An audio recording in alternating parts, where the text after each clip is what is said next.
Hi everyone, we hope you're doing well. We're hanging in there though honestly, we haven't been getting much sleep lately. Today, we want to answer a question we get a lot: how do we publish our audiobooks? First, we post most audiobooks on Patreon as paid content. They stay paid for a few months. After that, they become free to listen to on Patreon forever. A few weeks later, we post them on other places like YouTube, Facebook, and Twitter, X. Lately, things have been a bit slow in terms of new members. So we'd love your help. Please share our site with your friends or in places like Facebook groups, Twitter, X, Discord, Reddit, or novel forums. Even one share can really help us grow. Thanks so much for your support. The Hidden Leaf Village forces erupted in celebration upon realizing that the first Raikage had fallen. Their morale soared. Don't let those Hidden Clouds Village rats escape. Chase them down. It's time to teach them a lesson they'll never forget. Haha. Kill. Kill them all. Don't let a single one of those savages get away. Years of skirmishes along the border had forged a deep hatred in the hearts of the Hidden Leaf Village shinobi. They had witnessed comrades fall to enemy blades countless times and barely survived the edge of death themselves. Finally, the opportunity for vengeance had come. The Hidden Leaf Village shinobi pursued the retreating Hidden Clouds Village nin with savage determination, eager to take as many lives as they could to avenge their fallen. Nearly half the Hidden Leaf Village forces surged forward in a frenzied pursuit, leaving no effort spared. Standing at the rear, Hyuga Tenin, the Hidden Leaf Village commander, watched the scene unfold without giving any orders. He simply stood silently, blood trickling from the corner of his mouth. Tenin-sama. His personal guards cried out in alarm. But Hyuga Tenin didn't seem to hear them. His body suddenly went rigid and collapsed straight to the ground, kicking up a cloud of dust on the chaotic battlefield. It happened so quickly that even the Hidden Leaf Village shinobi nearby were stunned, frozen in place. Their elation turned to despair in the blink of an eye. A group of Hidden Leaf Village shinobi rushed forward, lifting Hyuga Tenin's head and calling his name in panic. The battlefield descended into utter confusion. Both Hidden Leaf Village and Hidden Clouds Village forces were in disarray. Fortunately for Hidden Leaf Village, Hyuga Tenin had collapsed only after the Hidden Clouds Village forces had fully retreated. Overall, Hidden Leaf Village still held the advantage, and this could be seen as Hyuga Tenin's final contribution to the village. High on a cliff overlooking the battlefield, the wind howled fiercely, carrying the sounds of war across the desolate landscape. The harsh wind also whipped at Kakuzu's cloak, making it flutter noisily. Watching the chaos below, Kakuzu rubbed his hands together, his sharp eyes narrowing in thought. Tailing and killing a Kage-level shinobi is never a simple task. He muttered. It requires a steep price, Hyuga or not. His gaze lingered on the fallen Hyuga Tenin, a descendant of the ancient Hotsutsuki clan. Habitually, Kakuzu reached for his neck, tilting his head as he stood upright on the cliff. He hadn't come here to spectate, he was here to collect a debt. Hidden Leaf Village, Hidden Clouds Village. Your petty conflicts don't concern me. But interrupting me while I was doing something important? That was your mistake. He gritted his teeth, the memory still fresh in his mind. He had been meticulously counting his earnings when the battle spilled over and disrupted him. Now, he couldn't even remember if he had miscounted or genuinely lost 20,000 ryo. That frustration gnawed at him like an itch he couldn't scratch.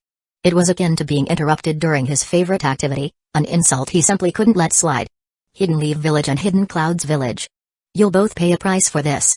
Kakuzu's gaze swept across the battlefield, first to the fallen Hyuga Tenin, who was now surrounded by dozens of anxious Hidden Leaf Village shinobi. At this point, two outcomes were likely.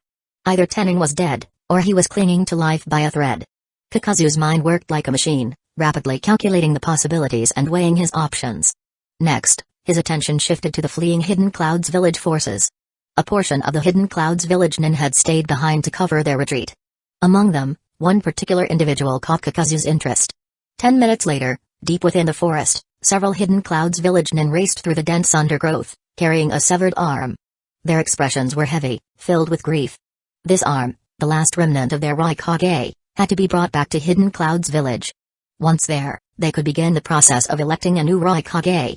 But as they pressed forward, one white-haired Hidden Clouds Village nin suddenly froze, sensing something ominous in the air. He swiftly leaped forward, raising his arm to block the path of the other Hidden Clouds Village shinobi. What's wrong, Reimai? Reimai stood still, his eyes fixed on the shadow leaning against the large tree ahead. The other Hidden Clouds Village shinobi quickly followed his gaze, their nerves immediately on edge. How could someone from Hidden Leaf Village have arrived so quickly? And worse, how had they gotten ahead of them? Just as the Hidden Clouds Village shinobi were preparing to form a battle formation, Reimai spoke up sharply, Protect the Raikage and return to the village. Selecting the next Raikage is the top priority. Leave this to me. Hidden Cloud's village's strength showed in their swift decisiveness. They didn't waste time hesitating or arguing. Understood, Raimai. We're counting on you. Make sure you come back alive. With that, the remaining Hidden Cloud's village shinobi planted their feet and darted to the side, disappearing into the distance. Kakuzu didn't chase after them. He merely glanced at the retreating shinobi with mild disinterest. A shame about that 80 million bounty, he muttered, shaking his head. It wasn't that he didn't want to pursue them, but the bounty was on the Raikage's head, not his severed arm. Trading an arm for the full reward wasn't a guarantee anyone could verify. And Kakuzu knew better than most, if someone actually managed to cash in such a claim, the entire bounty exchange network would spiral into chaos. It wouldn't take long before people started bringing in endless arms, all claiming to belong to the Raikage. Chaos like that would completely ruin the system. So Kakuzu's interest wasn't in the Raikage's arm. His focus was now on the man named Raimai. Raimai watched as Kakuzu stepped out of the shadows, his figure gradually revealed in the dappled light. When Raimai got a good look at him, he frowned. You're not from Hidden Leaf Village. Who are you, really? Hey. Kakuzu chuckled. You don't need to know that. All you need to know is that I'm the one who's going to kill you. Hearing those words, Raimai immediately understood that Kakuzu had come specifically for him. A slight smile played at the corner of Raimai's lips. Looks like I'm being underestimated. He sheathed the sword in his hand, realizing that a mere weapon wouldn't be enough against someone like Kakuzu. If he wanted to stand a chance, he'd need to bring out the big guns. Today's going to be an exhilarating fight. Raimai formed a series of hand seals, faint sparks of lightning dancing across his body. Kakuzu watched with a faint smirk, unfazed. Who knows? TCH, you're a tough one. But I'm no pushover either. Storm style, water dragon. With a loud crack, Raimai completed his hand seals, his chakra surging. Around him, a torrent of water materialized, swirling rapidly as flashes of lightning crackled within. Then came the roar. A massive water dragon surged into the air, its body writhing with violent electrical currents. This was the power of his KK Genkai, storm style. Chapter 90, making up an excuse to hit someone. Water flowed across the scorched earth, littered with broken branches and withered wood. Blue sparks crackled intermittently over the eroded ground. Lightning style thrived in the presence of water, amplifying its power and broadening its range. With the water acting as a conductor, the violent bolts of electricity struck with precision and devastating force. This was the power of the bloodline limit, storm style. To be fair, when dealing with large numbers of enemies, it was undeniably an effective ninjutsu. Kakuzu approved. From his cloak, he retrieved a sealing scroll and placed Raimai's lifeless body on it. Forming a single-handed seal of confrontation, he activated the jutsu. Bang! Raimai's body vanished, sealed within the scroll. Kakuzu carefully rolled it up and tucked it back into his cloak. He flexed his slightly numb arm, a side effect of coming into contact with the storm style. That's one debt settled with Hidden Cloud's village. He muttered. Now, let's pay a visit to the Hidden Leaf village camp. Turning slowly, Kakuzu began walking, his pace steady and deliberate. As he approached a thicket, a sudden rustling on both sides caught his attention. Whoosh! Two shinobi, one male and one female, leapt out with kunai and short swords in hand, attacking him simultaneously from the left and right. Kakuzu didn't even blink. His combat instincts kicked in as he calmly raised both hands. Clap! The two shinobi froze, their eyes wide with shock and disbelief. How? What's going on? This can't be. Their attacks had been effortlessly caught mid-strike. Kakuzu's iron grip held their weapons in place, rendering them powerless. Despite their initial failure, the two shinobi didn't panic. They still had reinforcements. Human bullet tank. A massive figure barreled toward Kakuzu like a rolling boulder, his bulk tearing through the trees as he closed in. Kakuzu's gaze turned disdainful. Annoying. Earth style, earth spear. Black earth style chakra enveloped Kakuzu's body as his skin hardened into an impenetrable shield. Boom. The impact sent shockwaves through the forest. The male and female shinobi were flung aside, landing heavily on the ground.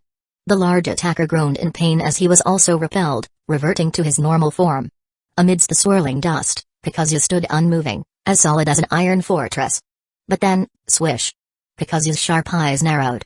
Through the haze, he spotted a pair of crimson eyes with three tomoe spinning slowly. Sharingan. Ganjutsu. A younger shinobi had activated his bloodline limit, locking eyes with Kakuzu. Confident in his technique, he smirked as Kakuzu froze in place. Got him. He stepped forward, preparing to take full control. But then, what do you think you're doing? Kakuzu's voice, calm and cold, broke through the illusion like a thunderclap. The young shinobi's smirk vanished, replaced by pure terror. How did he break it so quickly? In truth, Genjutsu worked by disrupting a target's chakra flow, creating illusions in their mind. The standard way to break it was to have an ally inject their own chakra to stabilize the targets. But Kakuzu? He used brute force.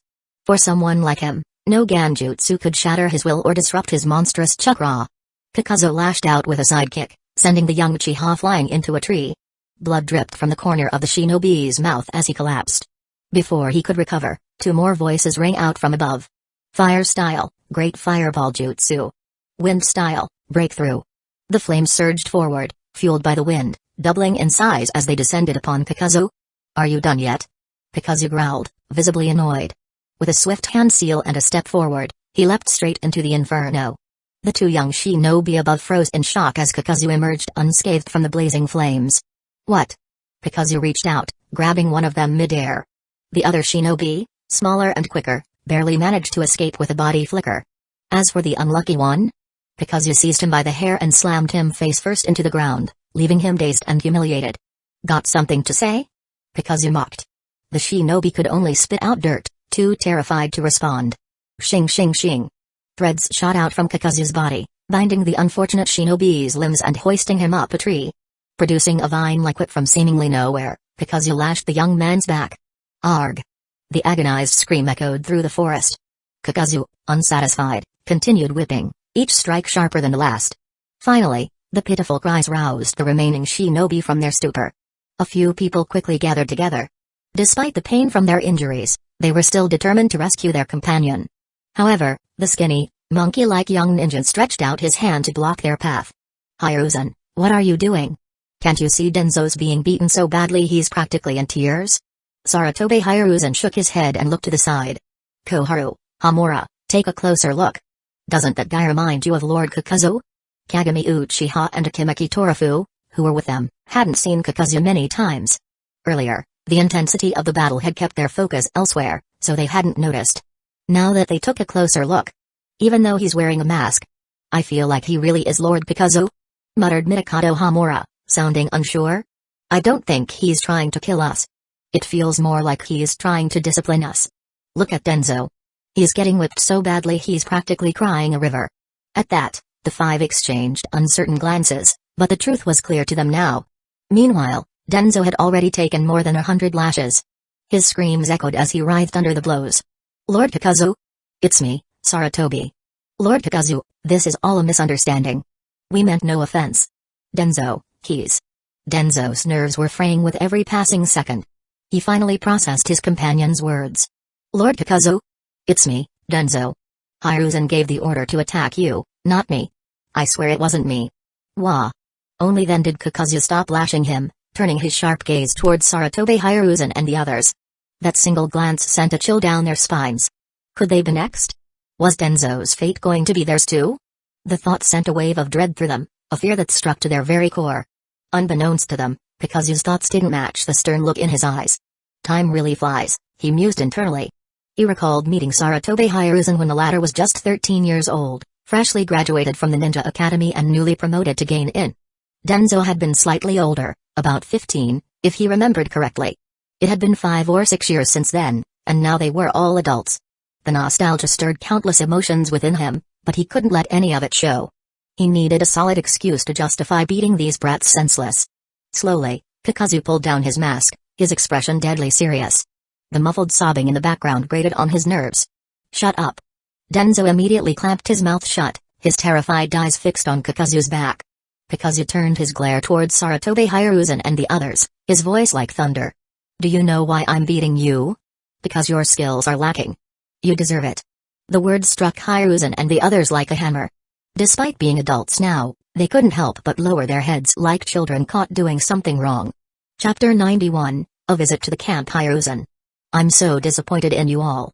6 against 1, and this is all you can muster? I had such high hopes for you, yet you've let me down so badly. How did you even earn the title of Hidden Leaf Village's elite Jonin? Was it through connections with Tobirama? Did you sneak in through the back door? The angry reprimands echoed in their ears, leaving Saratobe Hiruzen and his companions too petrified to utter a single word.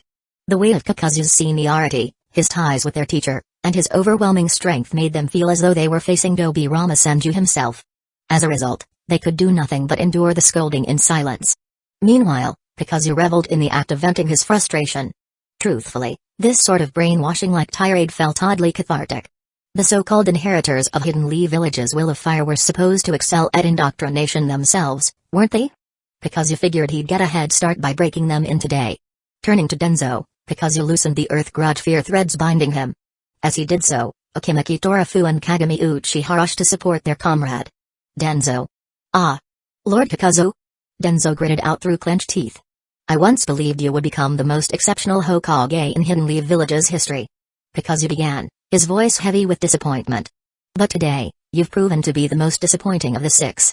A long, weary sigh escaped Kakuzu, filled with the kind of frustration that comes only from dashed hopes. Denzo's eye twitched. Seeing the profound disappointment etched across Kakuzu's face, a strange realization dawned upon him. Kakuzu, of all people, was the one who understood him and held such high expectations for him. Tears welled up in Denzo's eyes as he bit his lip. Lord Kakuzu? He choked out. I understand now. From now on, I will never let you down again. Denzo's vow came from the depths of his soul, and with it, much of his resentment toward Kakuzu dissipated. However, the pain coursing through his back served as a grim reminder of his recent suffering. Someone had to pay for it. Denzo reasoned that Kakuzu's actions stemmed from frustration, not malice, so he couldn't hold a grudge against him. That left only one target. Turning his vengeful gaze towards Sarutobi Hiruzen, Denzo's eyes burned with anger. Hiruzen. He growled, his voice dripping with accusation. Did you dodge on purpose earlier? Recalling how Hiruzen had prevented the others from rescuing him, Denzo grew increasingly certain of his suspicions. Hiruzen must have recognized Kakuzu from the start and deliberately set him up. I. Hiruzen stammered, unsure how to respond. Save it. Denzo snapped, waving him off. I'll remember this. The pain in his back solidified Denzo's resolve. He swore to train relentlessly and eventually defeat Hiruzen. When I return, I'll study our teacher's forbidden techniques. So what if I can't master Flying Thunder God or Multi-Shadow Clone Jutsu? The 4-symbol seal will do just fine. Hiruzen, that move will be for you. Denzo clenched his fists, determination shining in his eyes. Before he could hurl more accusations, Akimaki Torafu stepped in to diffuse the tension. That's enough, Denzo. Torafu urged. Let's head back to camp and get you treated. The group quickly escorted Denzo away, leaving Hiruzen alone with Kakuzu. Hiruzen stepped forward and bowed deeply. Kakuzu-sama, my apologies for the spectacle today. Let's discuss this further back at camp. The two made their way to Hidden Leaf Village's encampment. Kakuzu's presence didn't stir much attention, many recognized him, particularly members of the Yamanaka clan, whose lands bordered his own. Since Hiruzen was the one who brought him in, there were no real objections, as long as Kakuzu didn't meddle in Hidden Leaf Village's strategic affairs. Inside a medical tent, Kakuzu examined the frail form of Hyuga Tenin. The man's breathing was shallow, his life slipping away. After checking Tenin's pulse, Kakuzu shook his head at the Hyuga clan members standing nearby. My apologies. He said. His life force is fading. There's nothing more I can do. The Hyuga clansman forced a polite smile. Please don't feel guilty, Kakuzu-sama. We expected this outcome from the beginning. With their Byakugan, they had seen Tenin's condition clearly. This result did not surprise them. However, Kakuzu added, I might be able to slow the loss of his life force. I can prepare some medicinal herbs to replenish his blood temporarily. It's not much, but it may help. Thank you. A Hyuga clansman knelt and bowed deeply, his gratitude unmistakable. On the bed, Tenin's eyes fluttered open. His once-dim Byakugan now glimmered faintly with a renewed will to live as he gazed at Kakuzu. That night, Kakuzu rested in a tent Hidden Leaf Village had arranged for him, having completed the herbal remedy for Tenin. The next morning, he returned to Tenin's bedside with the medicine. The room was now guarded by representatives of Hidden Leaf Village's various ninja clans and filled with vigilant Hyuga clansmen. Standing at the center was a familiar figure, silver hair, crimson eyes, clad in blue armor. Dobirama Senju. Though Dobirama sensed Kakuzu's arrival, he didn't acknowledge him. His focus remained solely on Tenin. Hyuga clan leader, I understand your concerns completely. Rest assured, I, Dobirama Senju, will ensure that Hidden Clouds Village pays the price for this. Dobirama's tone was sharp and resolute, perfectly in line with his character. Ideas of harmonious coexistence and mutual equality had no place in his mindset. If he had the same level of strength as his older brother, he wouldn't hesitate to storm Hidden Cloud's village and deliver swift retribution. Still, Tobirama quickly pushed those thoughts aside. Now wasn't the time for such musings. He had something more pressing to do for Hyuga.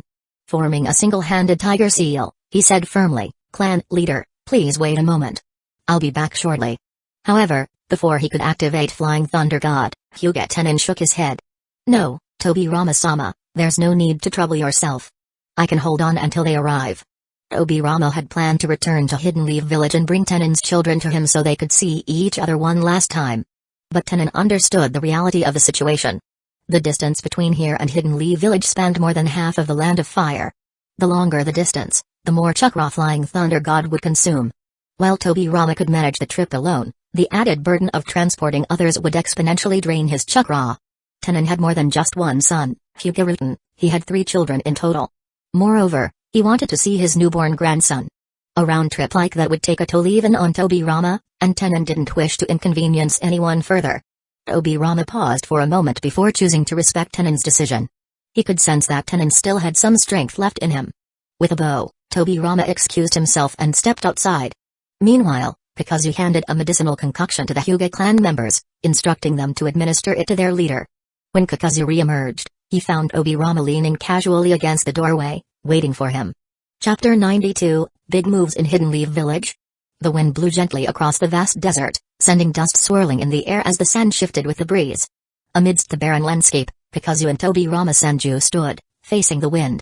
Tobirama's silver hair fluttered lightly, while Kakuzu's cloak made a soft rustling sound. The perfect activity for such a moment? Care for a smoke? Tobirama offered a cigarette, and Kakuzu accepted without hesitation. As the two of them shared a quiet moment, puffing out smoke, a sense of ease washed over them, and they became part of the unique scenery of this desert. It had been almost 3 years since they last met, so it was clear their reunion wouldn't simply be about smoking. Flicking the ash from his cigarette, Tobirama finally spoke. "The Mizukage is your doing, isn't it?" Kakuzu didn't answer immediately, merely taking a deep drag from his cigarette. It didn't matter whether he responded or not. By the time Tobirama asked the question, he already knew the answer. Kakuzu's silence was expected. People as sharp as them didn't need too many words to communicate.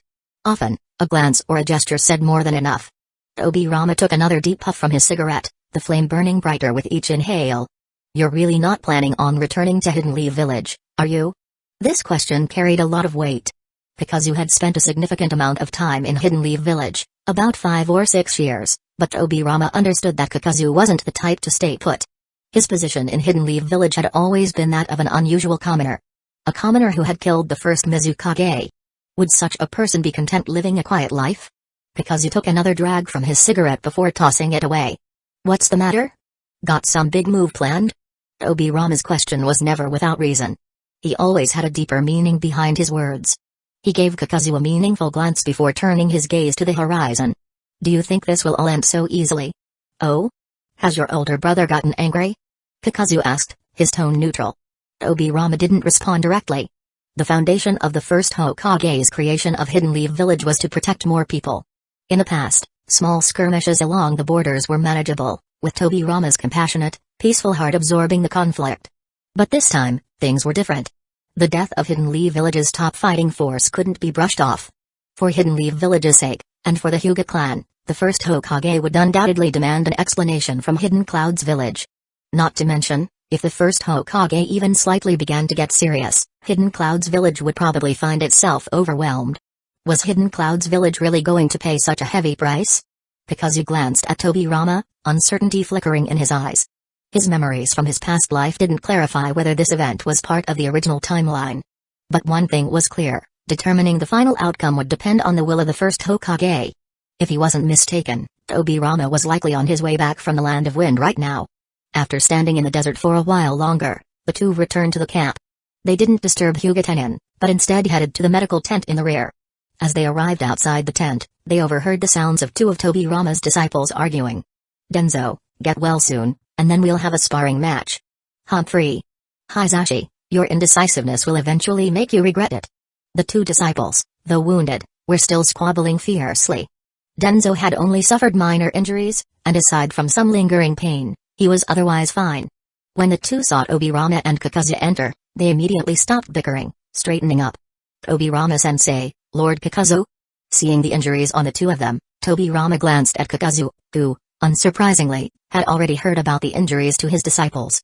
However, Tobirama didn't hold it against Kakuzu. He understood that with Kakuzu's abilities, eliminating his two disciples would have been a simple matter. A little setback for them would do them good. As for the rivalry between his disciples, Tobirama didn't interfere. This competitive environment was exactly what he wanted, to push his disciples to grow faster. Tobirama then visited the beds of the others. When he checked on his final disciple, Kagami Uchiha, he couldn't help but notice a strange look in his eyes. Over the next 2 days, Hidden Leaf Village's camp remained calm. Hidden Cloud's village had long since retreated, maintaining a tight defense several dozen miles away. Meanwhile, the high-ranking officials of Hidden Cloud's village were likely busy selecting the second Raikage, while also stressing over how to handle the situation. How would the first Hokage react upon his return?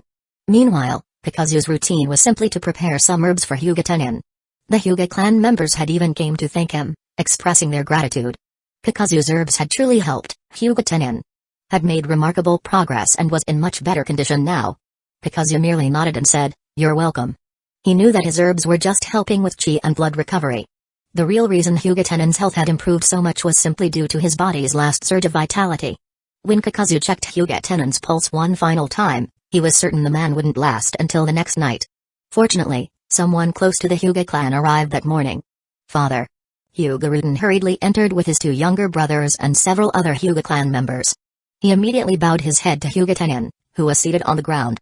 In his final moments, it must be the greatest blessing for him to see his loved ones one last time. He gestured for Hyuga Ruten and the others to rise. Hyuga Ruten wiped his tears, then turned to take the two infants, still wrapped in swaddling cloths, from the hands of the clan members standing behind.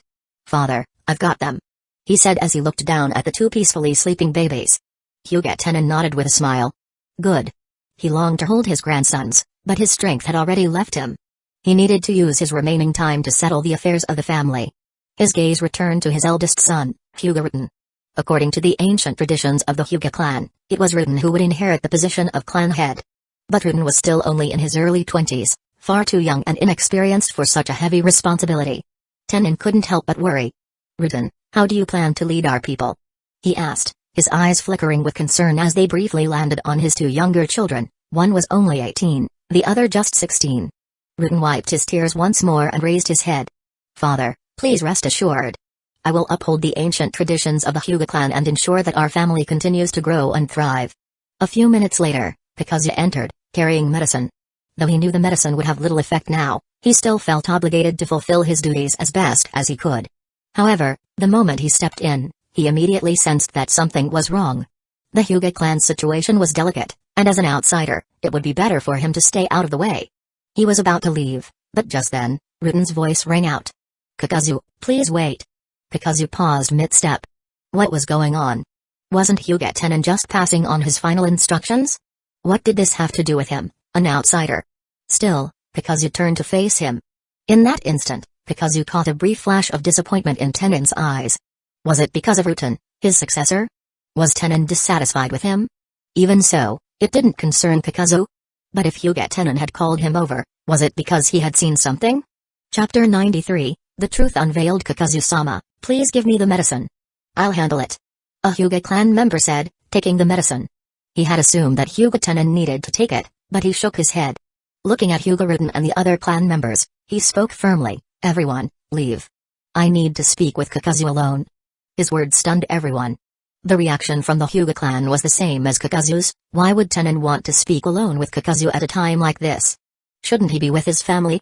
But then, Tenin's next words shocked everyone even more. "No matter what happens next, remember, this has nothing to do with Kakuzu. Do you understand?" The Hyuga clan members froze, completely dumbfounded. Hyuga Ruten and the others all turned to look at Kakuzu, their eyes filled with confusion. What did their father mean? Why did he mention Kakuzu in this context? Under the weight of their gazes, Kakuzu felt uneasy, though he was more confused than anything else. What was going on? How was the Hyuga clan's issue connected to him? Or had Tenin realized there was something more to his presence here? "Father, is there anything else you need to say to us?" Ruten began, but before he could finish, Tenin barked, "Out!" His voice was sharp and commanding, showing clear impatience. As he shouted, blood spurted from his mouth, startling everyone in the room. Despite the blood, Tenin wiped his mouth and gestured toward the door. It was clear, no one was allowed to stay. Though they were worried for Tennin's health, the Hyuga clan had strict rules, and as the clan leader, his orders were absolute. Ruten and the others could only sigh and bow respectfully before slowly leaving. As they passed Kakuzu, each one shot him a wary glance. Soon, only Kakuzu and Tennin remained in the tent. Kakuzu couldn't help but feel uneasy. He still didn't understand Tennin's intentions. But given the situation, he couldn't back out now. He was young and strong, he had nothing to fear.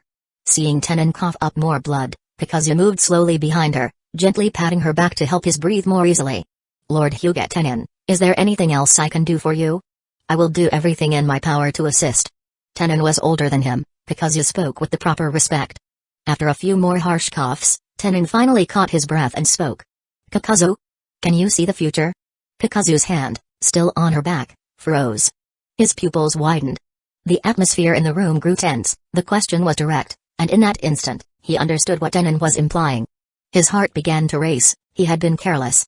He had never expected his deepest secret to be uncovered like this. He had long suspected that only the Hyuga clan's Byakugan could see through his hidden abilities. Back when he had worked with Hyuga Ruten in the past, Kakuzu decided to take a gamble. During their private time together, he had asked Ruten to use his Byakugan to check the area. Without hesitation, Ruten complied. The Byakugan revealed everything, as it always did. Suddenly, Kakuzu's body passed right through Ruten's line of sight. Surprised, Ruten quickly lowered his head. Kakuzu paused and walked over to Ruten. What did you see? Kakuzu asked, a hint of urgency in his voice. Ruten, still in shock, bowed deeply. I meant no offense, Kakuzu-sama. Please forgive me. The Byakugan was known for its X-ray-like ability, but it also created problems. Everyone had their privacy, and if the Hyuga clan members started using their Byakugan recklessly, it would cause chaos in the village.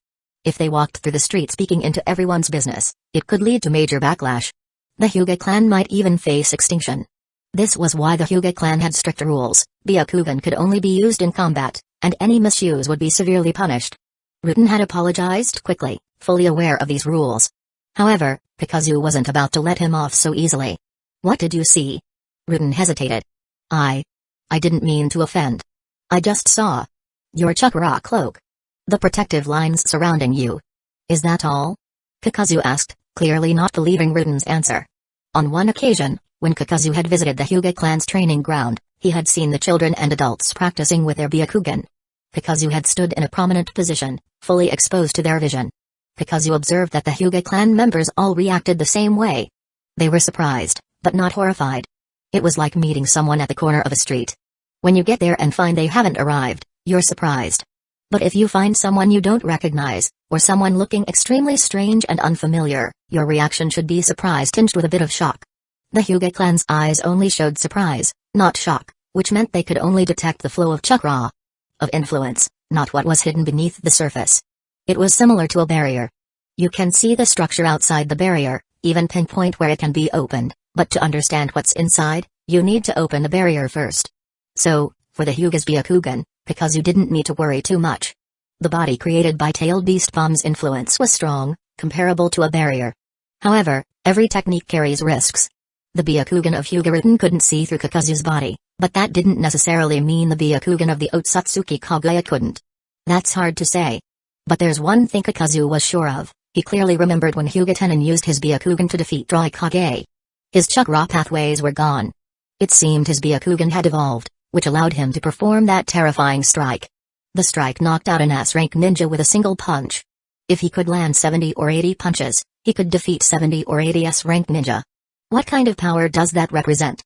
If you calculate the Kage level in ninjas since the end of the Warring States period, it includes all the Kage of the 5 great nations and those with Kage level strength like Orochimaru, Jiraiya, Pain, Conan, Obito, and Deidara.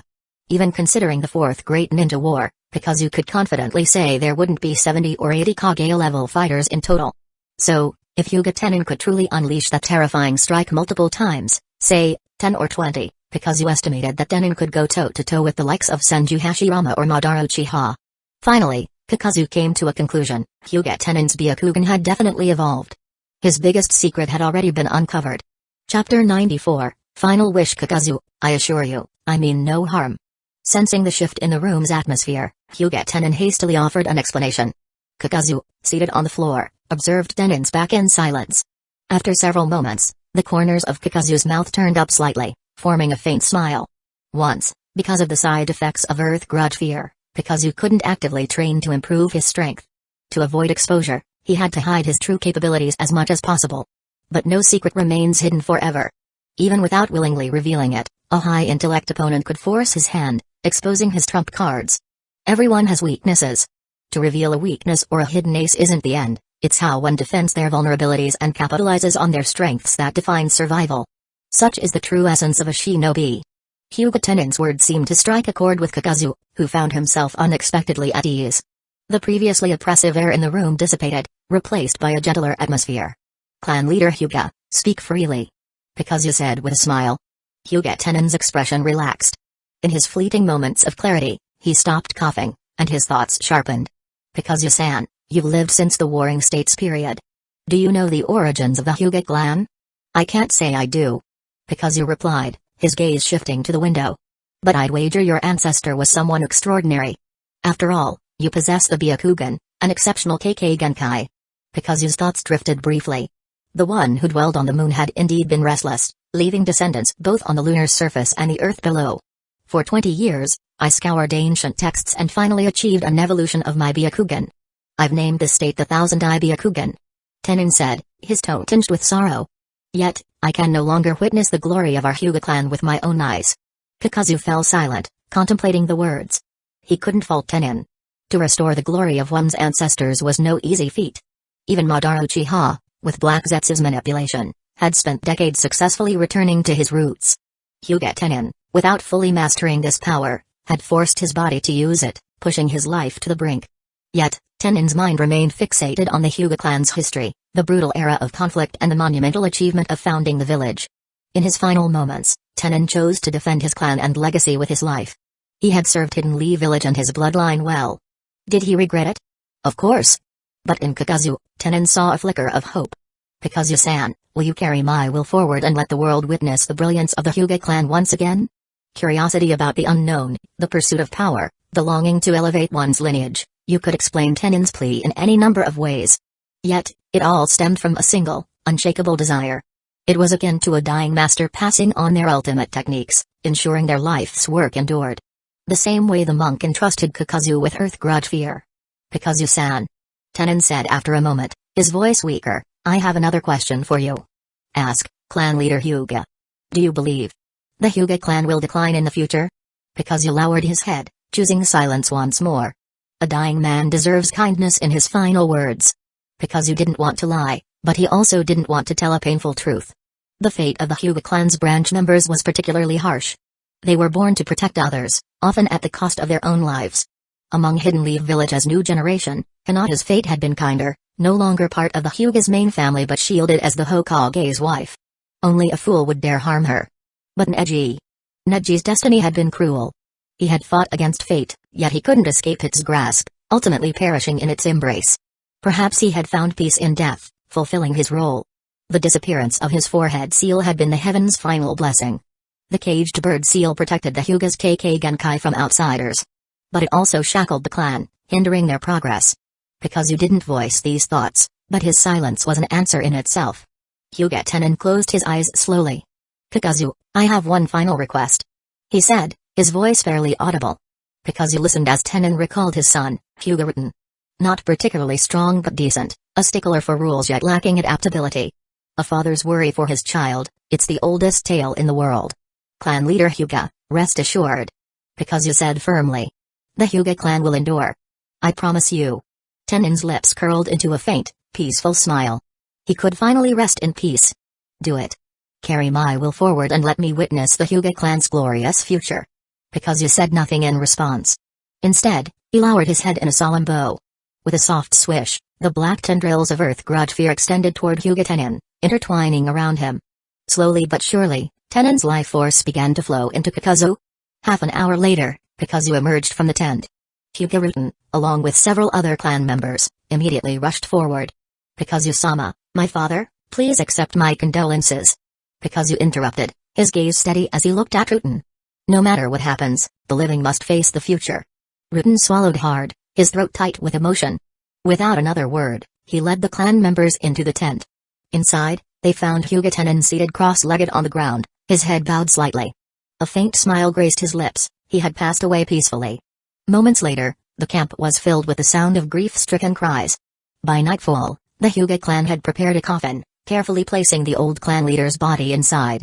For their esteemed elders, they refused to use sealing scrolls. To them, such a practice was a sign of disrespect. Instead, they would carry Hyuga Tenin's body back to Hidden Leaf Village themselves, back to their family home. Obirama-sama, we will take our leave now.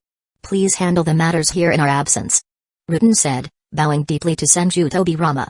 Tobirama glanced at the darkening sky. It's already late. Rest for the night, and I'll send you back tomorrow with Flying Thunder God Jutsu. Ruten shook his head. Thank you for your kind offer, Tobirama-sama, but we must personally escort body. Our clan is waiting for us back home, we cannot afford any delays. Tobirama nodded. He understood and respected the Hyuga clan's customs.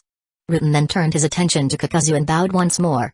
Kakuzu-sama, I entrust my father's final wishes to you. You can rest assured. I will see it through. Kakuzu replied firmly. Even now, Ruten didn't know what his father had discussed with Kakuzu inside that tent. He was curious, anyone would be, but he was a member of the Hyuga clan. Their rules and traditions were absolute. As his father's heir, Ruten would honor his dying wishes without question. The ninja gathered at the camp's entrance, watching the Hyuga clan as they departed into the night. They stood silently until the clan's figures disappeared into the darkness. Kakuzu snapped out of his thoughts, closed his eyes briefly, and then turned to Tobirama.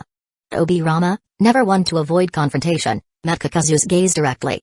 Do you want to know what the Hyuga clan leader told me? Kakuzu asked, a hint of mischief in his tone. Since the moment Kakuzu had left the tent, Tobirama had been silently observing him.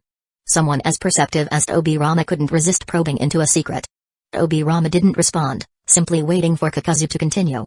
Kakuzu's lips curled into a sly smirk. I'm not telling you, he said, turning away. Chapter 95, The war resumes. The departure of Hyuga Tenin left a vacancy in the position of Hidden Leaf Village's frontline commander. There wasn't much debate about who would take over. The decision was made that very evening. Senju Tobirama, Hokage's assistant and second-in-command of the Senju clan, would assume the role. Tobirama wasted no time. That night, he summoned the leaders of Hidden Leaf Village's various operational units and the captains of the frontline squads. By dawn, plans for the next phase of operations were finalized. As the sun rose, Hidden Leaf Village's camp bustled with activity. Squads began shifting positions under their captain's orders, preparing for the battles ahead. Although Kakuzu hadn't seen Hidden Leaf Village's battle plans, the movements of personnel and the direction of their assembly made their intentions clear. This was a prelude to an offensive. The tactical setup was entirely in line with Tobirama's hawkish reputation. It was only a matter of days before Tobirama would lead a strike against Hidden Cloud's village. Hidden Cloud's village's forces were in trouble. But that wasn't Kakuzu's concern. By the afternoon, the temporary mess hall of Hidden Leaf Village's camp was buzzing with life. Shinobi eagerly devoured their meals, their faces alight with determination as they prepared for the looming battles. Compared to the Hidden Leaf Village shinobi, Kakuzu appeared much more relaxed. He leisurely placed a piece of salmon into his mouth, savoring its tender, silky texture before swallowing it with a satisfied hum. Not bad, he muttered to himself. As expected of the wealthiest among the 5 great shinobi villages, the frontline meals are top-notch. Kakuzu had already ordered 6 servings, intending to pack 10 more before leaving, as a tribute to Hidden Leaf Village's excellent cuisine. Kakuzu-sama. Kakuzu looked up mid-chew to see Yamanaka Sifu sitting across from him. Why not stay and join us in taking down those barbarians from Hidden Cloud's village? Me, stay? Kakuzu mused. If I stayed, wouldn't Obirama have to hand over the commander's position to me? The remark drew chuckles from Sifu and the nearby shinobi. Though said in jest, Kakuzu's answer made his stance clear. Kakuzu wasn't a Hidden Leaf Village shinobi. Without a formal position in their ranks, there was no reason for him to step onto the battlefield. At best, he was an external ally, and he had already done more than enough. Asking him to fight without compensation? That was a step too far. Kakuzu didn't work for free, whether it meant starving or being beaten to death by the Sage of Six Paths himself, working without pay was out of the question. While I can't fight alongside you, I wish you all a swift and decisive victory. Kakuzu said with a faint smile. Then we'll take your blessings. Sifu replied, raising his cup in a toast. The group continued chatting while eating, but Kakuzu's sharp eyes soon noticed something unusual. His chopsticks trembled slightly in his hand. It wasn't a matter of unsteady grip, Kakuzu's hands were trained for precise handling of shuriken and kunai. A pair of chopsticks was hardly a challenge. His gaze shifted to the window. The sky outside was growing darker, the late afternoon light giving way to the first shadows of evening. Nightfall was less than an hour away. In the direction he was looking, Kakuzu sensed a faint but strong energy fluctuation. "Kakuzu-sama, what's wrong?" Sifu asked, noticing the change in his expression. 9 o'clock direction. "Do you sense anything?" Kakuzu asked. Sifu followed his gaze, setting down his bowl and forming a hand seal. He closed his eyes and focused, extending his perception as far as he could. Although the Yamanaka clan's mind transfer jutsu wasn't primarily a sensory technique, it did enhance their natural ability to sense chakra fluctuations. After several moments, Sifu opened his eyes, his brow furrowed deeply. He looked at Kakuzu and his companions with a serious expression. "In the direction of Hidden Leaf Village. There's definitely a chakra fluctuation. It's widespread, but I can't pinpoint the exact source. If my guess is correct, the disturbance is at least several hundred kilometers away." "Several hundred kilometers?" One of the shinobi nearby murmured in disbelief. Before anyone could process the information, the sharp, piercing blast of a war horn echoed through the camp. Woo! Woo! Woo! The sound, once used in the Warring States era to signal a clan's charge, now carried a slightly different meaning in this new age. It was a call to arms. Emergency assembly. In an instant, the previously lively mess hall emptied. The clatter of dishes ceased, replaced by the rustle of paper napkins fluttering to the floor and the faint warmth of half-eaten meals left behind. Outside, the entire mobile force of Hidden Leaf Village was gathering. Kakuzu didn't have to join, but sitting alone in an empty mess hall felt pointless. He followed the others, though he stood to the side, observing silently. Senju Dobirama emerged from the command tent in a hurry, flanked by a group of strategists who bombarded him with updates. His face, usually composed and resolute, betrayed an unusual tension. With a wave of his hand, he released several carrier pigeons into the sky. "Done. I've already notified the Hyuga clan and instructed them to steer clear of that area on their way back," Senju Dobirama said, his gaze sweeping over the 100 assembled rapid response ninja. If it were up to him, he'd lead every single one of them into battle immediately. But logic held him back. Someone needed to stay behind and defend this place. "Yamanaka Kikaz, take 2 squads and gather at the location I've marked." "Understood." Kikaz stepped forward and began organizing his team. Meanwhile, Dobirama continued scanning the group, carefully choosing who would accompany him for the initial assault. His sharp eyes landed on his ideal candidate. With a blur of movement, he appeared beside Kakuzu. "What do you want?" "I'm not from your Hidden Leaf Village, and I don't work for free." Kakuzu's words were cut off as Dobirama clapped a firm hand on his shoulder, his other hand forming the seal of confrontation. "No time to explain. You're coming with me." Before Kakuzu could protest further, the two disappeared in a series of flashing movements. Seconds later, boom, boom, boom. The ground trembled, the air roared, and the once dim sky was engulfed in a chaotic swirl of crimson and black. Kakuzu could only hear the deafening blasts and feel the violent tremors beneath his feet. It was as if the world were ending. He was beyond exasperated. The last time Dobirama had dragged him along with Flying Thunder God, it was to confront Madara Uchiha. That debacle had nearly gotten him killed, and worse, it had earned them the dubious honor of making Madara laugh. And now? What was this mess? Dobirama himself was momentarily stunned. The intelligence he'd received didn't even hint at this level of devastation. It was like stepping into the apocalypse. After what felt like an eternity, the two managed to steady themselves amidst the rubble, their eyes locking onto the scene ahead. In the sky, 9 crimson tails lashed wildly, and a face twisted with malice and hatred loomed over them. Kakuzu and Dobirama exchanged a grim look. It was the 9 tails. Or, more accurately, the 9 tails under someone's control. The glaring evidence?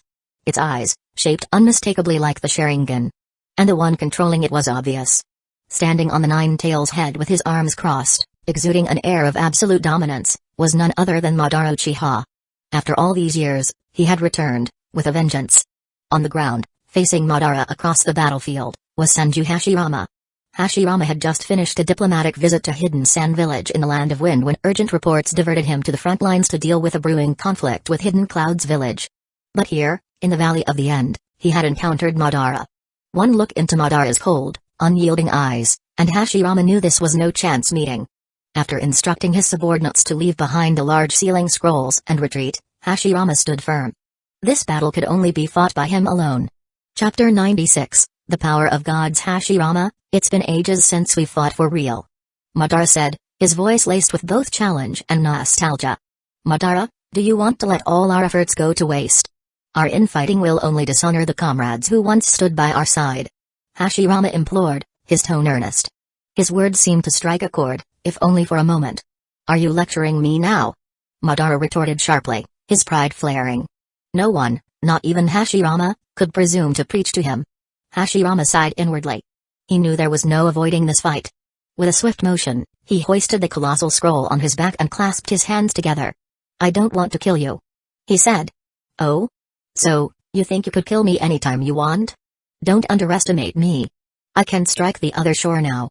Madara shouted, his chakra surging in a violent storm that sent his long hair billowing wildly. Beneath him, the nine tails growled in sync with his master's rising fury, charging straight at Hashirama. The battle began. Hashirama leapt back and pressed his hands together. From the earth, a towering ancient tree erupted, its branches morphing into a massive wooden dragon that coiled around the nine tails, restraining its movements while draining its chakra. Madara smirked. He knew how to counter this. The nine tails opened its mouth, condensing a tailed beast bomb that shattered the wooden dragon in an instant. Yet before the dust could settle, a massive wooden golem emerged from the tree, catching the tailed beast bomb midair and hurling it back at the nine tails. Boom. Boom. Boom. The battlefield was engulfed in smoke and explosions. The very ground of the shinobi world fractured under the sheer force. Obirama and Kakuzu, buffeted by the shockwaves, scrambled to higher ground. Should we intervene? Kakuzu asked with a smirk. Obirama rolled his eyes and spread his fingers. I'll give you 5 billion ryo if you go. Kakuzu chuckled, knowing Obirama was exploiting his greed. Working for free? Dying for free? Not happening. Besides, you'd probably pocket the reward for yourself. Satisfied with his earlier spoils, Tsunuke Genkai, Kakuzu had no interest in risking his life. Obirama, meanwhile, turned his full attention back to the battle. His usually stern face showed a rare hint of tension as he watched Madara's destructive rampage. Several minutes later, Madara activated his Susanoo, encasing the nine tails in an ethereal armor. The armored beast roared to life, hurling tailed beast bombs like cannon fire. Hashirama! Madara bellowed, leaping from the nine tails' head. In one hand, he wielded his iconic war fan, in the other, a massive scythe. Madara! Hashirama countered, unsheathing his own massive blade as they charged toward one another. With a thunderous clash, their weapons collided, the force shaking the heavens and earth. Sage art, wood style, through several thousand hands. Hashirama's voice rang out as he summoned an enormous Buddha statue with countless arms, towering over the battlefield. Obirama's eyes widened in shock. I've never seen that jutsu before, he admitted quietly to Kakuzu, unable to hide his astonishment. Kakuzu frowned, his sharp gaze fixated on the monumental clash. So, this is the power of gods, he murmured. As the two titans clashed, the battlefield bore witness to destruction on an unimaginable scale, an epic struggle destined to shape the future of the shinobi world. The battle was far more intense than anything depicted in the manga. Mountains were leveled, the earth shattered, and rivers flooded into the scarred landscape. It lasted nearly a full day.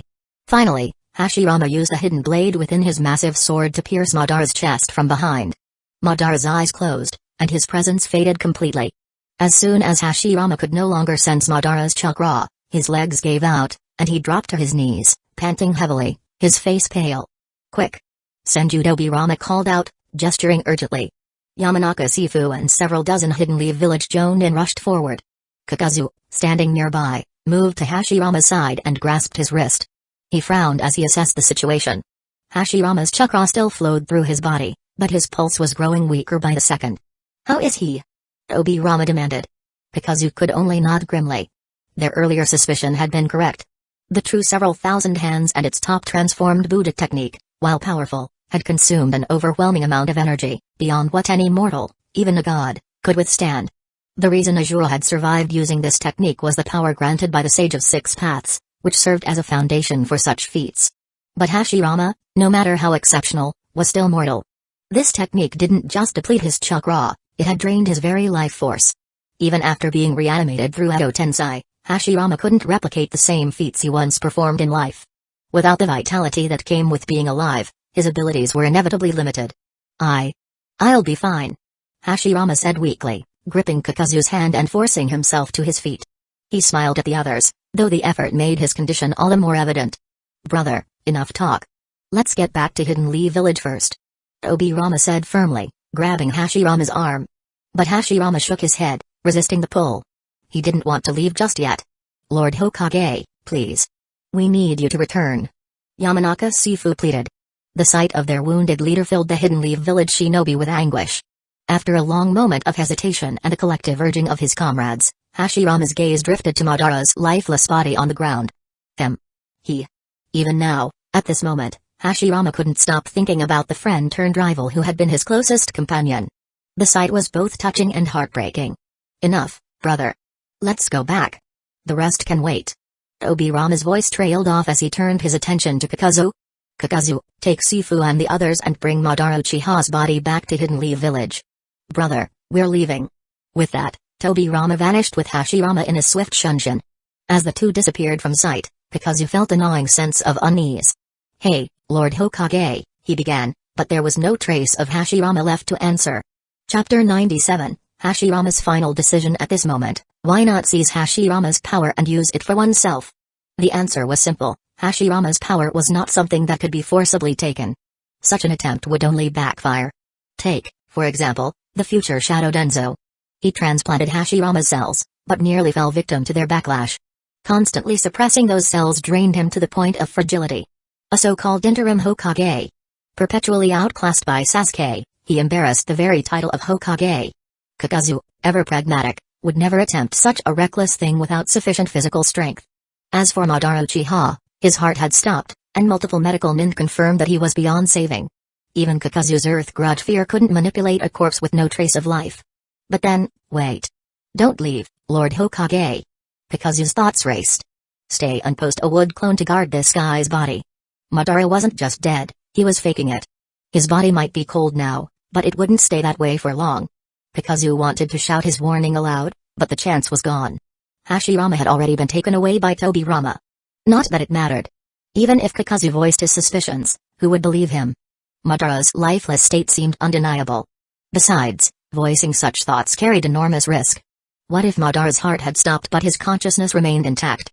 If he overheard Kakuzu's remarks, his vengeance would be swift and absolute. Left with no better option, Kakuzu simply gestured to his team. Yamanaka Sifu and the others caught on immediately, initiating the finishing touch protocol. They plunged weapons into Madara's body, leaving multiple gaping wounds. If even this failed to keep Madara from escaping with some secret Uchiha jutsu, Kakuzu would have no further words to say. Madara's body was sealed into a scroll, and the group made their way back to Hidden Leaf Village. Half a day later, they returned. The gates were the same, the air carried that familiar scent. They dropped Madara's body at the gate, leaving Kakuzu free to go about his business. When news spread through Hidden Leaf Village, it caused a stir. But contrary to expectations, the Uchiha clan didn't erupt in outrage or rebellion. 14 years of relative peace had dulled their old grudges. The younger generation, like Kagami Uchiha, had grown up in Hidden Leaf Village, their lives shaped by a stable village. Madara's departure had marked a turning point. Many Uchiha no longer shared his ideology. While a few were stricken with grief and even harbored thoughts of revenge, they were a minority. The clan announced a period of seclusion, sensing the increased presence of Anbu monitoring their perimeter, a move clearly orchestrated by Tobirama. Kakuzu, meanwhile, returned to his former residence to retrieve his belongings. There, he encountered Maraboshi Kasuke, the young boy who had been safeguarding Kakuzu's assets. Time flew. Kasuke was already 14, no longer a child but a full-fledged ninja. Sitting side by side on the steps, Kasuke held a chakra paper in his hands. With a simple surge of chakra, the paper exhibited 5 distinct changes, revealing his mastery of all 5 chakra natures, a prodigy in every sense of the word. But Kakuzu noticed a problem. Why are you still a Genin, Kasuke? Is Tobirama holding you back? He had heard rumors that Tobirama paid particular attention to Kasuke, though whether that was a blessing or a curse remained uncertain. Kasuke smiled. You misunderstand, Kakuzu-san. I missed the Chunin exams due to a mission. I'll take the next one. Kakuzu nodded. Fine. I'll teach you a few more jutsu, use them if you ever face danger during a mission. Thank you, Kakuzu-san. Kasuke stood and bowed deeply. Kakuzu smiled but said nothing more. He understood that Kasuke had his own destiny. All he could do was provide him with tools to survive the battles ahead. Several days later, after a period of rest, Kakuzu was ready to leave Hidden Leaf Village as quietly as he had arrived. But just before his departure, he caught wind of unexpected news, enough to make him reconsider. In the Senju clan compound, every prominent member of the clan had gathered. Representatives from other major families, Saratobi, Hyuga, and more, were present as well. Hashirama sat cross-legged on his bed, wearing his Hokage robes. Despite his failing health, his face bore the same warm smile as always. Obirama stood silently by his side, his sharp gaze betraying his concern.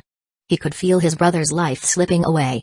All he could do was accompany him on this final journey. Beside the bed sat Uzumaki Mido, Hashirama's wife. No words were exchanged between the elderly couple. Their bond needed no words. Uzumaki Mido gently held Hashirama's hand, silently stepping aside to let her husband speak his final words to the gathered crowd. She understood better than anyone, her husband was the first Hokage of Hidden Leaf Village, the hero who ended the Warring States era. Even now, at this crucial moment, his heart was still burdened with thoughts of the village he had built. Standing behind Mido were two young adults, both in their early 20s. The man was Senju Makima, the son of Hashirama and Mido. Beside him stood his wife, the daughter of the current daimyo of the Land of Fire. In Makima's arms, he held their second son, Hashirama's grandson, Senju Nawaki. At the forefront, a little girl with blonde hair leaned against Hashirama's chest, cherishing the final moments with her grandfather's warmth. That girl would one day grow into the fifth Hokage, Tsunade. "All right, Tsunade," Hashirama said softly, patting her head with a gentle smile. "Live well. Grandpa will always be watching over you from another world." Tsunade's eyes brimmed with tears, her voice trembling as she tried to respond. "Grandpa." Before she could say more, her parents gently pulled her away, knowing that this moment belonged to Hashirama and the others gathered here. Hashirama's gaze swept over the crowd, so many faces brought together by his dream. A warm, bittersweet smile graced his lips. Hidden Leaf Village was the culmination of his life's work, the village born of his ideals and hard-fought peace. As he looked at the people he trusted to carry that legacy forward, Hashirama felt a deep sense of satisfaction. His dream for a future where no child would know war, and where peace would reign, still lay far ahead. But he had taken the first step. That was enough. "I hereby declare," Hashirama said, his voice steady despite his fading strength, "that from this day forward, all future generations of the Senju clan will relinquish their surname. All Senju will fully integrate into Hidden Leaf Village." The gathered crowd murmured softly, some with tears in their eyes.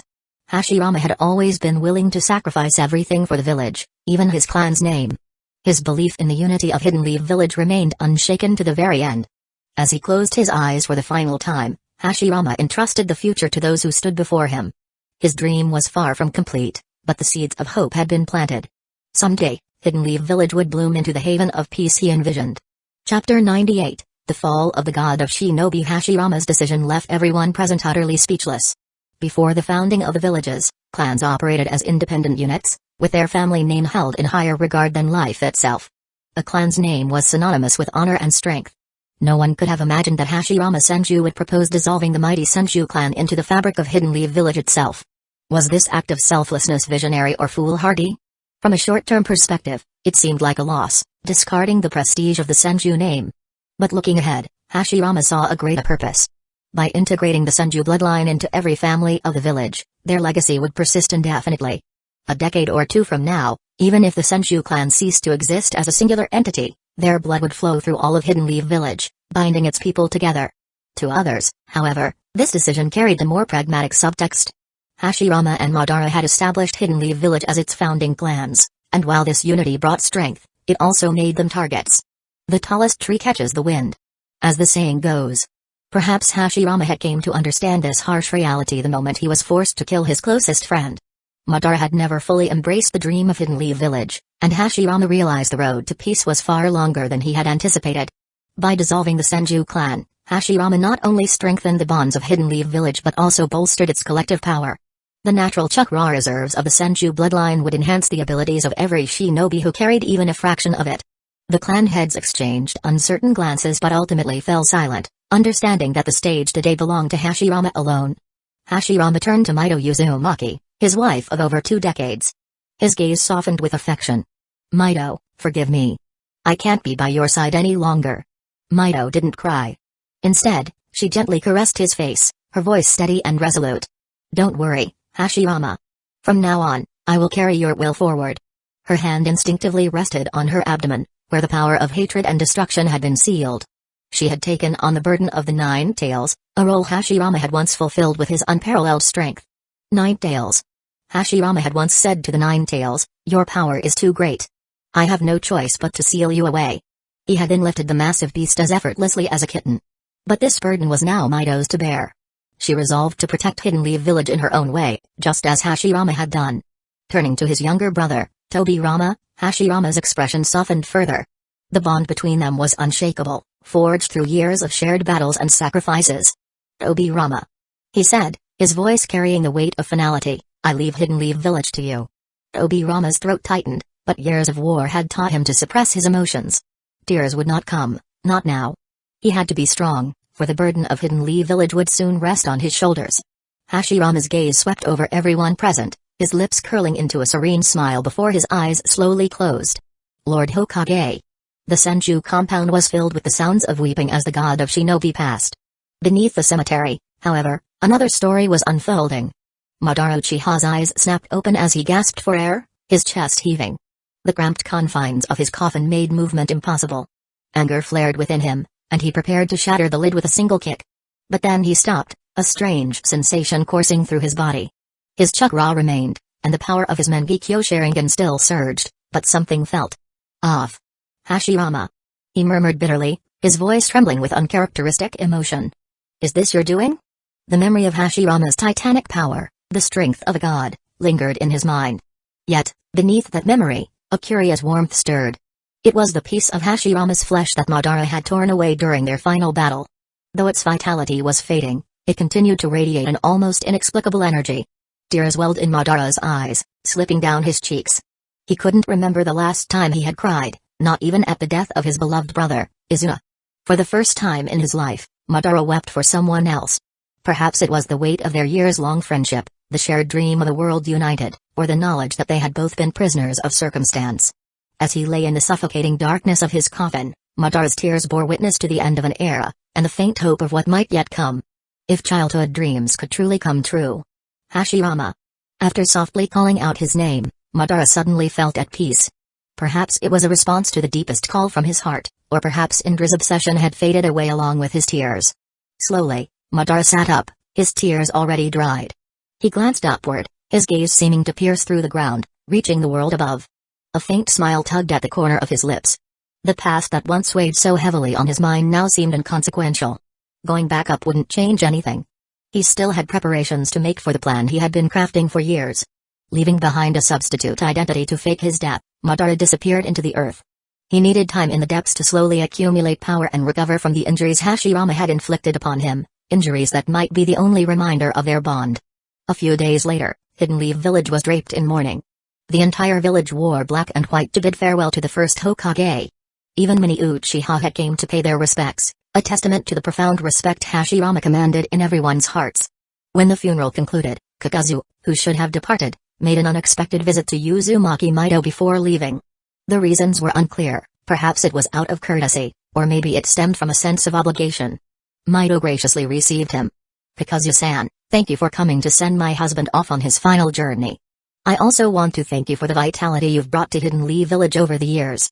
This is a token of my gratitude, please, accept it. Kakuzu raised an eyebrow. He hadn't expected this.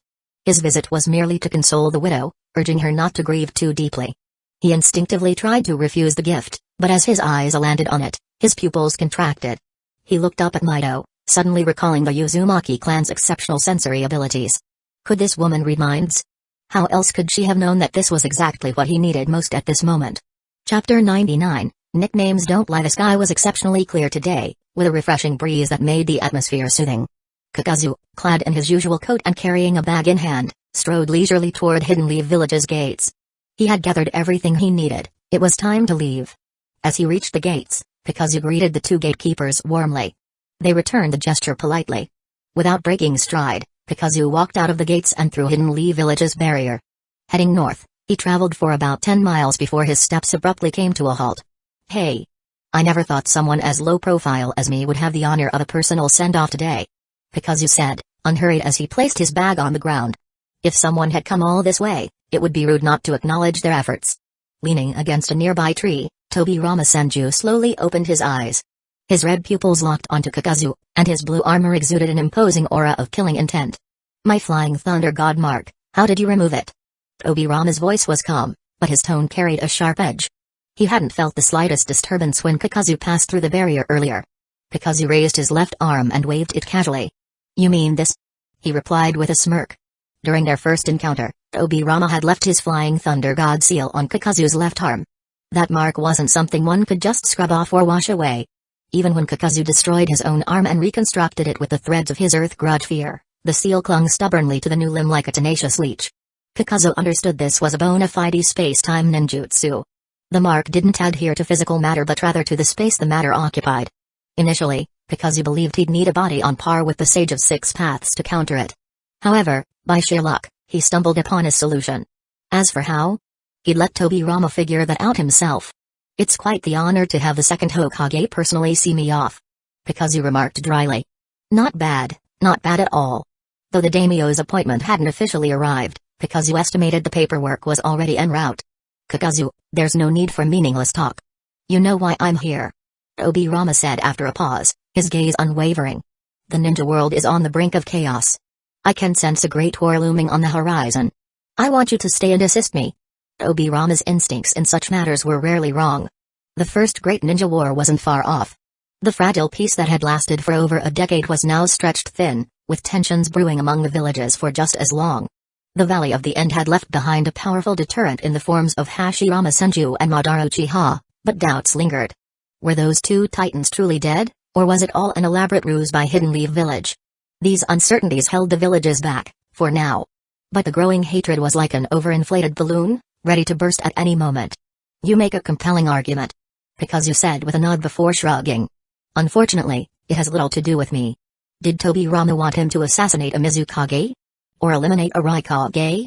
Such actions would undoubtedly create massive butterfly effects, reshaping the future of the ninja world. Kakuzu wasn't interested in that. His current strength was far from sufficient to alter the course of history meaningfully. To influence the world, one needed power on par with Hashirama and Madara, something Kakuzu didn't have. For now, it was better to bide his time. Of course, these thoughts weren't something he'd bother explaining to Tobirama, who likely wouldn't understand anyway. Tobirama took a step forward, lowering his crossed arms. And if I insist on making you stay? Kakuzu chuckled, pointing at Tobirama. A name might be mischosen, but a nickname never lies. You truly are a bandit at heart. He glanced around. No Anbu? They're unnecessary. I alone am enough to bring you back. Tobirama said confidently. Yet he knew the truth. Against someone of Kakuzu's caliber, bringing others would only lead to needless casualties. Come then. It's been years since we last fought properly. Tobirama added. Kakuzu tossed his coat aside. The heavy fabric landed with a thud, kicking up a cloud of dust. For a shinobi, disrobing before a fight was a sign of respect for a strong opponent. Without another word, Tobirama raised a hand. A sharp, high-pitched sound cut through the air as two steel wires gleamed in the sunlight, connected to his arms. Beneath Kakuzu's feet, hundreds of explosive tags lay in wait, forming a seemingly crude yet deadly trap. The simplicity of the setup belied its true nature. It was a testament to Tobirama's keen intelligence and meticulous planning, gathering precise intel, crafting an effective ambush, and exploiting his opponent's habits to perfection. Boom. A deafening explosion echoed through the valley, and thick black smoke billowed into the sky. The shockwave shattered everything nearby into fragments. Tobirama, holding a kunai crackling with lightning, leaped into the air and darted toward the center of the smoke. Hundreds of explosive tags were enough to obliterate most shinobi, leaving not even a trace of their remains. However, Tobirama Senju was willing to bet that his attack would have minimal effect on Kakuzu. His sharp sensory perception confirmed his suspicion. Within the billowing black smoke, Kakuzu stood firmly, entirely unscathed. As expected, he was fine. The lightning around Tobirama's arm crackled even more intensely. Today, he would use this technique to shatter Kakuzu's defenses. But there was one thing Tobirama hadn't anticipated. From the thick cloud of smoke, a hand suddenly emerged. Its palm was open, revealing a crimson, eye-like aperture in the center. Although Tobirama couldn't identify the nature of the technique, his instincts screamed of impending danger. Here's your gift, returned. A scarlet glow emanated from Kakuzu's palm as a surge of violent energy burst forth like a raging torrent. Boom. Boom. Boom. The explosions roared one after another. Tobirama, now standing dozens of meters away, narrowed his eyes. The familiar sound and force were unmistakable. It was the detonation of explosive tags. He redirected my explosion back at me? With his vast battle experience, Tobirama immediately recognized that the blasts were indeed from his own explosive tags. But just as he began analyzing Kakuzu's ability, the sound of the ground cracking reached his ears. Crack. A hand shot up from the earth, clutching Tobirama's ankle. Earth-style, Double suicide decapitation jutsu. The ground groaned as Tobirama's body was dragged underground and buried. Kakuzu leapt to solid ground, but he didn't let his guard down. Would it really be so easy to capture Tobirama Senju? Of course not. Splash. The Tobirama in front of him dissolved into a puddle of water. It was only a water clone. Kakuzu glanced at the spreading water, realizing that the real battle was only beginning. Where there was water, a water-style ninja could truly shine. From the treetops, Tobirama had already formed his hand seals. Water-style, exploding wave surge. The sound of rushing water echoed as a torrent began to form. What had initially been a small stream now swelled into a massive, reservoir-like surge. The colossal wave engulfed Kakuzu from every direction, leaving no escape. At the heart of the water, a deafening explosion detonated. Boom. The force rivaled the detonation of hundreds of explosive tags. The water erupted outward like a rain of steel needles, piercing tree trunks and tearing the ground apart. The once flat terrain was left riddled with craters. From the treetops, Tobirama's gaze sharpened. This was the battlefield of a true water-style master, and the fight was far from over. Chapter 100, Sealing the Tailed Beast's Chakra within Hidden Leaf Village. Squads of shinobi dashed out of the village, only to be intercepted by masked Anbu operatives. Lord Tobirama gave specific orders. Our duty is to guard the barrier and ensure the explosion's range doesn't reach the village. One Anbu member stated firmly. But with such intense fighting over there, are you sure Lord Tobirama doesn't need our support? A Jonin preparing to assist choked back his frustration, his gaze filled with unease as he stared at the towering plume of smoke in the distance. The Anbu operative cast a glance toward the battlefield, located kilometers away, yet the aftershocks of combat could be clearly felt even here. The intensity of the clash spoke volumes. If even Lord Tobirama can't handle it, our presence won't make a difference. Let's stay here and wait. The Anbu reassured. Far off in the battlefield, Kakuzu twisted his wrist, his palm aimed directly at Tobirama. Here, returning this to you. Boom. A torrent of water erupted from Kakuzu's palm, spiraling into a massive vortex as it surged toward Tobirama, threatening to engulf him. With narrowed eyes, Tobirama teleported away using his Flying Thunder God technique just before the water could close in on him. He reappeared several meters behind Kakuzu, observing with a calculated gaze. This time, Tobirama didn't rush to attack. Instead, he hesitated briefly, analyzing Kakuzu's new abilities. So, he can absorb ninjutsu and reflect it back. This doesn't feel like a jutsu, it's more akin to a KK Genkai, Tobirama mused, a rough idea forming in his mind. He had to admit, Kakuzu's new powers were proving exceptionally troublesome. You know. Tobirama said, his voice calm but weighted, Madara isn't dead. At those words, Kakuzu turned, his expression betraying amusement as he locked eyes with Tobirama. That unscrupulous guy must have gone grave robbing again, Kakuzu thought wryly. Now that his brother isn't around to keep him in check, he's probably diving headfirst into forbidden experiments. Feigning indifference, Kakuzu replied, that has nothing to do with me. Tobirama's gaze sharpened. From Kakuzu's demeanor, he gleaned a hint of confirmation. You do know something. Tobirama said, his tone unwavering. Kakuzu chuckled but didn't respond. Having his cards revealed was of little concern, after all, Tobirama couldn't defeat him. After a moment of silence, Tobirama began weaving hand signs. This was a unique sequence for a water-style jutsu Tobirama hadn't used before. The results were staggering. A colossal torrent of water surged forth, submerging the dry ground beneath a churning tide. Whoosh! The thunderous waves roared, transforming the area into a vast waterlogged expanse spanning tens of meters. Legends spoke of Tobirama's water technique as being capable of conjuring the sea itself. While those stories were exaggerated, bringing forth an ocean would grant him dominion over the entire shinobi world, the scale of this jutsu was undeniable. It more closely resembled a lake. The onslaught of water forced Kakuzu to reveal his true form. The black threads of earth grudge fear tore free, and he unleashed all 5 chakra natures simultaneously. Fire fed on wind, lightning thrived on water. Combined with his earth-hardened body and the sinister power of dark style, Kakuzu retaliated with overwhelming force. The clash of chakra and elements left the outskirts of Hidden Leaf Village in ruins.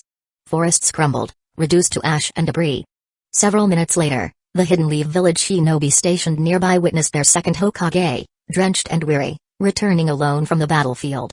Tobirama said nothing as he passed, merely instructing the Anbu to clean up the remnants of the skirmish. Back in Hidden Leaf Village, Tobirama officially accepted the feudal lord's decree, cementing his role as the second Hokage. His focus turned to governance, refining the policies left by Hashirama and establishing new institutions like the Hidden Leaf Village Military Police Force to ensure internal stability. Months passed, and the village settled into a semblance of peace. The turmoil brought on by Hashirama's death began to fade. But this calm was limited to Hidden Leaf Village. Across the ninja world, tension simmered. The conflict between Hidden Mist Village and Hidden Stones Village intensified. The second Mizukage dispatched assassination squads to the borders of the Land of Earth. In retaliation, Hidden Stones Village's demolition units infiltrated Hidden Mist Village, triggering devastating explosions on its smaller islands. Meanwhile, Hidden Clouds Village appointed its second Raikage. Resentment toward Hidden Leaf Village for the first Raikage's death lingered, and relations between the two villages grew even more strained under the new leadership. While the shinobi world edged closer to all-out war, Kakuzu had returned to White Tree Town. Unconcerned with the growing tensions, Kakuzu devoted himself to merging Kekkei Genkai into his body and experimenting with the chakra of tailed beasts. In his laboratory, he stood before a large turtle shell, the remnants of the three tails. Crimson chakra writhed within, forming tails that lashed violently against the containment fluid. Each movement sent bubbles surging to the surface. The chakra radiated raw fury, seemingly on the verge of breaking free. But Kakuzu wasn't about to let that happen. He retrieved a half-full vial of blood from his supply, the last remnants of Hashirama cells he had stolen from Hidden Leaf Village. Although a long time had passed, the vitality of the blood remained intact. It had to be said, cells related to the God Tree, like Hashirama's, were truly remarkable. Even after being left for so long, they hadn't decayed. Initially, Kakuzu had planned to save them for his next body reconstruction, but now it seemed more prudent to use them to stabilize the miniature three tails. After countless experiments, Kakuzu had finally managed to dilute Hashirama's cells to 25 times their original concentration. That specific ratio seemed to strike the perfect balance. It was concentrated enough to interact with the three tails chakra without overwhelming it, yet not so diluted as to be ineffective. When Kakuzu poured the diluted Hashirama cells into the nutrient solution, the reaction was immediate. The solution began to churn violently. Blub, blub, blub. A steady stream of bubbles surged upward, and the liquid's agitation grew more intense. Suspended in the center, the shell of the three tails began to tremble violently. The scene resembled the delicate process of mixing volatile explosives. One misstep, and the entire lab could have been reduced to rubble. But Kakuzu remained composed. He trusted his meticulous process. If he couldn't even tame a fragment of the three tails, how could he face stronger opponents in the future? The chaos persisted for nearly half an hour. Though the duration felt excruciatingly long, the containment vessel, surprisingly, held firm. When Kakuzu turned his attention to the shell at the center, he saw it floating quietly now. Occasionally, traces of the three tails chakra would waft out, but the once turbulent energy had been subdued. Compared to its previous state, it was now like a docile kitten. Kakuzu clenched his fist, his excitement barely contained. It had worked. It had finally worked. Hashirama cells naturally suppress tailed beast chakra. Moreover, thanks to their connection to the God Tree, there seemed to be an unspoken resonance between the two. What Kakuzu had now was a vessel infused with the chakra of the three tails but devoid of any independent will. The miniature three tails had been born. The next steps were straightforward. The 8-trigram seal he had obtained from Mido Uzumaki during his departure from Hidden Leaf Village could now be put to use. Chapter 101, The Bloodbath Sparked by the Tailed Beast Ball Land of the Moon. A rugged and desolate valley, surrounded by towering peaks and jagged rocks. The echoes of a roar would reverberate fiercely through the mountains. Kakuzu stood atop the mountain, one foot resting on a rock, silently taking in the unique landscape. Kakuzu-sama, Rokuno has returned, said Hanabusa, Kakuzu's personal assistant, with a smile from behind him. Kakuzu gave a slight nod. Behind him, a young man carrying a massive box on his back approached. This was Heisei Rokuno, another trusted subordinate of Kakuzu in the town. Rokuno stopped before Kakuzu, setting the box down with care. Bowing respectfully, he said, Kakuzu-sama, the item you requested has been completed. Opening the box, he revealed a massive steel greatsword, 2 meters in length. This blade had been forged by a renowned craftsman from the Land of Snow, commissioned for a hefty sum of 600,000 ryo. Kakuzu reached down, picking up the greatsword with ease. It was, without a doubt, a magnificent weapon, a symbol of pride for any warrior. However, Kakuzu had no intention of using it in battle. For him, it was merely a tool for experimentation. With a sharp whoosh, the threads of Kakuzu's Earth Grudge Fear technique unraveled, his body opening up in an instant. Suido, he commanded. From within Kakuzu's body, Suido emerged. Kakuzu's brow twitched slightly, and Suido immediately followed his unspoken instructions, channeling chakra throughout his body. Crouching low, Suido began to transform. Dark red chakra bubbled up and enveloped his entire form, solidifying into a tangible aura. Behind him, 3 tails of chakra flickered ominously. After 2.5 years, Kakuzu's experiment was finally complete. The shell of the 3 tails chakra had been sealed within Suido's body. Some might question why Kakuzu only sealed the chakra's shell instead of the full 3 tails, creating a proper Jinchuriki. The answer lay in the nature of Suido. Suido was not a true person, lacking independent consciousness. This alone set him apart from the genuine Jinchuriki. Furthermore, Kakuzu's body, once devoid of organic tissue, only began showing signs of biological growth after being infused with Hashirama cells. While the bodies of his creations had also started developing flesh, their physical resilience was still weak and required further enhancement. Sealing an entire tailed beast would be akin to using a standard sealing scroll. If the beast went berserk, it could break free. To minimize risk, Kakuzu chose a cautious, incremental approach. Raising the great sword, Kakuzu called out, "Now, come at me." A red and blue blend of chakra swirled at Suido's mouth, mixing in an 80-20 ratio. In moments, a dark purple-tailed beast ball coalesced and launched straight at Kakuzu. Boom! The tailed beast ball detonated with a deafening explosion, shaking the entire canyon. Nearby, Hayabusa and Rokuna balked, their eyes wide with shock. "Kakuzu-sama!" Hayabusa cried out, rushing toward the smoke-filled area.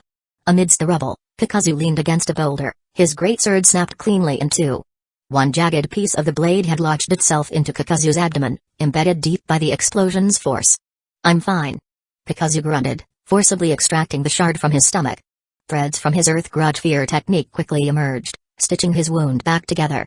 "Kakuzu-sama, that was reckless." Hayabusa scolded, her voice tinged with worry. "Hey." Kakuzu chuckled softly. "Trial and error is the only path to truth." Testing Suido's ability to wield the 3 tails chakra meant taking extreme measures. Despite the risks, the results were satisfactory. The great sword had been destroyed, but the power of the tailed beast ball had met Kakuzu's expectations. Standing upright, Kakuzu took a deep breath. "Hayabusa, step back. The experiment isn't over yet." Though still concerned, Hayabusa nodded obediently, retreating to a safe distance. "Suido, continue." At Kakuzu's command, Suido generated another tailed beast ball, launching it with cannon-like force. This time, Kakuzu discarded the broken greatsword, extending his left hand. His palm opened, revealing a blood-red marking as he channeled chakra. Dark style, absorption hole. The tailed beast ball collided with Kakuzu's palm, but instead of exploding, it was absorbed like flowing water, vanishing into his arm. A smirk spread across Kakuzu's face.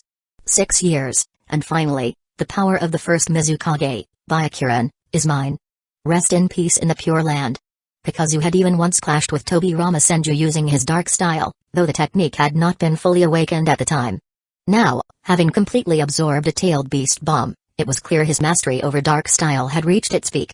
He glanced at his left palm, which was still emitting faint wisps of smoke. Kakuzu couldn't help but muse to himself. Dark style was like a glitch in the system of the ninja world. The ability to absorb ninjutsu bore a resemblance to the Rinnegan's capabilities and even to the powers wielded by the later Otsutsuki clan. However, while the Rinnegan absorbed ninjutsu as a passive ability, dark style functioned more like the active techniques of the Otsutsuki. Whether there was a deeper connection between the two would require further study. Kakuzu raised his palm skyward. Boom! The tailed beast bomb that had been absorbed into his hand surged out with a burst of chakra, shooting into the air before crashing heavily into the valley below. Boom! The resulting explosion echoed like thunder across the Moon Valley. "Suido!" Kakuzu commanded sharply. In response, Suido began to form another tailed beast bomb. Within seconds, the valley erupted with another series of deafening blasts, painting the once clear sky with the crimson hue of destruction. Despite the devastation, there were limits. While the tailed beast bombs released by Suido were comparable in quality to those of Isabu, they lacked in quantity. After all, the chakra embedded within the fragment of Isabu's shell could only stretch so far. Firing 4 tailed beast bombs in quick succession was the absolute limit. Further use would require time for chakra recovery. Still, 4 tailed beast bombs were more than enough to annihilate most Kage-level opponents. "Suido, return." Kakuzu ordered. Suido withdrew into Kakuzu's body, the stitches of Earth Grudge Fear seamlessly resealing his wounds. "Congratulations, Kakuzu-sama," Hayabusa said with a smile as she approached, her expression bright with admiration. Kakuzu returned her smile, his gaze softening briefly as he reached out to touch her delicate cheek. But without warning, he scooped her up, ignoring her startled yelp as he gave her thigh a playful pat. "Words alone aren't enough. Show me something tangible," Kakuzu said with a smirk before leaping into the dense forest. The ensuing battle in the forest raged for over an hour, the sounds of conflict echoing through the trees. Yet, unbeknownst to the combatants, the world beyond the forest was shifting. Raikage's office. What? The second Raikage's fist slammed into his desk with such force that it shattered into splinters. Raikage-sama, the reports are confirmed. There have been multiple tailed beast bomb detonations at the military encampment in our subordinate nation, the Land of the Moon. The scout hesitated before continuing. After contacting our forces, we've confirmed that neither of Hidden Cloud's village's Jinchuriki were involved. These attacks were not launched by us. The Raikage's fury burned even hotter as he processed the report. The explosions had not only devastated their allies' territory but had also killed and injured numerous Hidden Cloud's village shinobi stationed there. It was nothing less than a direct provocation, a blatant challenge to their authority. And the culprit was clear. Mobilize the troops. Mobilize them now. The Raikage bellowed, pointing an accusatory finger at his subordinates. If Hidden Leaf Village dares to act so brazenly, we will retaliate in kind. Alert the front lines to prepare for full-scale war. The Raikage's declaration plunged the room into a grim silence.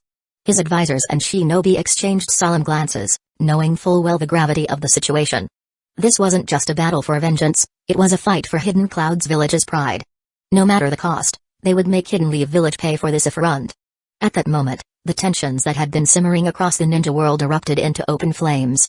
The first great shift in the shinobi world had begun. Chapter 102, The Start of the Shinobi World War. By the end of year 16 in the Hidden Leaf calendar, Hidden Cloud's village launched a surprise attack on Hidden Leaf Village from Moon Canyon. However, Hidden Leaf Village was well prepared. Under the strategic command of Narasharagu, Hidden Leaf Village's forces staged a tactical retreat, luring the Hidden Cloud's village ninja into an ambush. The result was devastating for Hidden Cloud's village, but the matter did not end there. War is always easier to ignite than extinguish. Fueled by the cries of his people mourning their fallen comrades, the second Raikage launched a full-scale offensive against Hidden Leaf Village. Naturally, Hidden Leaf Village retaliated with equal ferocity. The long-simmering tensions between the two villages erupted into an all-out conflict. Meanwhile, Hidden Mist Village and Hidden Stones Village had their own hostilities to contend with. Despite their territories not directly bordering each other, their animosity was palpable. Hidden Mist Village launched a naval raid against Hidden Stones Village's positions, sparking further bloodshed. The second Tsuchikage was not one to back down. Seeking vengeance for fallen comrades, he aimed to shift the battlefront south, away from Hidden Mist Village's maritime advantage. Slowly, the conflict crept closer to the borders of the Land of Fire. Thus began the First Shinobi World War, with each village waging fierce battles fueled by hatred and vengeance.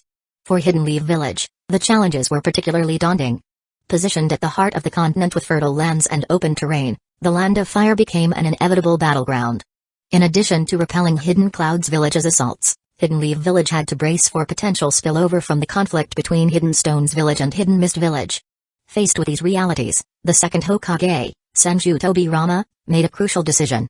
He ordered the evacuation of 10 northern towns in the Land of Fire to create a buffer zone. Simultaneously, he sought to mediate between Hidden Stones Village and Hidden Mist Village, offering to act as a neutral party. But with tensions running high, neither village was willing to listen. Instead, they seized the opportunity to move their war directly into the buffer zone. Unbeknownst to them, Tobirama's seeming retreat was a calculated trap. By drawing both sides into the Land of Fire's northern territory, he set the stage for a counterattack. Donning his battle-worn armor from the Warring States period, Tobirama personally led Hidden Leaf Village's forces to confront Hidden Cloud's village. The Shinobi World War erupted in full force. At White Tree Town, Kakuzu reclined leisurely on a fur-covered chair, calmly unfolding an unmarked envelope. Though unsigned, the lingering chakra on the paper made it clear who had sent it. As expected of the second Hokage, the founder of the Enbu. "You tracked me down so quickly." Kakuzu murmured with a sly grin as he scanned the letter. However, as his eyes darted over the contents, his expression darkened. With a sudden jolt, he shot up from his seat, clutching the letter tightly. "Utter nonsense." He spat. The letter accused Kakuzu of visiting the Land of the Moon and provoking the border conflict between Hidden Leaf Village and Hidden Cloud's village. The message made it clear, Tobirama intended to hold him accountable for instigating the war. If Kakuzu didn't comply, the Hokage threatened to publicly expose him, painting him as the root cause of the conflict and the enemy of all villages. Kakuzu sneered, crumpling the letter. "Tobirama, you sly bastard. Don't even think about dragging me into your mess. You think I'll return to be your pawn? Dream on." As for the Hokage's threat to spread the accusation across the shinobi world, Kakuzu couldn't care less. "Go ahead and shout your lies. Who's going to believe you, anyway? Casting the letter aside, he strode toward his laboratory. Inside, Hayabusa was engrossed in calibrating a massive machine. Noticing Kakuzu's arrival, she gestured toward a towering frozen containment chamber. Kakuzu-sama, the cryogenic stasis tank is complete. It will be of great use to your future plans, she said with a confident smile. Kakuzu nodded, stepping closer to inspect the device. Even through the reinforced glass, the biting chill of the chamber was palpable. The tank was designed to preserve experimental specimens that weren't immediately viable for use. With its development, Kakuzu's ambitions could progress to the next stage. Meanwhile, across the shinobi world, the First Shinobi World War began to reshape history. Unlike the clan-driven conflicts of the Warring States era, this was a war between villages, each backed by the resources and manpower of entire nations. The battlefields became grinding machines of human life and resources. Hidden Mist Village and Hidden Stones Village's enmity burned brightly as their forces clashed, dragging their hostilities closer to the Land of Fire. The hatred between the two villages stemmed from clan feuds dating back to the Warring States period. Their relentless rivalry spanned a large part of the shinobi world, even extending the flames of war into the Land of Fire.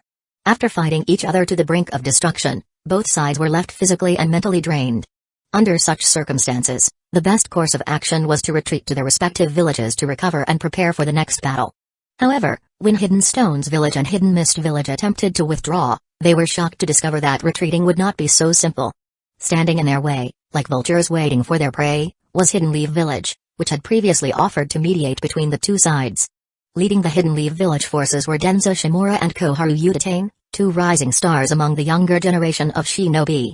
They didn't interfere with the ongoing carnage between Hidden Stones Village and Hidden Mist Village, they simply observed from the sidelines, their presence exerting a silent but immense pressure on both villages. The involvement of a third party ensured that the battle would not end easily. Neither Hidden Stones Village nor Hidden Mist Village dared to provoke Hidden Leaf Village at that moment, forcing them to continue their bloody conflict despite their exhaustion. The stalemate persisted until one fateful encounter.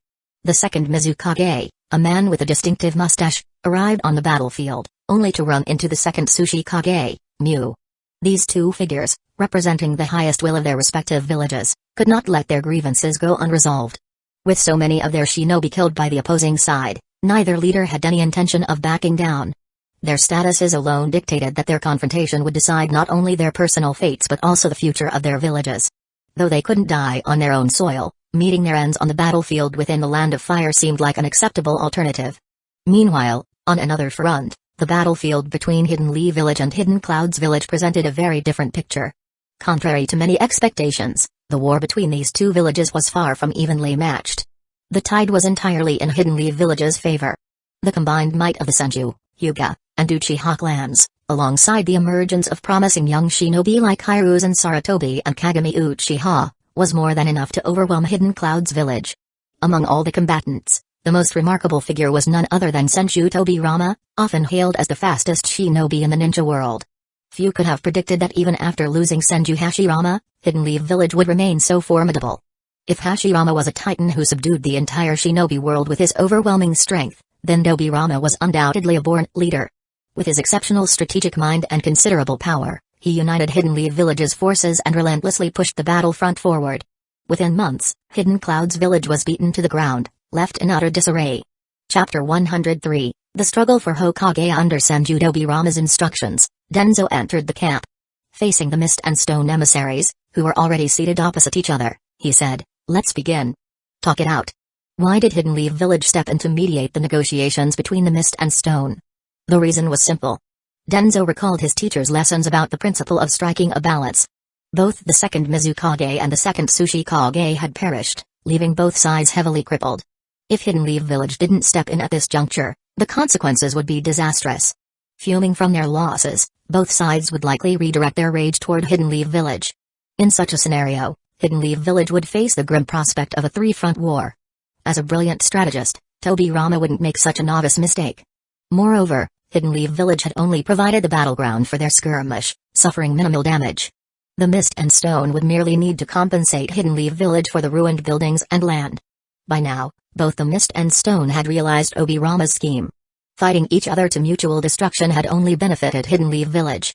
But there was no helping it, they had been outmaneuvered. Worse, they'd lost their village leaders. Returning home quickly to elect new leaders and stabilize their villages was now a priority. As for swallowing their humiliation, they had no choice. With the Mist and Stone situation mostly resolved, Hidden Leaf Village's focus shifted to its conflict with Hidden Clouds Village. Before the war began, Hidden Leaf Village had already lost 2 powerhouse shinobi, Senju Hashirama and Hyuga Tennin. Even so, under Tobirama's leadership, Hidden Leaf Village maintained its dominant position, leaving Hidden Clouds Village utterly defeated. The second Raikage's hair had turned white from stress. He had no choice but to admit that Hidden Clouds Village was no match for Hidden Leaf Village. The war had been devastating for his village. However, Tobirama extended an olive branch, initiating peace talks with Hidden Clouds Village. Why did he do this? As Tobirama had once discussed with Kakuzu, the root cause of conflict in the ninja world was lingering hatred. The shinobi of Hidden Leaf Village and Hidden Clouds Village harbored deep-seated grudges against each other. To eradicate this hatred would take decades.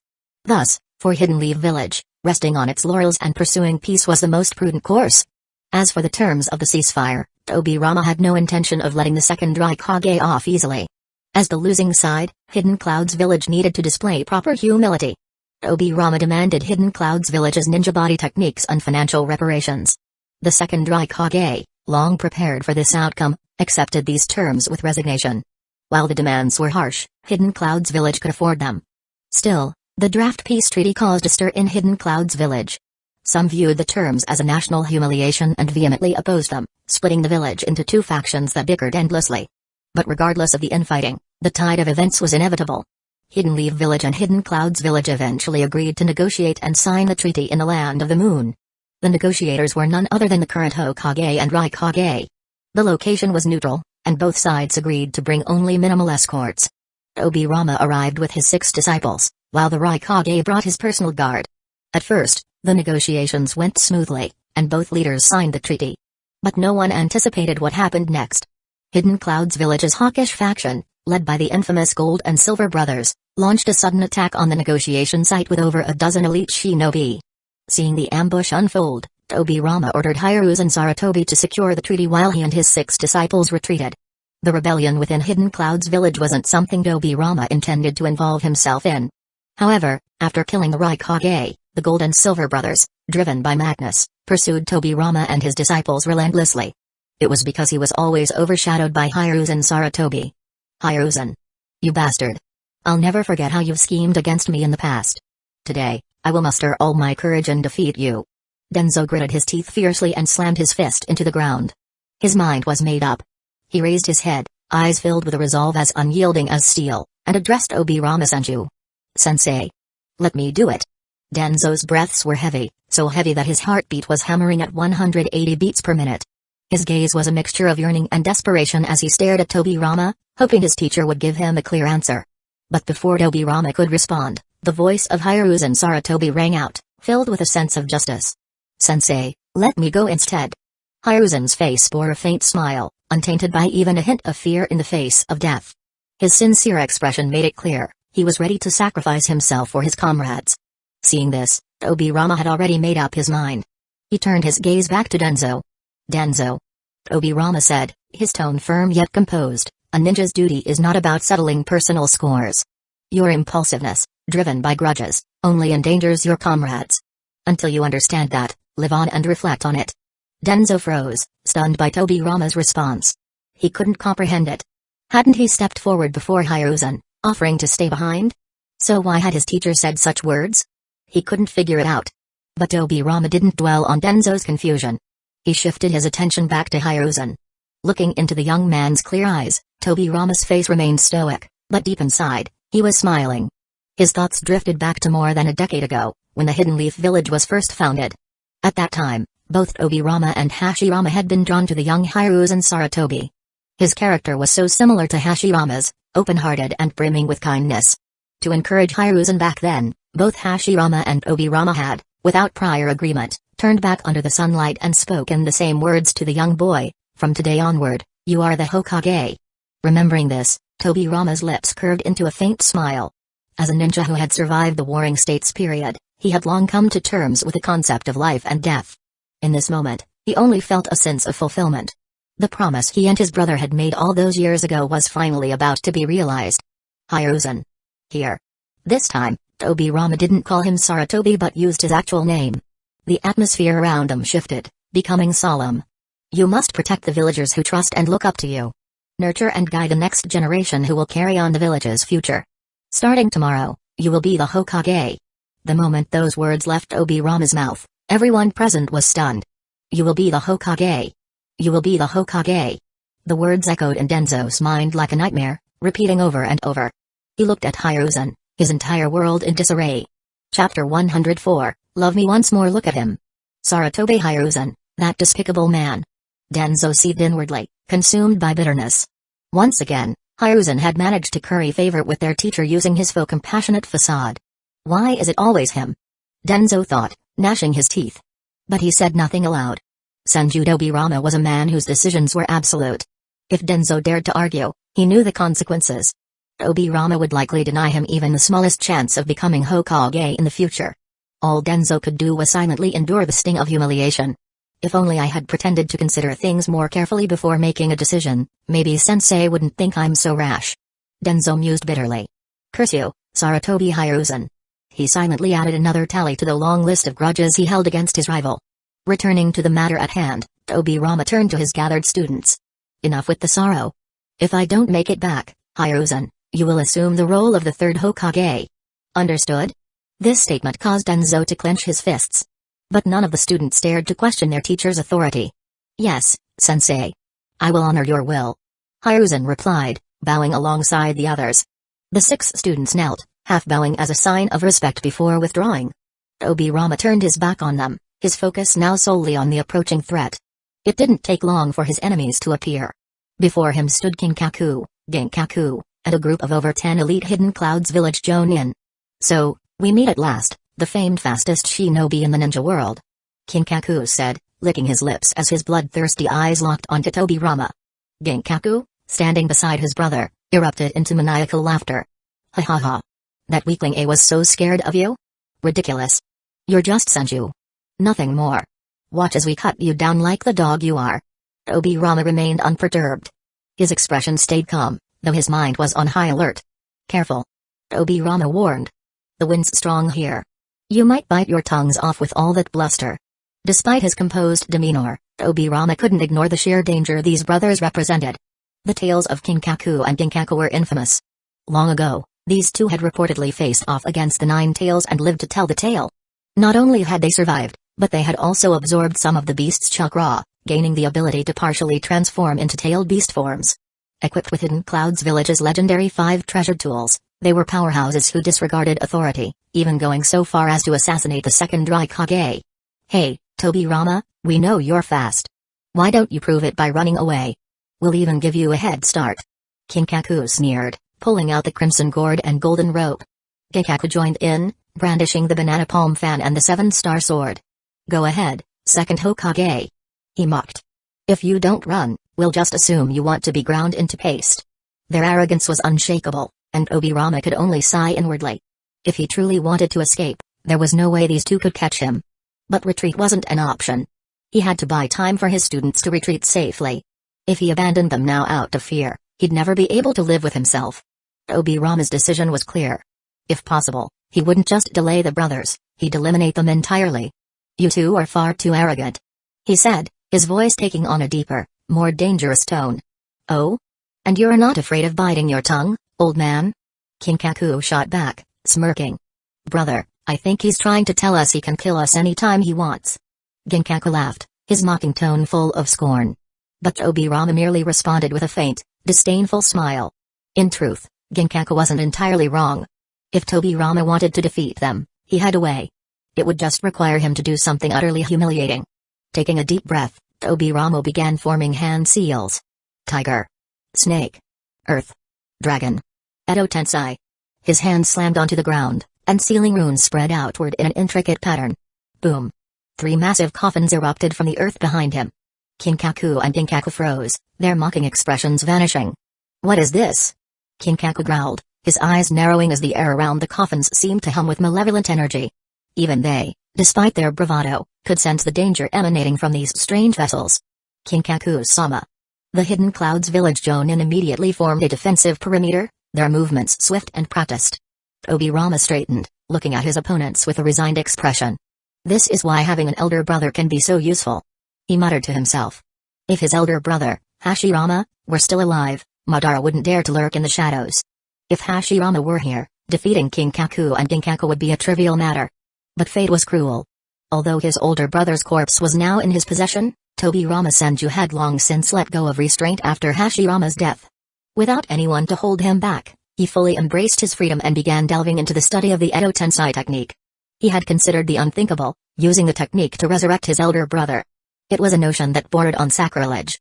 However, the possibility of success was undeniably tempting. Driven by curiosity, Tobirama conducted several experiments. But to his surprise, even after unraveling the intricate threads of time and space that governed the technique, he still couldn't completely summon his brother's soul back to this world. Analyzing the results, Tobirama pinpointed two main issues. First, there was Hashirama's colossal chakra, no, perhaps it was more accurate to say chakra with a capital C. Second, his brother's body had a unique constitution that set him apart from ordinary humans. As his research progressed, Tobirama uncovered a potential solution. The key lay in using Hashirama cells as a catalyst. By incorporating them into the ritual, there was a chance to reincarnate Hashirama at his peak state. Without this, any attempt at reincarnation would yield a vastly inferior version of the so-called god of shinobi, with perhaps only half of his usual strength. And what would be the point of summoning a weakened Hashirama? So Tobirama prudently decided to focus on studying Hashirama cells in depth. He had every intention of continuing this research, but his duties as Hokage proved to be an insurmountable obstacle. Administrative work consumed his time, and before long, the First Shinobi World War erupted. With such chaos, he couldn't fully commit to his experiments. Thus, when Tobirama finally used the Edo Tensei technique to summon 3 coffins, none of them contained his brother, Hashirama Senju. It was a regret that weighed heavily on him. Still, Tobirama's sharp gaze landed on the gold and silver brothers standing before him. The 3 I've summoned with this technique should be more than enough to deal with the likes of you. Clap. Tobirama brought his hands together in a decisive seal. Creak, the lids of the coffins slowly opened. Chapter 105, Born Evil. The gold and silver brothers' laughter abruptly ceased. While they were reckless and eccentric, they weren't fools. On the contrary, their combat instincts were sharp. Seeing the coffin, it wasn't hard to connect the dots, dead bodies. Using the dead in battle? The two exchanged a glance, the same chilling thought crossing their minds, the Battle of the Valley of the End, years ago. Though they hadn't witnessed that fight firsthand, the terrifying aftermath reverberated far and wide, not just in the Land of Fire but even in the surrounding nations. As the coffin lid fell to the ground with a heavy thud, kicking up a cloud of dust, their hearts tightened. If the person inside truly was Senju Hashirama, wouldn't they be in deep trouble? With a dull thump, the coffin lid crashed onto the ground, scattering dirt and smoke. From within emerged a man clad in purple armor, the Uchiha clan emblem emblazoned on his attire. His short, spiky hair framed his sharp features. As he opened his eyes, 3 tomoe lazily rotated in his black pupils. The man seemed disoriented at first, glancing at his hands, flexing his fingers, and sensing the unfamiliarity of his resurrected body. Then his gaze shifted, landing on Senju Tobirama standing before him. He felt a strange connection, as if their chakra were linked. You are. Suddenly, his pupils shrank, and his expression twisted into rage. You vile brat from the accursed Senju clan. I knew it was you. I'll crush you with my own hands. Before he could finish his tirade, another voice, even louder and more agitated, erupted from the coffin beside his. Kajima Uchiha. How are you still alive, you old bastard? All eyes turned to the source of the outburst. A man with long hair and clad in red armor stepped out, his face full of disbelief. Tobirama? Impossible. Didn't I kill you already? Bullshit. I was the one who killed you. You wanna say that again? I'll end you right now. Go ahead and try. Try me and perish. The chaotic scene was as awkward as it was absurd. The gold and silver brothers hesitated, watching the madness unfold. They weren't about to make a move. This wasn't any ordinary ninjutsu. Tobirama had summoned warriors from the Warring States period. It was beyond comprehension. As the 2 men, Tajima Uchiha and Senju Batsuma, reached for their weapons, the lid of a 3rd coffin fell away. The man who stepped out had black and white eyes, the Hyuga clan's Byakugan. He glanced at Tobirama, confusion evident on his face. After a brief exchange, he pieced together the situation. Turning to the quarreling pair, he addressed them calmly. Tajima Uchiha, Senju Batsuma, please, there's no need to fight. Lord Tobirama has used his jutsu to summon us from the Pure Land. Hidden Leaf Village is in danger, and we must help repel its enemies. Hidden Leaf Village? What's that? Tajima asked with suspicion. It's the village built by the Senju and Uchiha clans, a place for all shinobi to live in peace. The Hyuga explained. His words managed to ease the tension somewhat. Butsuma looked Tobirama up and down, his expression unreadable. The last time he'd seen his son, Tobirama had been just 15. Now, he was a mature, sharp-featured man. Tobirama. Butsuma took a step forward, arms outstretched as if to embrace his son. Just as he reached him, his expression shifted, and with a resounding smack, he slapped Tobirama's head. You little brat. Dabbling in forbidden techniques to drag me back from the dead? And now you want me to fight for you? You ungrateful punk. Caught completely off guard, Tobirama stumbled, rubbing his head. The sudden shift from the warm reunion to a scolding left him speechless. Father, can we talk about this later? We have more pressing matters. Tobirama protested. A sigh escaped Butsuma, but he nodded.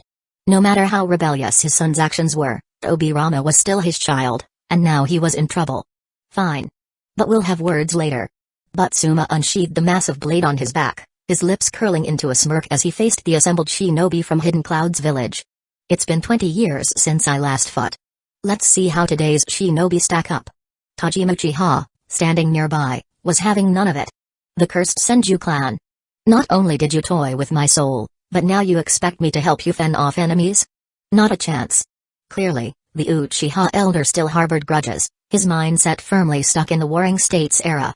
Hyuga Tenin, a mediator who had only recently died, had been summoned back, coughed awkwardly, preparing to intervene. Before he could speak, Senju Tobirama raised a hand to stop him. Tobirama could have easily used Edo Tensei to forcibly control Tajima. However, resorting to brute force to make someone submit wasn't his style. Instead, he stepped forward, fixing Tajima with a calm but piercing gaze. Gesturing to the rear, he spoke evenly. Kagami Uchiha, your clan's prodigy, is fighting back there right now. You. I get it. Tajima interrupted, his tone begrudging. Though reluctant, he hefted the weapon strapped to his back and turned to face the advancing Hidden Cloud's village forces. Tobirama allowed himself a small smile. The tension caused by the circumstances of the Edo Tensei summoning had dissipated entirely. Now, all that remained was to focus on the battle ahead. Tajima Uchiha and Senju Tobirama readied themselves for the fight, while Hyuga Tenin adopted the opening stance of the 8 trigrams. My apologies, Lord Tobirama. Tenin said, his tone resolute yet tinged with regret. I'm willing to give my all for Hidden Leaf Village, even in this state. But I can't sense the life force within me anymore. My ultimate technique, which once took down the Raikage in a single blow. I can't use it now. Otherwise, those 2 brats, King Kaku and King Kaku, would have been no trouble at all. Tobirama offered a faint, understanding smile. Hyuga clan head, you have nothing to apologize for. If anything, I should be the one apologizing, for dragging you into a fight under such circumstances. Lord Tobirama, please don't say that. Let's focus on the battle. It's time to show these Hidden Clouds village brutes the true strength of Hidden Leaf Village. Chapter 106, The Will of Fire's Legacy. Ha, big brother, it seems we've been underestimated. Hey, if that's the case, let's show them what we're really made of. The Gold and Silver brothers exchanged a look, their faces twisting into crazed grins as dark red chakra began to surge around them. Tapping into the 9 tails chakra, brimming with malice and hatred, they began their transformation into tailed beast forms. While they only wielded a fraction of the 9 tails' power, it was enough to manifest 6 tails behind them, terrifyingly strong, but incomplete. Brothers, don't let the second Hokage look down on us. We survived the Warring States period. Let him witness our strength. With the Gold and Silver brothers' rallying cry, the 18 elite shinobi they brought with them roared in unison, their bloodlust palpable. Yoo-hoo! The Gold and Silver brothers were infamous even within Hidden Cloud's village, renowned for their violent and unhinged personalities. The shinobi who followed them were no different, maniacs, every one of them. What followed was a clash of titans, 20 fearsome lunatics against 4 Kage-level shinobi. On the surface, the fight appeared evenly matched. The Uchiha boasted their unparalleled Sharingan, while the Senju were known for their prodigious chakra reserves. Yet, the Gold and Silver brothers had not only partial-tailed beast transformations but also 5 legendary tools of unimaginable power. At the start, the second Hokage's team was at a disadvantage. However, the battlefield soon turned in their favor when the Hidden Clouds village shinobi witnessed something horrifying, the immortal bodies and endless chakra granted by the Edo Tensei. Both Tajima Uchiha and Senju Butsuma could die over and over without consequence. In stark contrast, every fallen Hidden Clouds village shinobi was a permanent loss. It was only a matter of time before Tobirama's strategy of attrition would claim total victory. Realizing this, the Gold and Silver brothers decided to shift their focus. If we can't defeat the second Hokage in time, then perhaps we target someone else instead. What do you think, Tobirama? How far can a tailed beast bomb reach? Their maniacal laughter echoed as two tailed beast bombs formed in their mouths, glowing with ominous energy. Tobirama's sharp eyes narrowed. This is bad. Boom. Boom. The two-tailed beast bombs launched into the air in high arcs, aimed not directly at their targets but at the general vicinity of Hiruzen Sarutobi and the other young shinobi. Even if the blasts didn't hit directly, the resulting explosions would devastate the entire area, leaving Tobirama's efforts to hold the rear meaningless. You won't succeed. Tobirama's voice carried a calm determination as he drew to kunai, his gaze unflinching. In that moment, he made his decision. Hiruzen, Denzo, Koharu, Hamura. The future of Hidden Leaf Village is in your hands. With one fluid motion, Tobirama hurled his flying thunder god-marked kunai toward the incoming tailed beast bombs. The moment they reached the bombs, the teleportation jutsu activated. FZT. The first bomb disappeared, reappearing moments later in a distant, uninhabited mountain range. Boom. The deafening explosion lit up the horizon, but the immediate threat was neutralized. Tobirama swiftly threw a second kunai to redirect the remaining bomb, but the battlefield was unforgiving. This is the real surprise we've prepared for you, second Hokage. Without needing to turn, Tobirama sensed it. The Gold and Silver brothers had combined their powers, forming an even larger tail beast bomb that rolled toward him like a massive, destructive boulder. As the second bomb drew closer, his comrades, now reanimated corpses, threw themselves at the incoming attack, shielding him. Boom! The explosion tore through the battlefield, its blinding light turning the darkened sky into a sea of brilliance. Even though the Gold and Silver brothers wielded only fragments of the Nine Tails' power, it was enough to rival the pinnacle of shinobi strength. When the dust finally settled, the battlefield was unrecognizable, a barren wasteland of charred earth and smoking craters. Tobirama lay on the ground, half of his body missing. Yet, his mind remained sharp, his weary eyes fixed on the sky. Was the last tailed beast bomb redirected? He wondered silently, his thoughts lingering on the safety of his students. Known as the fastest shinobi of his era, Tobirama could have fled. No one could have stopped him. But in the end, he chose to use his speed and cunning to ensure the survival of his 6 disciples. Because he believed in them. He believed they would carry on his will, just as another man would decades later, a man who sacrificed everything to protect the village and entrust its future to the next generation. The sound of footsteps approached quietly. Tobirama Senju glanced sideways, his sharp gaze falling on the 3 formidable shinobi resurrected alongside him. However, their newly repaired Edo Tensei bodies were now glowing faintly, signaling their return to the Pure Land. So, it seems the caster of this jutsu must leave as well? Tobirama's lips curved into a faint smile. He seemed at peace, carrying no burdens. Hyuga Tenin lowered his head slightly. Lord Tobirama, I'm sorry. I wasn't able to help you much. Foolish. Tobirama chuckled softly. Come now, let's meet again in the next world. Tajima Uchiha, his expression begrudging, finally spoke. I still can't stand the Senju clan, but sacrificing yourself for the sake of your disciple? I can respect that. Tobirama's smile widened faintly, though he remained silent. His gaze shifted toward another direction, where over a dozen crazed Hidden Clouds village shinobi had met their end. Under the destructive force of a tailed beast bomb, they were obliterated, leaving no remains behind. The bodies of the Kinkaku and Ginkaku brothers, however, were still intact, thanks to the protection of their tailed beast cloaks. Ginkaku's cloak had been completely stripped away, leaving him sprawled lifeless on the ground. As for Kinkaku, he wasn't dead yet. Weak waves of tailed beast chakra still emanated from his body. Kinkaku groaned, his voice laced with agony.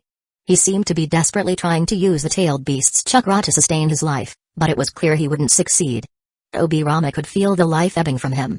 Even if a highly skilled medical ninja were present, it would be impossible to save him now.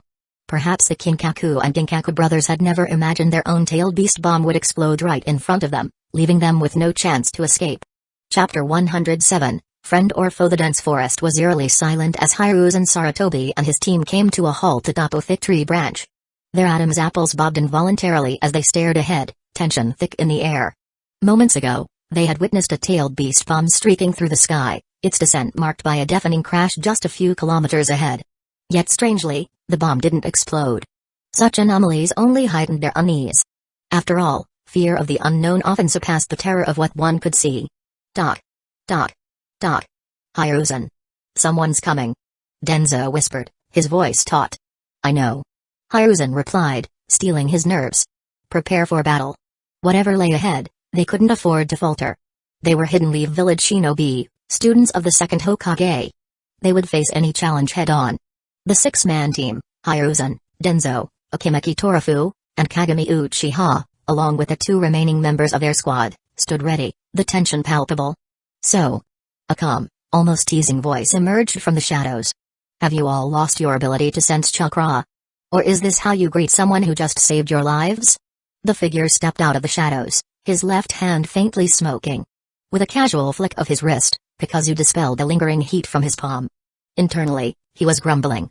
Sanbi, you're a joke compared to Kurama. One-tailed beast bomb from the Nine Tails nearly cooked me alive. And they call you equals? Despite his annoyance, Kakuzu couldn't help but marvel at Kurama's overwhelming power. There was a reason even Hashirama Senju had acknowledged the Nine Tails as the mightiest of the tailed beasts.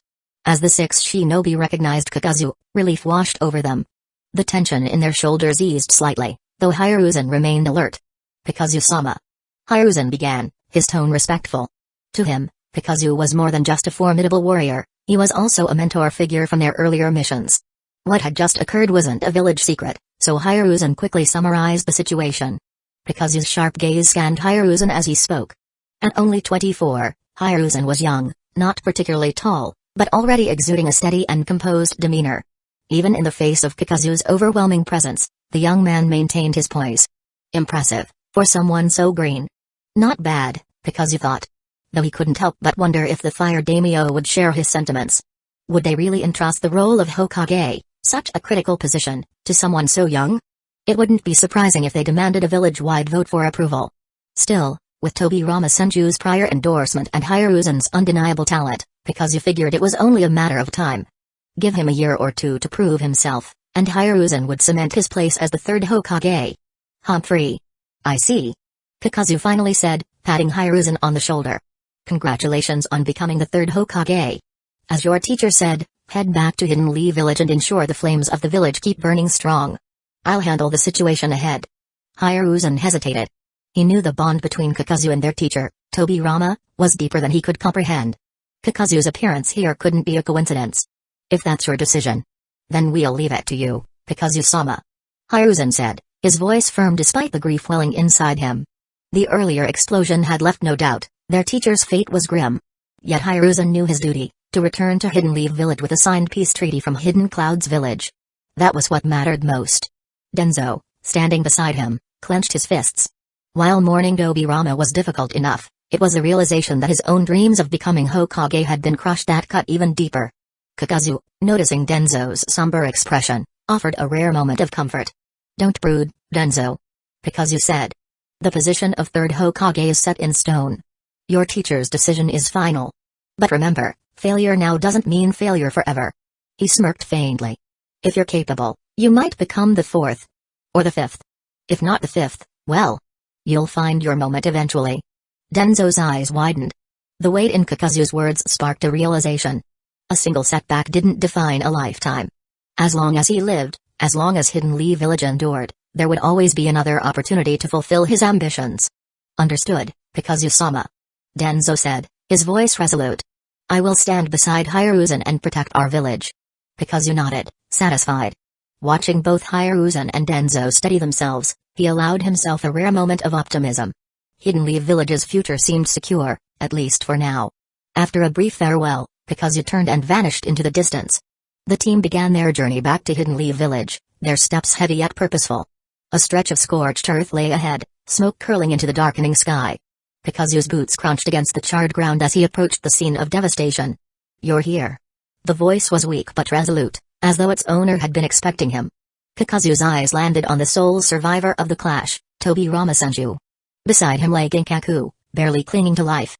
Kakuzu sat cross-legged before Tobirama Senju, his gaze fixed on the blood-stained face of the man before him. The atmosphere between them was heavy, tinged with 1,000 unspoken words. To be honest, both men were awash with complex emotions. Without realizing it, more than a decade had passed since they first crossed paths. They had fought against each other and even stood side by side in battle. Were they friends? Likely not. Were they enemies? Even less so. If one were to define their bond, It could only be described as a relationship that straddled the line between ally and adversary. Obirama exhaled slowly. I know you're here to take my strength. Oh? When did you figure out my ability? Kakuzu's tone was neutral, almost conversational. A faint smile crept across Obirama's lips. Just now. I finally confirmed it. Kakuzu had always been cautious about revealing the full extent of his abilities. In truth, there was only one person who had ever truly seen through him, Hyuga Tenin. Obirama, on the other hand, had pieced it together through deduction and observation. It wasn't until Kakuzu's remark moments ago that everything clicked into place. For the first time, he understood the true power of the man who had been both a rival and a comrade for so many years. Will you protect Hidden Leaf Village? Obirama's voice began to falter, but even now, the name of the village never left his lips. His unwavering loyalty to Hidden Leaf Village shone through to the very end. Kakuzu nodded solemnly. If you remain faithful to Hidden Leaf Village will not abandon you. In the future, Hidden Leaf Village will continue to be the strongest village in the shinobi world. Kakuzu said, his tone firm and resolute. It will protect more lives than ever before. The new generation it nurtures will surpass even us. Kakuzu spoke of the Hidden Leaf Village he remembered, a vision etched deeply into his mind. Perhaps, in the end, this shinobi world will be just a little different from what we imagined. He admitted. But you can rest easy. I'll handle what's left. Hidden Leaf Village will thrive. His voice was steady, carrying a conviction that could not be doubted. Your brother's dream and the ideals of our generation, they will all come to fruition. Hearing these words, Obirama's lips parted slightly, his expression softening. He didn't believe Kakuzu was lying to him in his final moments. The confidence and certainty in Kakuzu's voice were unmistakable. The future. I leave it to you. Kakuzu? Do it. Chapter 108, Facing the Nine Tails, Unleashing Fury. Jutsu-wise, the first Mizukage could likely hold his own against Obirama Senju. But Obirama's vast chakra reserves, combined with forbidden techniques like the Flying Thunder God Jutsu, made him a one-of-a-kind force in the ninja world. After Obirama finally closed his eyes for the last time, Kakuzu sealed him into a custom-made sealing scroll. Obirama's power was now his to claim, but not immediately. According to the forbidden jutsu of Shinra, fully merging and assimilating bloodlines would take considerable time. Kakuzu planned to handle that back at his base. As he tucked the scroll away and prepared to leave, a weak sound reached his ears. Ugh! Ugh! Golden light flickered weakly as King Kaku lay sprawled on the ground, gasping his last breaths. Even in his broken state, his physique still exuded a strange resilience. The King Kaku and Ginkaku brothers had strong constitutions, no doubt. They had devoured the flesh of the Nine Tails, enduring its chakra without succumbing to its backlash. Not only had they survived, but they had also claimed a portion of the Nine Tails' power. Back in Hidden Cloud's village, with their chakra reserves, they'd even been able to wield 5 legendary tools simultaneously. If Kakuzu's guess was correct, the brothers' remarkable abilities likely stemmed from their bloodline. It wasn't just the Senju, Uchiha, or Uzumaki who carried the Six Paths blood. Who knew how many offspring Azura, the wandering rogue, had fathered after beating up his brother? Still, even if the brothers were distantly related to Azura, their bloodline was diluted beyond recognition. Kakuzu had little interest in these two madmen. Looking at King Kaku's labored breathing and pained expression, he began hardening his arm. Slowly, he approached, ready to end a man's suffering with a single punch. But just as he was about to strike, Kakuzu stopped. Lowering his fist, he knelt beside King Kaku's body. Despite being on the brink of death, the man still had some value. A strange red chakra swirled from King Kaku's body, the unmistakable power of the Nine Tails. Kakuzu opened his palm, aiming it at the chakra. Dark style, chakra absorption. The Nine Tails chakra was the strongest among all tailed beasts. If he could extract this fragment and recreate a miniature Nine Tails, like the pseudo Three Tails experiments, that would be truly fascinating. But thud. Thud. The moment the chakra entered his body, Kakuzu's pupils dilated sharply. Damn it. He tried to pull his hand away, but it was already too late. Miles away, in Hidden Leaf Village, at the Senju estate, Uzumaki Mito lay peacefully asleep. Her belly, however, was far from calm. Deep within her seal, in a dimly lit sewer-like space, a colossal beast slumbered in a massive cage. Nine tails swayed lazily in the air, while a sinister grin spread across its face, revealing rows of razor-sharp teeth. The Nine Tails chuckled, its malicious amusement unmistakable. Though distant, it could still sense what was happening. Through its chakra, it saw the unfolding scene with perfect clarity. Meanwhile, Kakuzu's world had gone dark. In the void, 2 crimson eyes glowed fiercely, accompanied by rows of gleaming fangs. Hee hee hee. A voice, dripping with mockery and malice, echoed in the abyss. Human, you're the first to step into this domain in centuries. Come, my power lies before you. Conquer it, and the world will be yours. 9 white doors materialized in the darkness, each inscribed with a single word: azure, white, vermilion, black, golden, celestial, death, northern, southern. All Kakuzu had to do was touch the doors to claim limitless power. His eyes glazed over as he approached, hand outstretched. But just as his fingers were about to graze one of the doors, he stopped. What's wrong, human? Don't you crave this power? The Ninetales, reclining lazily with its 9 tails swaying, watched him with mocking amusement. Over the centuries, countless humans had tried to claim its power. Even if Kakuzu managed to resist the illusion, the fox was more than capable of playing the long game. Hey! Kakuzu's sharp laugh echoed through the void. So, this is where the King Kaku brothers got their strength. Not quite. The 9 tails rumbled, its voice dripping with malice. They could only wield my chakra because they consumed my flesh. I offered them this gateway once, but they hesitated. Without true power, they fell to you. How ironic, isn't it? Hee hee hee. The fox's meaning was clear. The brothers had only scratched the surface of its power, mere remnants of chakra in their flesh. The true source lay within these doors. But instead of reaching for the power, Kakuzu lowered his arm. Looking up at the Ninetales, he smiled. Ninetales, this is your collection of hatred, condensed in another realm. Gaining this power would summon corresponding summoning beasts. This technique. It's called the 9 masked beasts, isn't it? Far away, the Ninetales, Kurama, heard the words, and for a moment, he was genuinely stunned. He couldn't quite grasp how Kakuzu had come to know about a power he loathed so deeply. However, as a being who had lived for centuries, Kurama's composure remained unshaken. His expression betrayed nothing. Not bad. Brat. I remember you. He said with a low growl. Yes, it was you. I saw you at Hashirama Senju's funeral procession. Your chakra, it's quite unique. Kakuzu, however, ignored Kurama's words entirely. Instead, he absent-mindedly touched his forehead, his thoughts quickly falling into place. 9 masked beasts. This was the summoning technique of Uzumaki Minma, a parallel version of Naruto.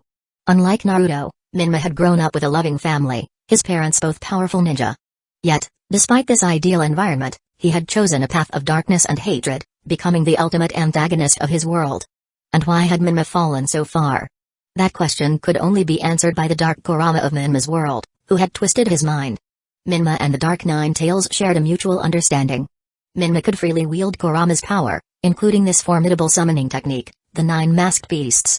When the 9 manifestations of hatred returned to Minma's body, he could achieve complete tailed beast transformation. As for why this world's 9 tails lacked such a grand summoning technique, the answer lay with the Gold and Silver brothers. They had consumed part of Kurama's chakra, sealing away his ability. Originally, this power should have been lost forever when the brothers perished. However, Kakuzu had managed to extract it using yin release. Having pieced everything together, Kakuzu lowered his hand and looked up at the Ninetales. 9 His voice was sharp. Are you a cat? What? Kurama's initial shock was brief, but his laid-back demeanor vanished instantly. Within the seal, his fiery red fur bristled in indignation. This guy's eyes must be broken. You've got some nerve. Kurama's chakra surged as he prepared to clarify, but Kakuzu cut him off without hesitation, launching into a tirade. The Gold and Silver brothers might not have been the brightest, but at least they knew you weren't trustworthy. They only took a fraction of your chakra because they understood you're no good. Kakuzu's tone grew sharper. Don't think I don't know your game. Out of all 9-tailed beasts, you're the most conniving. Always pretending to lend your power to others, when all you're doing is manipulating them for your own gain. So tell me, Kurama, isn't your sneaky, underhanded, backstabbing behavior similar to the one I mentioned? Kurama was seething, his chakra roaring through the sealed space. You dare insult me like this? Chapter 109, Trouble Brewing. The power of the 9 masked beasts was incredibly tempting. But only if you could truly control such a formidable summoning beast. Within it were 9 entities, each representing a direction of the world, remarkably aligned with the positions of the rings worn by the future Akatsuki members. Their combined strength was immense. By rough estimation, without Rinnegan-level mastery like Nagato's, anyone attempting to wield the 9 entities was likely to be consumed by them. If Kakuzu were to fall, the chakra absorbed by the entities would automatically return to the 9 tails. The 9 tails, always scheming. If anyone else dared to calculate Kakuzu like this, they'd soon find their name posted on the bounty board. But the 9 tails? Beating him in a fight wasn't feasible, and Kakuzu wasn't confident he could outwit him either. "You damn fox!" Kakuzu growled. "Madara always said you were no good. If he ever got his hands on you, he'd have you plowing all of Hidden Leaf Village's fields like an ox. And when he was done, he'd probably wipe your memory so you'd start again the next day." This remark didn't sit well. Roar. The sealed space quaked as the Nine Tails erupted in fury. As an ancient fox spirit that had lived for millennia, his will was unshakable. But there was one exception, one individual who had dared to stand on his neck and call him a beast. For the Nine Tails, it was the ultimate humiliation. His chakra surged wildly, manifesting like a beast bearing its fangs. Kakuzu quickly realized he'd gone too far. All right, he said, trying to backtrack. "Forget that guy. Let's talk about someone else. Senju Hashirama once said your combat skills are on par with their chickens. What nonsense are you spouting now?" The Nine Tails, seated within his cage, glowered. He couldn't shake the growing feeling of unease. He said when he slaughtered chickens, he could lift them with one hand. He could do the same with you, no problem. He called you a gentle pet. Said you looked fierce but would never hurt anyone, because how could a chicken kill anyone? You bastard. The Nine Tails bristled with rage, his fur standing on end. Malevolence, hatred, fury, all of it boiled over. His chakra gushed out like a torrential flood, filling the sealed space and saturating it with malice. His eyes burned with hatred. If he could, he'd tear Kakuzu apart right then and there. This wretch isn't human. If word of this gets out to the other tailed beasts, they'll never stop laughing at me. I'll never live this down. For the first time, the Nine Tails felt an overwhelming urge to kill. He gripped the iron bars of his cage with colossal hands, ready to break free. The cage rattled ominously but held firm. Smack. A graceful figure suddenly appeared within the sealed space.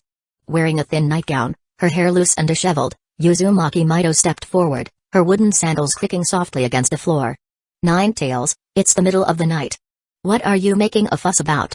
Shut up, you wretched woman. I'm getting out tonight, no matter what."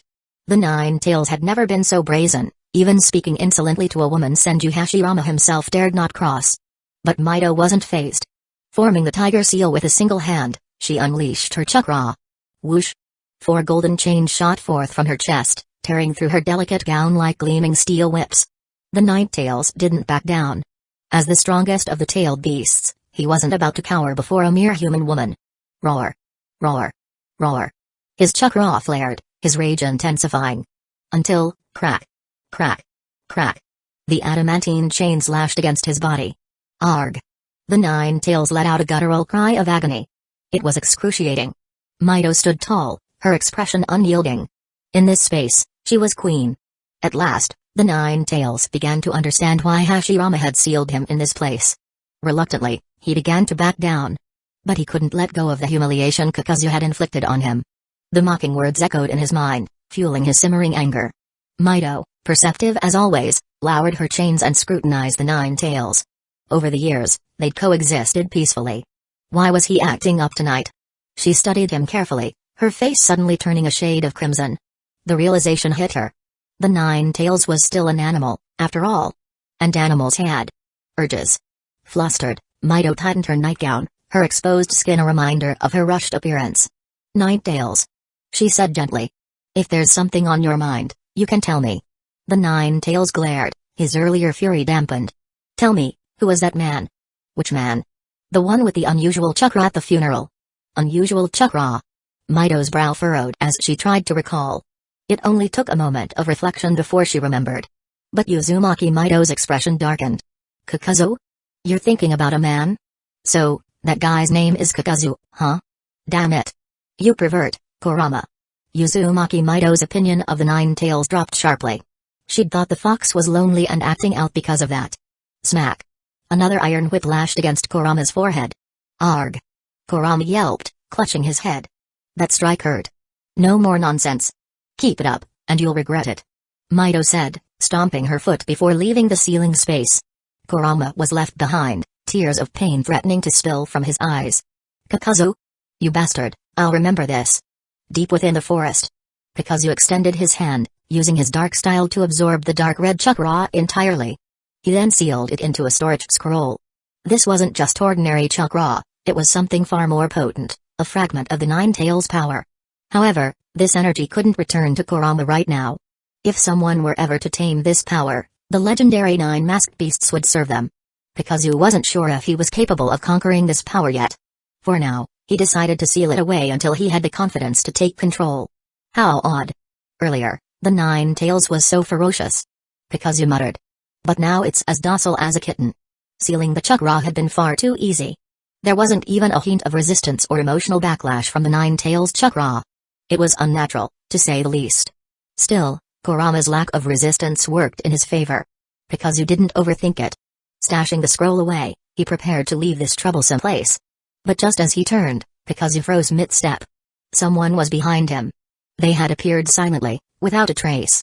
The only reason Kakuzu noticed was his honed instincts, developed through countless life and death battles. In the ninja world, there were very few who could get this close to him unnoticed. Even Tobirama Senju couldn't manage it, Kakuzu's senses could detect the moment Tobirama's flying thunder god jutsu activated. Hashirama Senju was dead, which left a foreboding sense of danger gripped Kakuzu. Chapter 110, Working with Kakuzu. Whether you're a god or mortal, anyone who stands against me will meet their end. Kakuzu's fists hardened instantly as his Earth Grudge Fear technique activated. In a flash, his arm shot out like a missile, striking with pinpoint accuracy. Thud. His iron fist pierced through his opponent's chest. For a moment, his sharp eyes reflected the enemy's shocked face. It wasn't Madara Uchiha. If Madara were still alive and wreaking havoc in the shinobi world, chaos would have already engulfed the lands. The opponent, impaled by Kakuzu's attack, seemed to want to speak, but Kakuzu's other hand was already crackling with lightning. Storm Style, Thundercrack Spear. Storm Style, a combination of lightning and water chakra, balanced the speed of lightning style with enhanced control. The spear struck its target, and arcs of electricity tore through the enemy's body. Even so, the victim's expression showed only a flicker of pain. Wait. Don't be hasty, I'm not your enemy. The man stammered. Shut up. Anyone behind me is an enemy. Kakuzu roared, leaping into the air. In an instant, he loomed above the shadowy figure. Water Style, Mirage Lantern Jutsu. The jutsu was a simple Ganjutsu designed to disorient the enemy. But the shadow, now revealed as Black Zetsu, only smirked. I told you, I'm not your enemy. Black Zetsu said. Oh, really? Then let me give you a proper greeting. Boom. Kakuzu's fist smashed down onto Black Zetsu's head with crushing force. For a brief moment, Black Zetsu looked utterly stunned. Kakuzu wasn't finished. His hand shifted into a sealing gesture, and mysterious runes spread across Black Zetsu's body like wildfire. 8 trigram sealing jutsu. 10 minutes later, Kakuzu stood back on solid ground, flexing his wrist. At his feet lay a pile of black, tar-like sludge. Black Zetsu's body had been practically dismantled. Yet, he wasn't dead.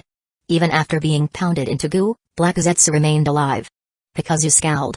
He'd thrown ninjutsu, taijutsu, ganjutsu, and even sealing techniques at this creature, but nothing could kill him. This thing.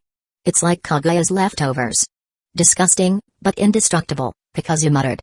The only way to deal with Black Zetsu, he realized, might be a 6-paths level sealing technique like the planetary devastation. It seemed the story of Black Zetsu's mission to revive Kaguya wasn't ending anytime soon. I told you, I'm your ally. I'm here to help you. Why don't you listen? Black Zetsu whined from his puddle. Ha. Look at yourself. Black as coal and creepy as hell. Who'd believe you're here to help? Kakuzu sneered. Fair point. Fine, fine. Now, can you at least take your foot off my face so I can regenerate? Black Zetsu grumbled. Kakuzu eyed him warily but eventually complied, stepping back. It wasn't that Kakuzu feared Black Zetsu, far from it. The creature was weak, no better than cannon fodder. But Kakuzu knew better than to fight without reason. If Black Zetsu sought him out, it was because he wanted to use him. And if that was the case, Kakuzu thought, why couldn't he flip the situation and use Black Zetsu instead? Spit it out. What's your goal? Kakuzu demanded, cutting to the chase. After fully regenerating, Black Zetsu brushed himself off, adopting a more composed demeanor. Kakuzu, I am the manifestation of the Divine Tree's will. He began. If you don't mind, you may call me Black Zetsu. Unlike the manipulative tactics he'd used on Madara Uchiha, Black Zetsu opted for a more straightforward approach this time. He spoke of events from millennia past, how the Divine Tree descended upon the world, bringing divine blessings. How it was sealed away by the Sage of Six Paths, leaving only a fragment of its will behind. That fragment was him. Kakuzu, the Divine Tree's revival represents a new dawn for this world. When that time comes, you'll stand as the sovereign of this new era. Black Zetsu declared. You will grant the world peace and prosperity, and in turn, you will attain true immortality by consuming the divine tree's fruit. Black Zetsu's speech continued for an hour, weaving a tapestry of promises and ambitions. His ultimate goal was simple: gather the tailed beasts and revive a divine tree. As bait, he offered Kakuzu the ultimate prize, eternal life. It was clear Black Zetsu had been observing Kakuzu for some time, learning his desires, his skills, and his nature. Kakuzu, however, wasn't one to fall for grandiose promises. He opened his eyes and extended a hand toward the expectant Black Zetsu. Fine. You want me to help you capture the tailed beasts? I'll do it, Kakuzu said flatly. Black Zetsu's face lit up. Wonderful. I knew you, but where's my payment? Kakuzu interrupted. Payment? Black Zetsu froze, his excitement replaced by confusion. You expect me to risk my life stealing tailed beasts from the 5 great nations? Without paying me? Kakuzu's voice rose, his temper flaring. Slap. The resounding smack sent Black Zetsu spinning in place. Kakuzu grabbed him by the neck, eyes blazing with fury. I don't work for free. If you want my services, you pay up front. Eternal life? That's just a pipe dream until I see the money. Black Zetsu coughed, his plans temporarily derailed. Clearly, he hadn't prepared enough for this meeting.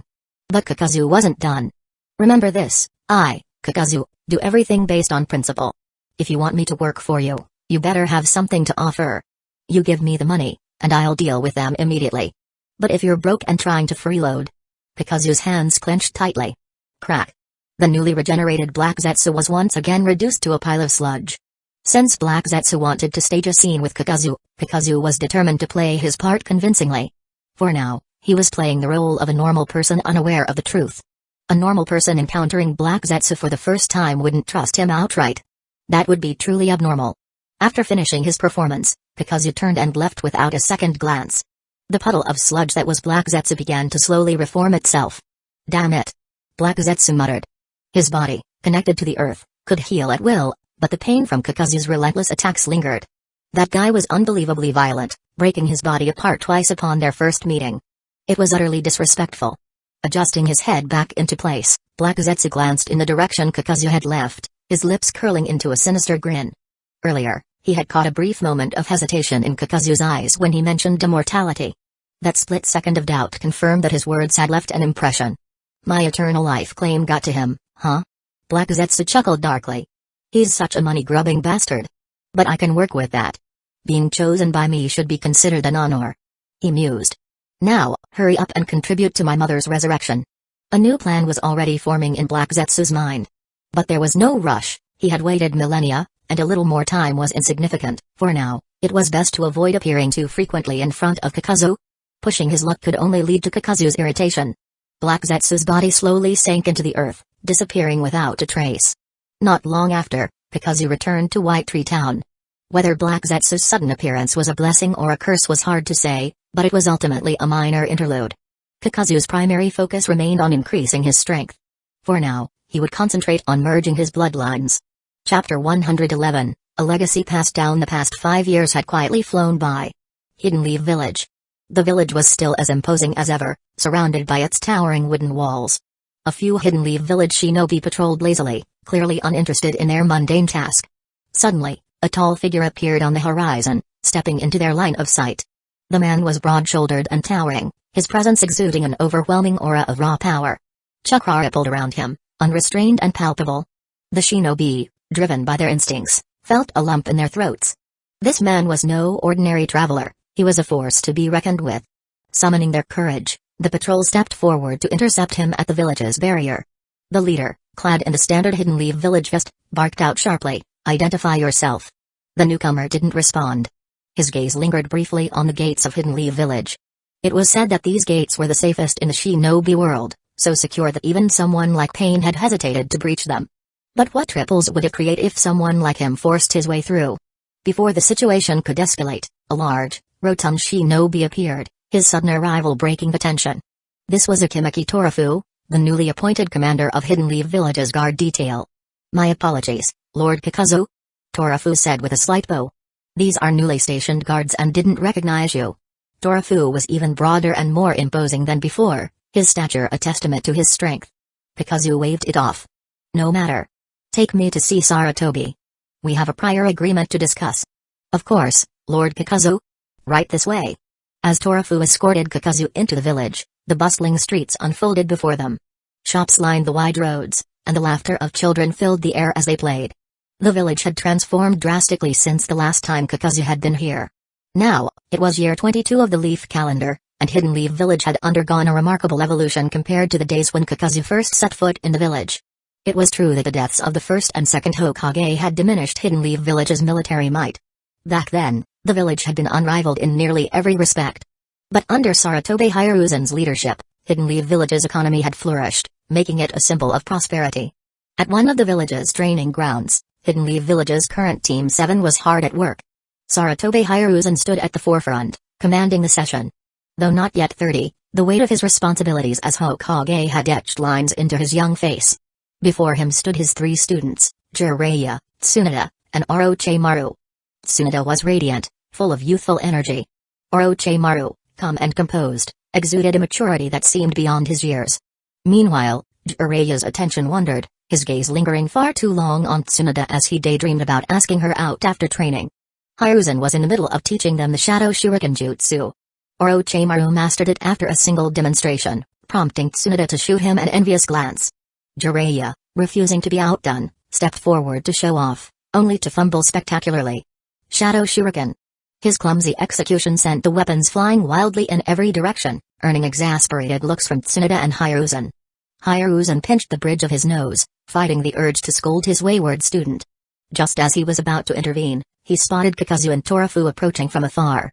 "Wait here," he instructed his students before heading toward the visitors. "Kakuzu-sama, you finally arrived." Hiruzen greeted, his tone respectful.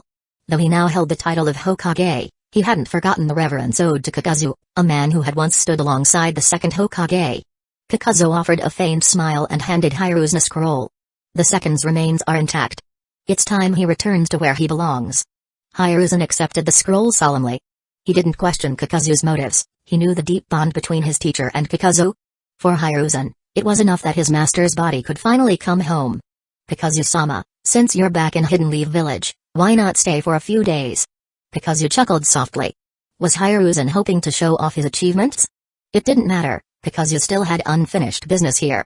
As they conversed, Hiruzen's 3 students approached, curiosity getting the better of them. "Greetings, Lord Kakuzu," Tsunade said warmly. She remembered seeing him at her grandfather's funeral years ago. Orochimaru followed suit, bowing respectfully. "It's an honor to meet you, sir. My name is Orochimaru." His demeanor was composed, even endearing, a far cry from the sinister persona he would later adopt. Finally, Jiraiya stepped forward, his boisterous personality on full display. "Haha. Nice to meet you, old-timer. You're looking at the future's strongest ninja, the great Jiraiya-sama." Jiraiya's grand proclamation made Hiruzen cringe inwardly. "Jiraiya, you brat, what did I tell you about running your mouth? Do you want me to?" Sarutobi Hiruzen was just about to give his disobedient student a piece of his mind when Kakuzu chuckled and held him back. Jiraiya wasn't being disrespectful, it was just his nature. He had this innate, easygoing personality that made him naturally sociable. It reminded Kakuzu little of a young Naruto, always seeking attention, often through mischief. But unlike Naruto, Jiraiya's antics carried no malice. If anything, Kakuzu found them amusing. "Ha, Jiraiya, huh? I don't know if you'll ever become the strongest ninja," Kakuzu said with a sly grin, "but I'm certain you'll be the biggest pervert. Am I wrong?" PFFT. Tsunade couldn't help but burst out laughing. Even the usually composed Orochimaru cracked a rare smile, biting his lip to suppress it. Jiraiya, flustered by the unexpected jab, scrambled to recover his dignity. "Why you? How could you say that about me?" His face turned beet red, and he wished he could crawl into a hole to escape the embarrassment. Hiruzen quickly waved his hand to defuse the situation. All right, enough of this you this and you that. Show some respect. Let me formally introduce you all, this is Lord Kakuzu. He's my senior." Hiruzen continued. "You brats should address him as grandfather. Got it? From now on, don't go around shouting random nicknames. It's just not polite." "Wait, what did you just call me?" Kakuzu's eyes widened in disbelief as Hiruzen's words echoed endlessly in his mind. Grandfather. Grandfather. The term rang like a nightmare in Kakuzu's head, hammering at his soul. For a moment, his mind drifted back through the ages. He was someone with a modern soul, reincarnated into this chakra-filled world. He hadn't even achieved his goals yet, no wife, no kids, no cozy family life. And now? They were calling him grandfather? Sarutobi Hiruzen. Kakuzu's voice thundered, snapping Hiruzen out of his obliviousness. Kakuzu-sama, what's wrong? Hiruzen asked, genuinely confused. What's wrong? You senile old fool. Kakuzu roared. I'll teach you some manners. His iron-hard fist shot forward with a vengeance. Jiraiya being tactless? Clearly, he'd inherited it directly from this idiot teacher of his. Like master, like student, it ran in their bloodline. Chapter 112, Sarutobi's Betrayal. Nani. What did I say wrong? Sarutobi Hiruzen looked genuinely baffled. Kakuzu was from the same era as Dobirama Senju. Jiraiya was Sarutobi's disciple, so calling Kakuzu grandfather didn't seem too far-fetched. Then again, Kakuzu never taught Jiraiya ninjutsu, so maybe dropping sensei and sticking with grandpa was more appropriate? Hiruzen just couldn't figure out where he had gone wrong. Hey, you didn't say anything wrong. I just feel like punching you today. Kakuzu replied with a dry chuckle as he swung his iron fist. People said his character was inconsistent, but the truth was that Hiruzen's words had stirred something deep in Kakuzu's long-buried modern soul. Being called grandpa when he wasn't even 40 yet? Could anyone blame him for being upset? Hiruzen dodged the strike, still unable to understand the issue. Uzumaki Mido was 45 this year, already a grandmother. Kakuzu wasn't as old as her but came from the same era. Finally, it clicked for Hiruzen. Oh, I get it. Kakuzu-sama doesn't want to sound too old. So maybe I should call him Little Grandpa instead? Kakuzu wasn't sure if Hiruzen was being genuinely clueless or deliberately provoking him. Either way, he'd made up his mind. Today, I'll help Tobirama clean up this mess. Hiruzen took a step back, raising his guard as he questioned, why? As a grown man, he felt it was only fair to ask for a reason. Kakuzu's answer was simple, because you're a closet pervert, a textbook case of a repressed man. Don't think I don't know about your habit of using Dobirama's crystal ball to peek into the women's bathhouses. Kakuzu threw another punch, which Hiruzen narrowly dodged. This time, it was clear the Hokage was shaken. Nearby, Jiraiya was grinning in a way that could only be described as skeevy. Oh wow, sensei. Who knew you had this side to you? This is some hot gossip.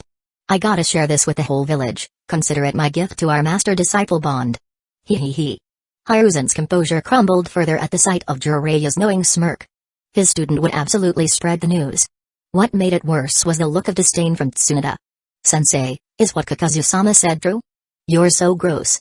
You're just like Jiraiya. I'm going to confirm this with Lady Biwako. Tsunade, still in the awkward stage of adolescence, was particularly sensitive about matters of propriety. The mere thought of being watched while bathing made her glare at Hiruzen with utter contempt.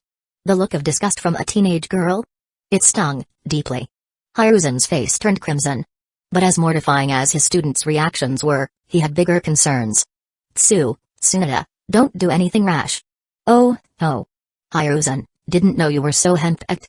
Kakuzu said, his fists slowing as he chuckled at the Hokage's plight. Hiruzen dodged another swing, his expression a mix of frustration and resignation. Kakuzu-sama, you wouldn't understand, you're not married. My marriage with Biwako was arranged. The weight of his words spoke volumes. Hiruzen and Biwako Sarutobi were tied together by their clans. There wasn't much affection, but in the world of the great ninja clans, love had little place. Like so many others, he'd had no choice but to follow orders and marry when the time came. For the first few years, things had been relatively peaceful. But lately, Hiruzen couldn't help feeling trapped by the constraints of his marriage. Before Hiruzen could finish explaining, Kakuzu cut him off. So now you're saying you're feeling... what, powerless? Well, yes. Wait, no. Hiruzen's head snapped up in protest, only to meet Kakuzu's unrelenting smirk. Powerless is normal. But you're the Hokage, the head of the village. Technically, you could switch wives daily if you wanted to. Yet you stick to your powerlessness. That says something about Biwako, doesn't it? So instead, you put on the act of a perfect student in front of Dobirama and Biwako during the day, only to use the telescope jutsu to unwind at night. What a closet pervert. It's not like that, Kakuzu-sama. Please, let me explain, I'm still the Hokage. My students are here, can you give me some dignity? Dignity? You're dreaming, Sarutobi. Forget being Hokage, I'm putting Denzo in charge. No. Denzo's not fit to be Hokage. Suddenly, Hiruzen's hands formed a series of seals. The next moment, a shadow thread extended from the ground, binding Kakuzu in place. Under the bright sunlight, a thin black line now connected the two combatants, successfully halting Kakuzu's advance. Shadow imitation jutsu, successful, Saratobi Hiruzen finally let out a sigh of relief, a relaxed smile spreading across his face.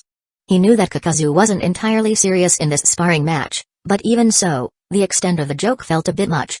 As the Hokage, he had to put a stop to Kakuzu's antics. Kakuzu-sama, if I recall correctly, you met my teacher on the black market, didn't you? Hiruzen asked, his tone light but cautious. Oh? Kakuzu replied, glancing briefly at the shadow on the ground. Was Saratobi Hiruzen weak? Not at all.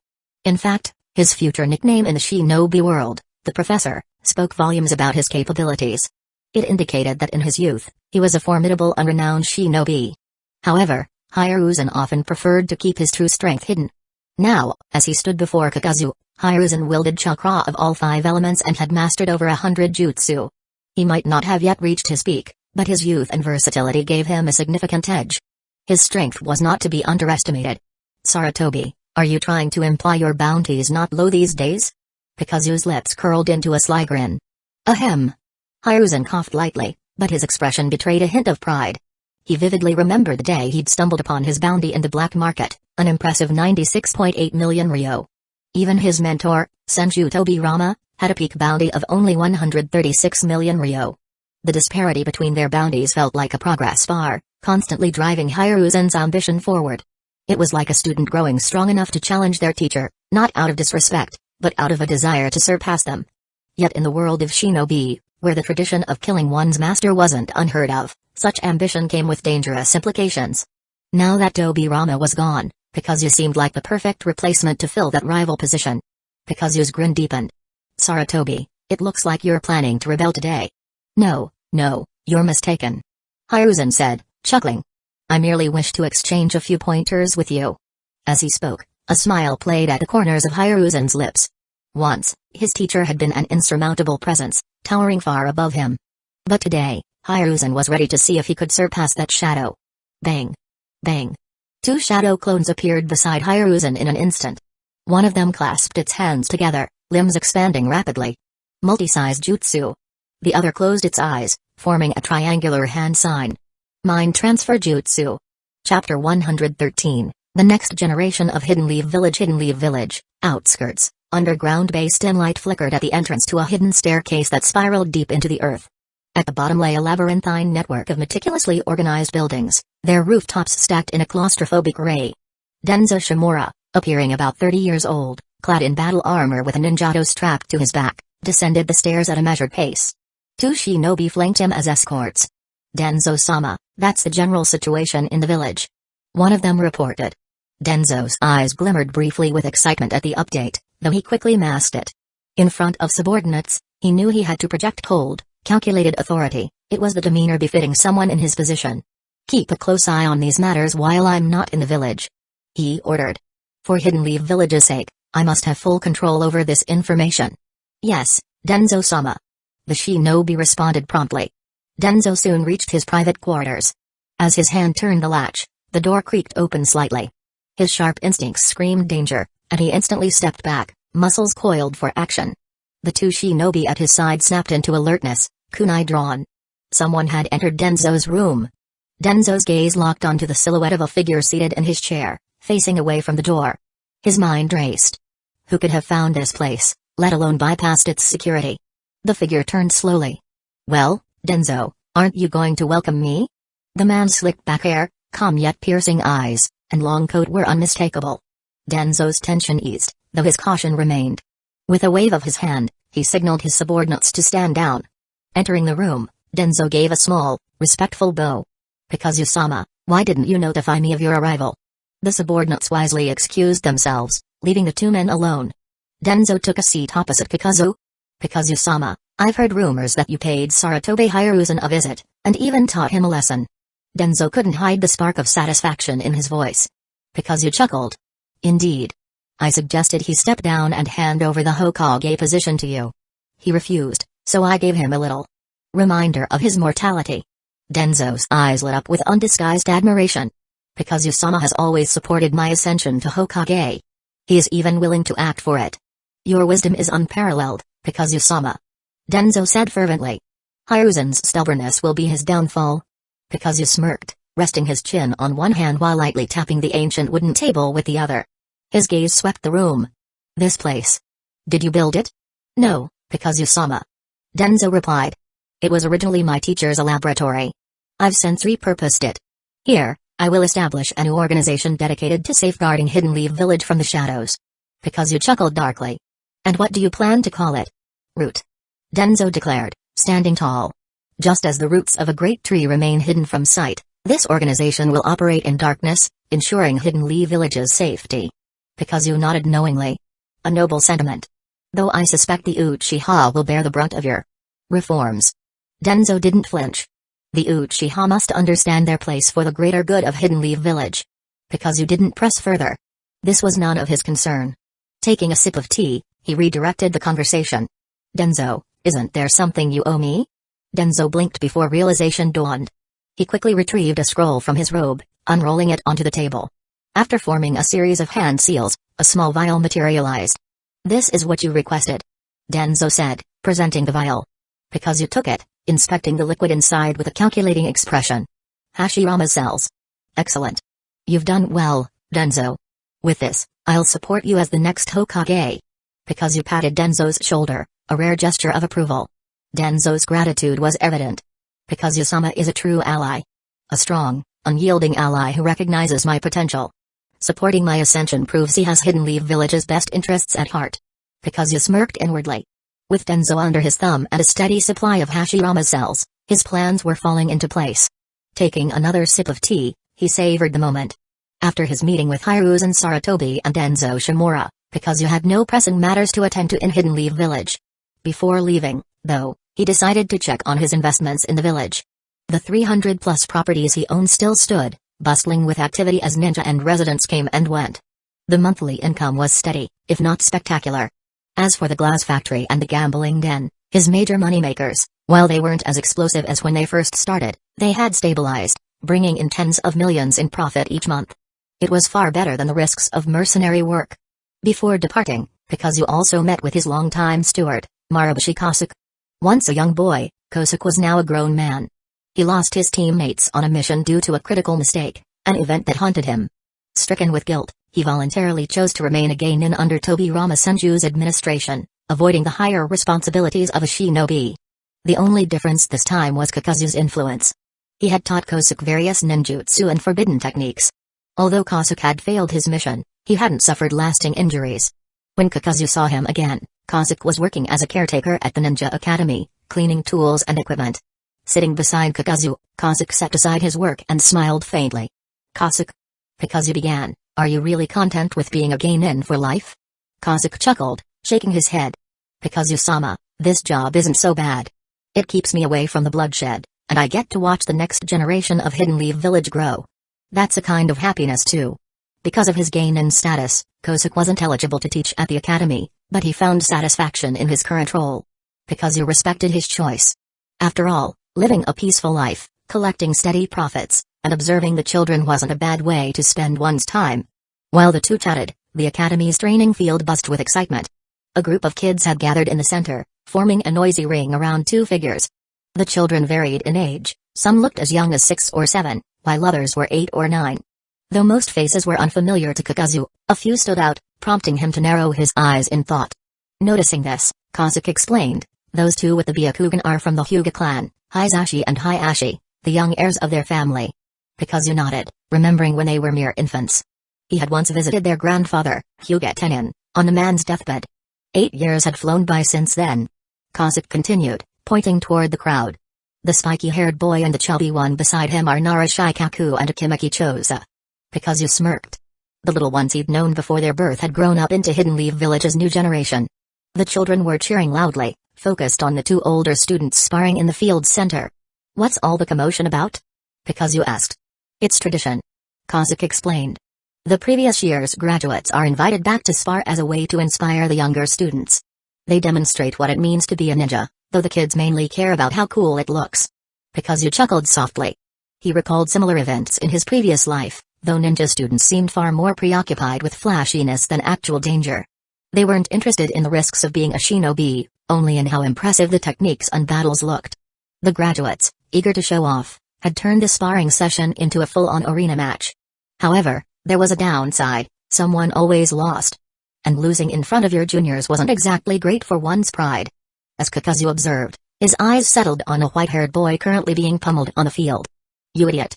I told you not to attack my legs," the boy yelled, scrambling to his feet.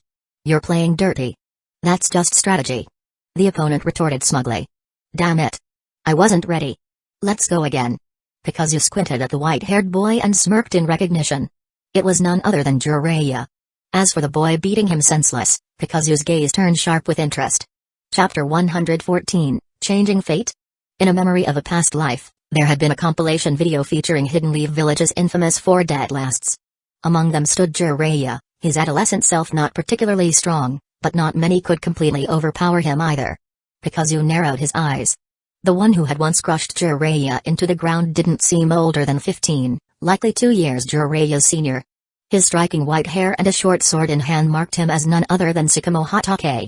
Tsukumo's short blade had Jiraiya scrambling, forced into wild leaps and dodges. The match only ended when their instructor stepped in, unable to bear watching any longer. A dejected Jiraiya left the stage, his head hanging low, only to be greeted by Tsunoda's teasing cheers. "Tsukumo, you're amazing." It was no surprise that a handsome, skilled boy like Tsukumo would be popular with girls. Yet, Tsukumo was oblivious, not even sparing Tsunoda a playful glance. Such an opportunity wasted. But Tsukumo wasn't finished. After defeating Jiraiya, he scanned the crowd, his sharp gaze settling on another figure. Orochimaru. His blade pointed directly at the silver-haired boy. "Your turn." The usually calm and collected Orochimaru faltered, his rare unease evident as he gave a polite, dismissive wave. "No, thank you." He had no interest in being turned into a punching bag like Jiraiya. Hiruzen Sarutobi's 3 disciples were utterly defeated before Tsukumo. The spectators, however, were awestruck. "What a genius! Tsukumo Hatake's blade work is unmatched, it's a level even I can't hope to reach," murmured Maraboshi Kazuki, a veteran shinobi. "It's no wonder he's already earned the rank of Jonin." Even Kakuzu, watching silently, found himself intrigued. Rumors of Tsukumo's brilliance persisted for years after, describing him as the one who outshone the Sannin. A commander of the Anbu and even a candidate for the title of 4th Hokage, his legacy should have been legendary. But his end was shockingly abrupt, a death by public condemnation rather than battle. Such a fate felt incomprehensible. Whispers pinned the blame on Sarutobi Hiruzen and Shimura Denzo's machinations, but Kakuzu had his own perspective. Ninja must never let emotions interfere with their missions, he thought, recalling his training in Hidden Waterfall Village. For Hidden Leaf Village shinobi, the will of fire shaped their values.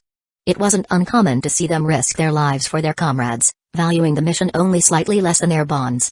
By contrast, Tsukumo's choice to save his comrades at the expense of the mission had been a noble act, but out of step with the ruthless practicality of the ninja world.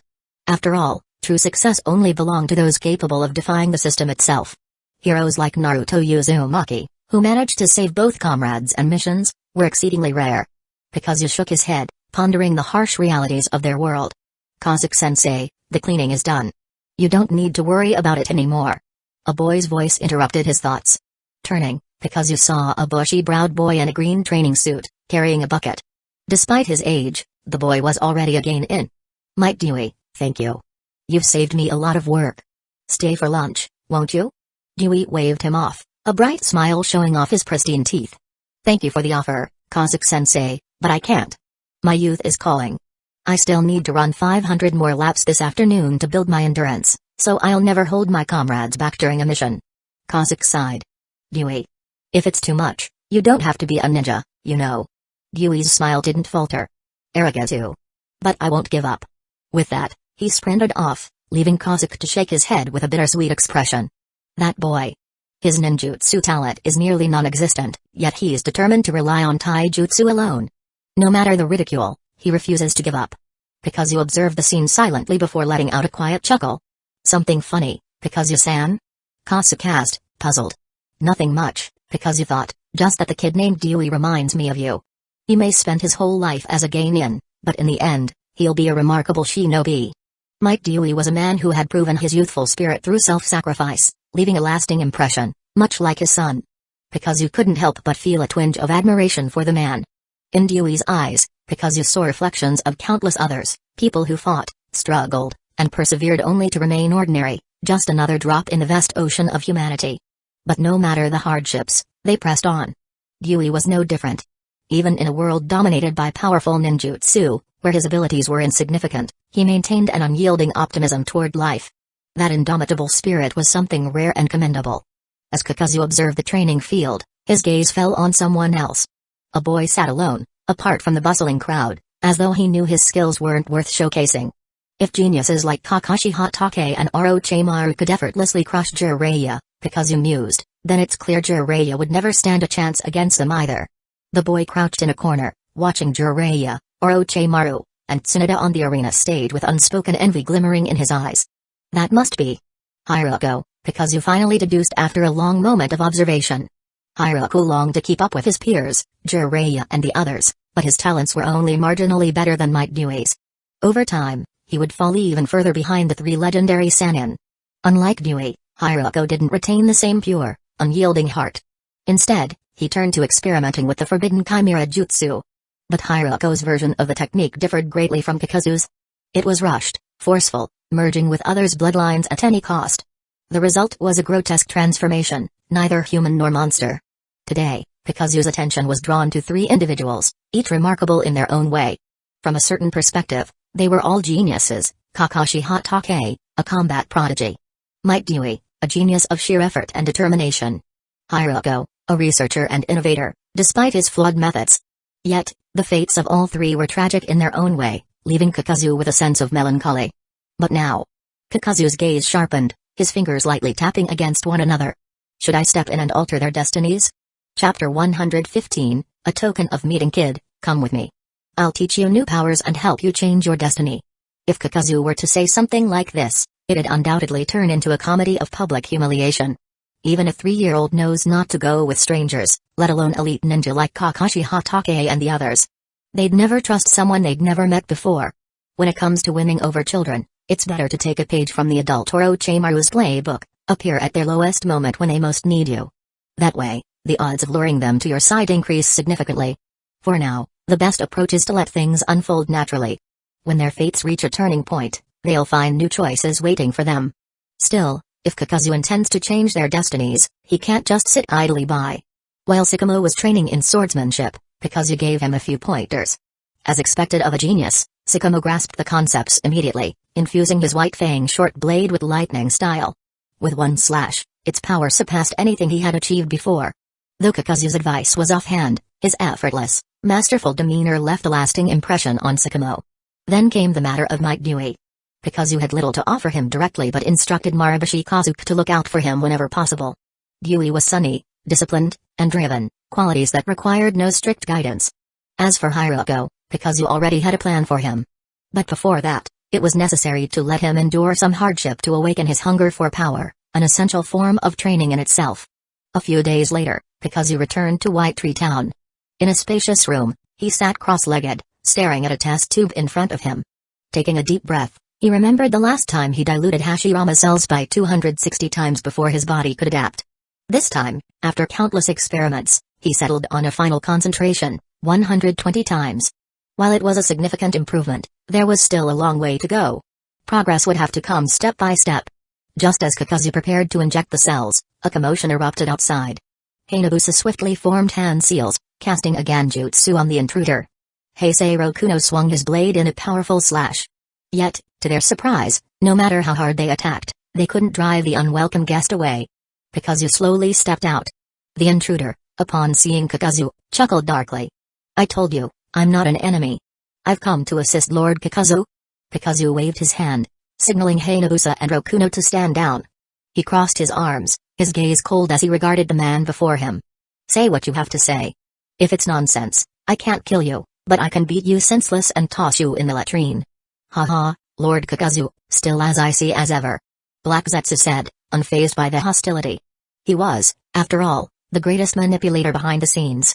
Dealing with him rarely ended well. I brought a gift this time. Black Zetsu said with a sly grin. Oh? Kakuzu raised an eyebrow and took a step forward. Black Zetsu's reminder brought back memories of their last encounter. Back then, Zetsu had tried to enlist Kakuzu's help without offering anything in return, a bold attempt to get something for nothing. Now that he was back, Kakuzu wasn't about to let him off so easily. Last time, I made it clear, whether I help or not, you'll need to fork over at least 1 billion. Can't pay up? Then you'd better prepare to clean my toilet with your face. Kakuzu said, pointing toward the backyard. Black Zetsu laughed nervously. Let's not go there. $1 billion is impossible for me. He wasn't lying. Though Black Zetsu possessed the strength of a jonin, earning $1 billion ryo in the black market would take years of backbreaking work. And as a being with a unique identity, he couldn't easily reveal himself to the world. So, you're broke but still dare to show up? Kakuzu gestured toward the backyard.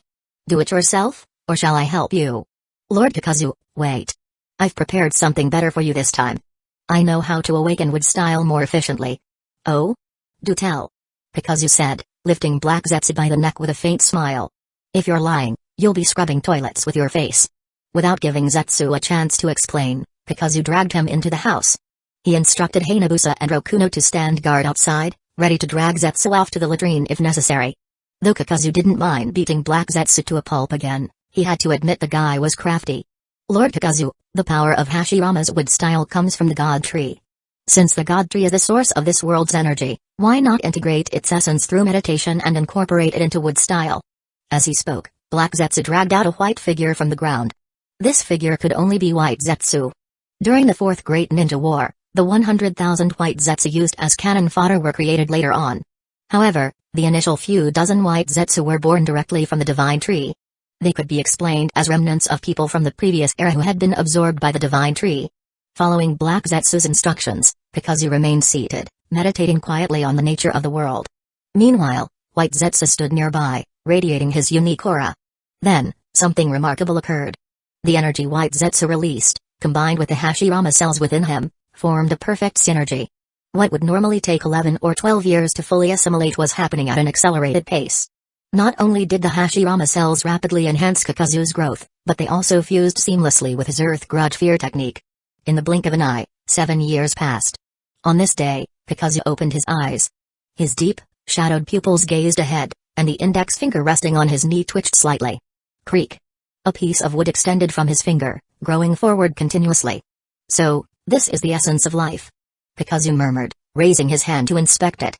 Life itself was endless and ever replenishing. No matter how the wood was broken, it regenerated swiftly, growing again without pause. This unending vitality felt akin to a single drop of water confronting the vastness of the ocean. At this moment, Kakuzu finally grasped the essence of Senju Hashirama's power.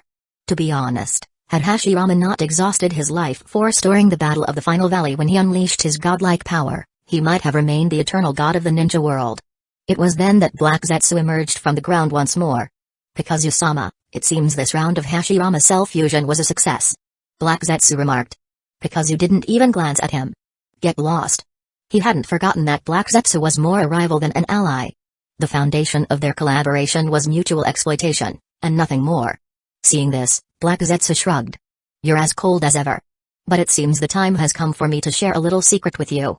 Madara Uchiha isn't dead. Chapter 116, Sacred Land of Sage Arts. Madara Uchiha.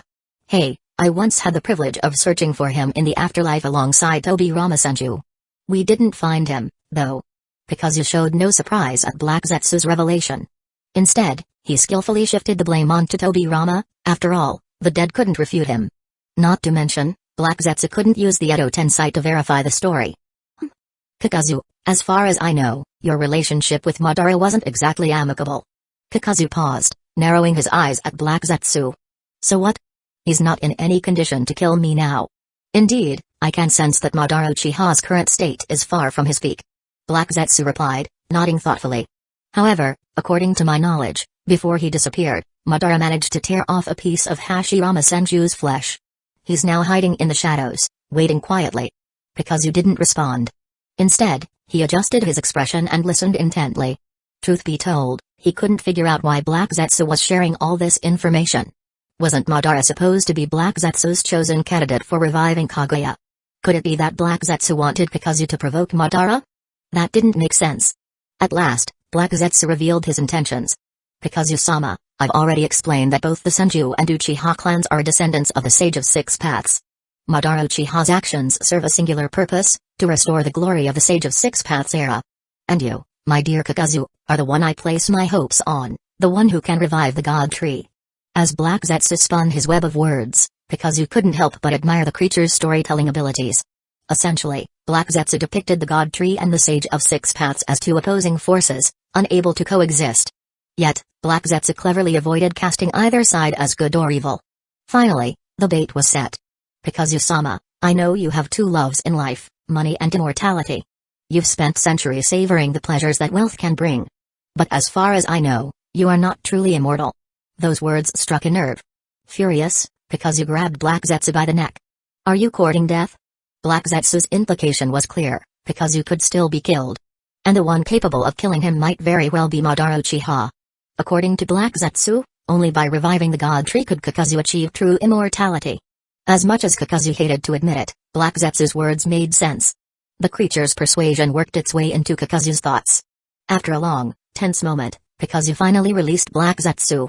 He slumped onto the ground, his expression tired yet contemplative. If nothing else, Black Zetsu had a point, Madara would have to be dealt with eventually. True, Madara was weak now, lying dormant underground. Kakuzu could strike while the iron was hot and eliminate him. But the plan had too many flaws. For one, Black Zetsu would never reveal Madara's exact location. For another, even if Kakuzu found him, could he guarantee victory? Sure, Kakuzu had Hashirama cells and the power of wood style, but even his wood style was weaker than Yamato's. Taking on Madara with that? Laughable. And beyond Madara, Kakuzu had other concerns, like the extraterrestrial threats set to arrive in a few decades. It was a headache just thinking about it. Ultimately, it all boiled down to strength. Kakuzu took a deep breath and glared at Black Zetsu. I'll start integrating a new batch of Hashirama cells immediately. He began drafting a letter to Hidden Leaf Village, intending to ask Denzo to send over more cells. But before he could finalize the plan, Black Zetsu stepped in, shaking his head. You're too impatient. Do you realize what you're dealing with? These are the cells of Hashirama, the power of the God Tree itself. Right now, you've barely assimilated 1% of its potential. Let me be clear, by my estimation, this is already the limit of what the human body can handle. If you push further, the cells will backlash. Black Zetsu's words sobered Kakuzu. He had a point, Hashirama cells weren't something to integrate recklessly. Overloading himself could lead to catastrophic consequences, where his body couldn't contain the cell's power, leaving him forced to suppress them instead. Then what do you suggest? Kakuzu's eyes glinted coldly as he grabbed Black Zetsu by the head. Tell me what I should do next. Wait. Black Zetsu flailed helplessly, feeling as though his head might detach from his body at any moment. Privately, he fumed. Was this Kakuzu's idea of asking for advice? He was practically a bandit. If Kakuzu had known what Black Zetsu was thinking, he would have smirked and said, it doesn't matter. Even if we don't get along, we're still comrades, aren't we? Realizing Kakuzu's mounting impatience, Black Zetsu quickly waved his hands in surrender. There's another way to strengthen your control over Hashirama cells, Sage Arts. At the mention of Sage Arts, Kakuzu's thoughts wandered. Long ago, he had asked Hashirama about the path to learning them. Hashirama had suggested that Kakuzu try his luck across various places in the ninja world. Who knew? Maybe Kakuzu could become the next chosen one. Over the years, Kakuzu had indeed been tirelessly searching for ways to learn Sage Arts. Relying on memories from his past life and exploration in this one, Kakuzu deduced there were likely 3 ways to locate a Sage Art sanctuary. The first method was being chosen by fate. Hashirama, for instance, had inexplicably mastered Sage Arts. Then there was Jiraiya, who, driven by love, ended up in Mount Myabaku through reverse summoning. The second method. In the original timeline, when Pain heard about Mount Myabaku, he wasn't even surprised and prepared to head there immediately. It was clear that those who wielded the Rinnegan might have the ability to find their way to such sanctuaries. Unfortunately, Kakuzu wasn't a child of destiny, nor did he possess the Rinnegan. That left the final method, sheer luck. Perhaps one day, while wandering around, he might just stumble upon the doorway to a sage sanctuary. The odds of that happening, though, were probably 1 in a million. But Black Zetsu was different. This guy had spent eons lurking underground and knew a great deal about the world's secrets. Kakuzu's gaze grew sharper as he looked at Black Zetsu. Grabbing his head, Kakuzu shook it furiously in the air. Spit it out. Where is it? Black Zetsu had already experienced Kakuzu's bandit-like demeanor. He didn't plan on arguing anymore. Hurriedly, he pointed to the ninja world map hanging in Kakuzu's room. There, right there. I only discovered this 2 days ago. Typically, the spatial gate to a Sage Art Sanctuary remains open for no more than a week, so you'll need to act fast, thud. Kakuzu hurled Black Zetsu far away. Damn it. You knew this and only told me now. That's 2 whole days wasted. Time is money, you idiot. Do you even realize how much you owe me now? If I miss out on the sage sanctuary because of this, I swear I'll come back and kill you. With that, Kakuzu threw on his coat, performed a body flicker jutsu, and vanished from the room. Chapter 117, Exotic Charm Arc. That bastard Kakuzu? Black Zetsu twisted his neck back into place after Kakuzu had nearly snapped it. Sure, he was immortal, but that didn't mean it didn't hurt. The pain was real. Fine. Black Zetsu muttered to himself. Endure a moment of calm for a lifetime of peace. I'll let you off for now, Kakuzu. Shaking his head, Black Zetsu grumbled, that guy still has his uses. For now, I'll leave him alone. Kakuzu, you'd better work hard, help me collect the tailed beasts and speed up Mother's revival. A dark grin crept across Black Zetsu's face as he watched Kakuzu's figure disappear into the distance. Once Mother is back, and I've got her support, I'll make sure to have a very heartfelt chat with you. No, several chats. Just you wait. With that, Black Zetsu sank back into the ground, vanishing from sight. The wind howled as golden sands swirled through the air. On the ground, grains of sand blew like waves across an endless desert, stretching far beyond the horizon. This was a landscape unique to the Naruto world, the Land of Wind. Situated in the southwestern corner of the continent, the Land of Wind was defined by its vast deserts. For most people, this nation conjured images of endless sand dunes, poverty, and desolation. Among the 5 great nations, it was often seen as the weakest economically, perhaps even outdone by smaller nations. But in recent years, the Land of Wind had become the subject of discussion due to one notable event, the First Shinobi World War. While the nations of fire, water, earth, and lightning clashed in fierce battles, the Land of Wind remained notably absent. The reason was simple, the national policy set by the first Kazekage, Ritu. Ritu had chosen to forego competition over tailed beasts, instead focusing on securing the village's long-term interests. His pragmatic approach revealed he was not a man driven by the thrill of battle. Under his leadership, Hidden Sand Village had developed steadily, albeit slowly. However, the harsh environment of the Land of Wind severely hampered economic growth. Progress in Hidden Sand Village was sluggish, almost agonizingly so. This stagnation stirred dissent within the village. As one of the 5 great nations, the Land of Wind seemed out of place. While the other nations demonstrated their resilience and might in the war, Hidden Sand Village remained isolated, focused on improving its meager economy. The results of the war were glaring. Hidden Leaf Village emerged as the biggest winner, gaining both wealth and prestige. Meanwhile, Hidden Stones Village, Hidden Mist Village, and Hidden Clouds Village were forced to pay reparations to Hidden Leaf Village equivalent to nearly a decade of its tax revenue, an amount that would take Hidden Sand Village 30, maybe even 40, years to achieve. To make matters worse, the loss of the second Hokage to the Gold and Silver Brothers had been Hidden Leaf Village's only major setback. Without that, their gains would have been even more overwhelming. This disparity ignited debates within Hidden Sand Village. Years later, Ritu passed away, and the mantle of Kazekage fell to Shaman. A figure familiar to many, Shaman had stood behind Ritu during the first 5 Kage summit, his distinctive dragon tattoo leaving a lasting impression. As the second Kazekage, Shaman now faced 2 diverging voices within the village. One faction insisted on continuing Ritu's policy, staying neutral and focusing on development unless provoked. The other was more radical. They argued that Hidden Sand Village's lack of participation in the war was a sign of its waning relevance among the 5 great nations. After all, the villages had originally been established to protect clans and individuals. How could Hidden Sand Village maintain its status if it avoided conflicts while old grudges with Hidden Leaf Village and Hidden Stones Village simmered on their borders? Despite the unrest, Shaman did not take any drastic steps. However, under his leadership, Hidden Sand Village established its own ninja academy and an Anbu division, mirroring Hidden Leaf Village's structure. Additionally, Shaman began advocating for the strategic use of Shukaku, sealing the one tail within the Jinchuriki to serve as a powerful weapon. On the borders of Hidden Sand Village, squads of shinobi patrolled tirelessly. Massive puppet constructs stood ready, their operators stationed on nearby hills. All units, listen up. The squad leader barked. If Hidden Stones Village dares to cross our borders again, we strike immediately. Is that clear? Yes, sir. The shinobi responded in unison. After over a decade of relative peace, the shinobi world was once again on the brink of unrest. Amid the desert sands stood a lone tavern. Its weathered exterior, reminiscent of an Old West saloon, exuded a certain rugged charm. Travelers could find cold drinks and hearty meals to quench their thirst and hunger. The extreme heat of the desert also influenced the attire of the tavern staff. The female servers wore thin, gauzy outfits that accentuated their curves, creating a tantalizing atmosphere. Sitting at the bar, Kakuzu sipped his drink, glancing around with mild interest. After a moment, he nodded in approval. The land of wind might be a barren wasteland, unsuitable for farming or grazing, but that didn't mean it couldn't find other ways to profit. If they opened a dance hall here, Kakuzu mused, and let these fiery women perform, they'd be rolling in money. He shook his head with a wry smile. Too bad the people here are so conservative. The relationship between the land of wind and the land of earth was currently far from friendly. Border security was tight, making any hopes of developing tourism in these exotic lands an unattainable dream. After downing a glass of sake, Kakuzu slowly rose from his seat.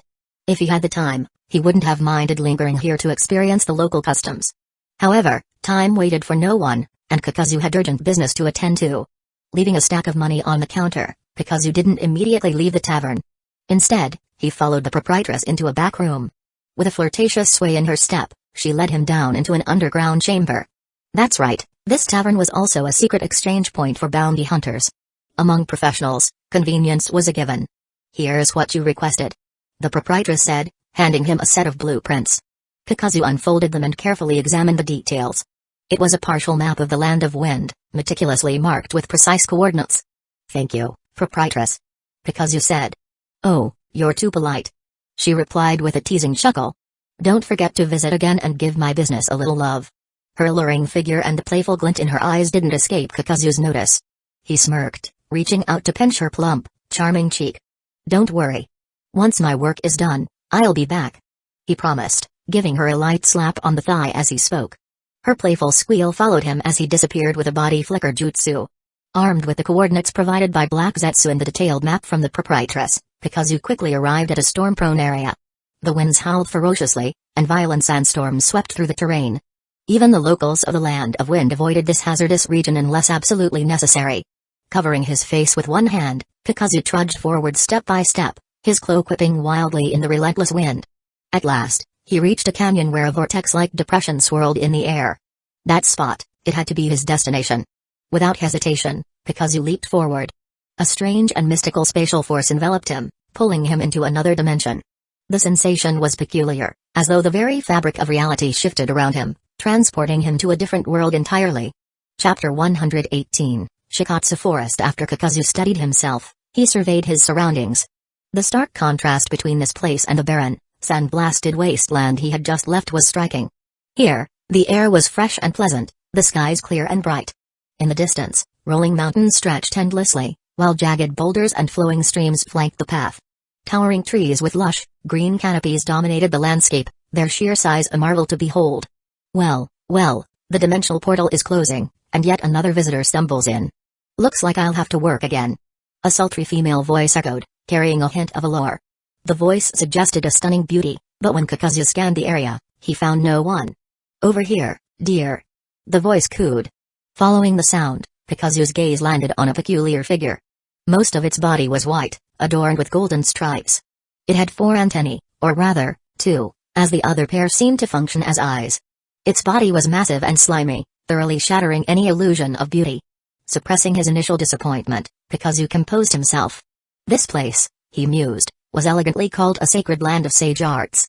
In truth, it was a land of slugs. Hello, Ms. Snail. May I ask your name? Kakuzu inquired politely. The bloated slug's mouth wriggled but offered no immediate response. Just as Kakuzu was about to speak again, the creature interrupted him. Ms. Snail? Tui. It spat out a large glob of corrosive liquid. Kakuzu's pupils contracted as he sidestepped the attack. Hiss. The spot he had just vacated sizzled as the liquid ate away at the ground, leaving a wide, eroded patch behind. The effect was clear. This stuff could strip flesh from bone. I am no mere snail. I am a noble slug.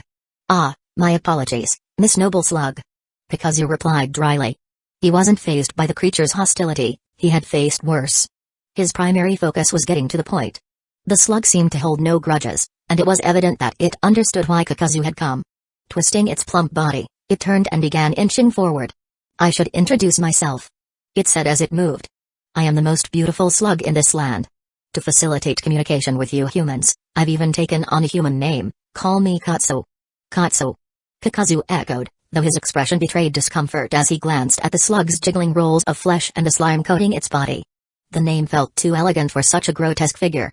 Suppressing the urge to retch, Kakuzu replied, well, greetings, Ms. Katsu. You may call me Kakuzu. Katsu turned, her 4 antennae swiveling to study him. The two atop her head drooped slightly in acknowledgement. Kakuzu, is it? Even if you're just a passing visitor to Shikatsu Forest, I suppose I'll make the effort to remember your name, she said. Shikatsu Forest. Kakuzu's eyes narrowed. That was critical information. One of the three great sage lands, alongside Mount Mayabaku and Rechi Cave. He murmured. You're better informed than most. Gatsu remarked. Unlike some fools who stumble in cluelessly and end up dying just as cluelessly. Kakuzu nodded, confirming his location. Then he posed another question. Did Senju Hashirama once train here? Gatsu paused mid-crawl, her gelatinous body trembling slightly. Turning to face him, she gave him an inscrutable look before resuming her slow progress. You know more than most. But that's not something you need to concern yourself with. Worry about your own fate instead. Oh? Is that so? Kakuzu said calmly, glancing around. Slugs lounged on tree branches, nibbling leaves. Others floated lazily on ponds, basking in the sunlight. Their sizes varied, but all exuded a distinct, otherworldly energy, the unmistakable aura of sage arts. Why haven't I seen anyone else? Kakuzu asked. From Katsu's earlier remarks, he had deduced that he wasn't the only one to come here seeking sage training. Yet, despite extending his sensory range across several kilometers, he found no trace of humans. Only slugs populated this place. Do failed trainees become your dinner? Katsu let out a soft, coquettish laugh. The antennae on her head pointed to the surroundings. Haven't you noticed what we have the most of here in Shikatsu Forest? So, you mean? Kakuzu's gaze shifted to the towering trees around them. That's right. In all three sage art sanctuaries, failure in training comes with different consequences. She explained. At Mount Mayabaku, if you fail to master sage art, you turn into one of those grotesque toad statues. At Rechi Cave, failure means being devoured by those disgusting snakes. And here, in Shikatsu Forest, failing to master our sage art means your physical body will transform into one of these towering ancient trees, providing fresh air for our forest. Do you understand? Hearing this, Kakuzu raised an eyebrow. The risk of death and total transformation was something Kakuzu had anticipated. As a cautious man, he had prepared for such an eventuality. He planned to risk only one of the hearts he carried to practice the sage art. If that heart failed, he would simply adapt and move on. These towering trees had nothing to do with him. Yet, the slug-like being, Gatsu, seemed to sense his thoughts. He, little Kakuzu, I forgot to mention something important, she said with a sly smile. Kakuzu frowned. Little Kakuzu? That sounds strange. Just call me Kakuzu? Alright, Kakuzu? She teased, but actually, from the moment you stepped into Shikatsu Forest, your fate was sealed. The entrance has already completely closed behind you. In other words, if you find mastering sage art too difficult and want to give up halfway, there's no way out for you. Hey. Kakuzu chuckled, unfazed. So you think you've trapped me here? Gatsu halted her slithering motion and turned to look back at him, her expression becoming even more indescribable. Don't put it that way. I'm not that kind of person, she replied, her tone playful.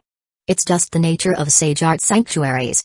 The entrance to this alternate dimension only opens every 20 years or so.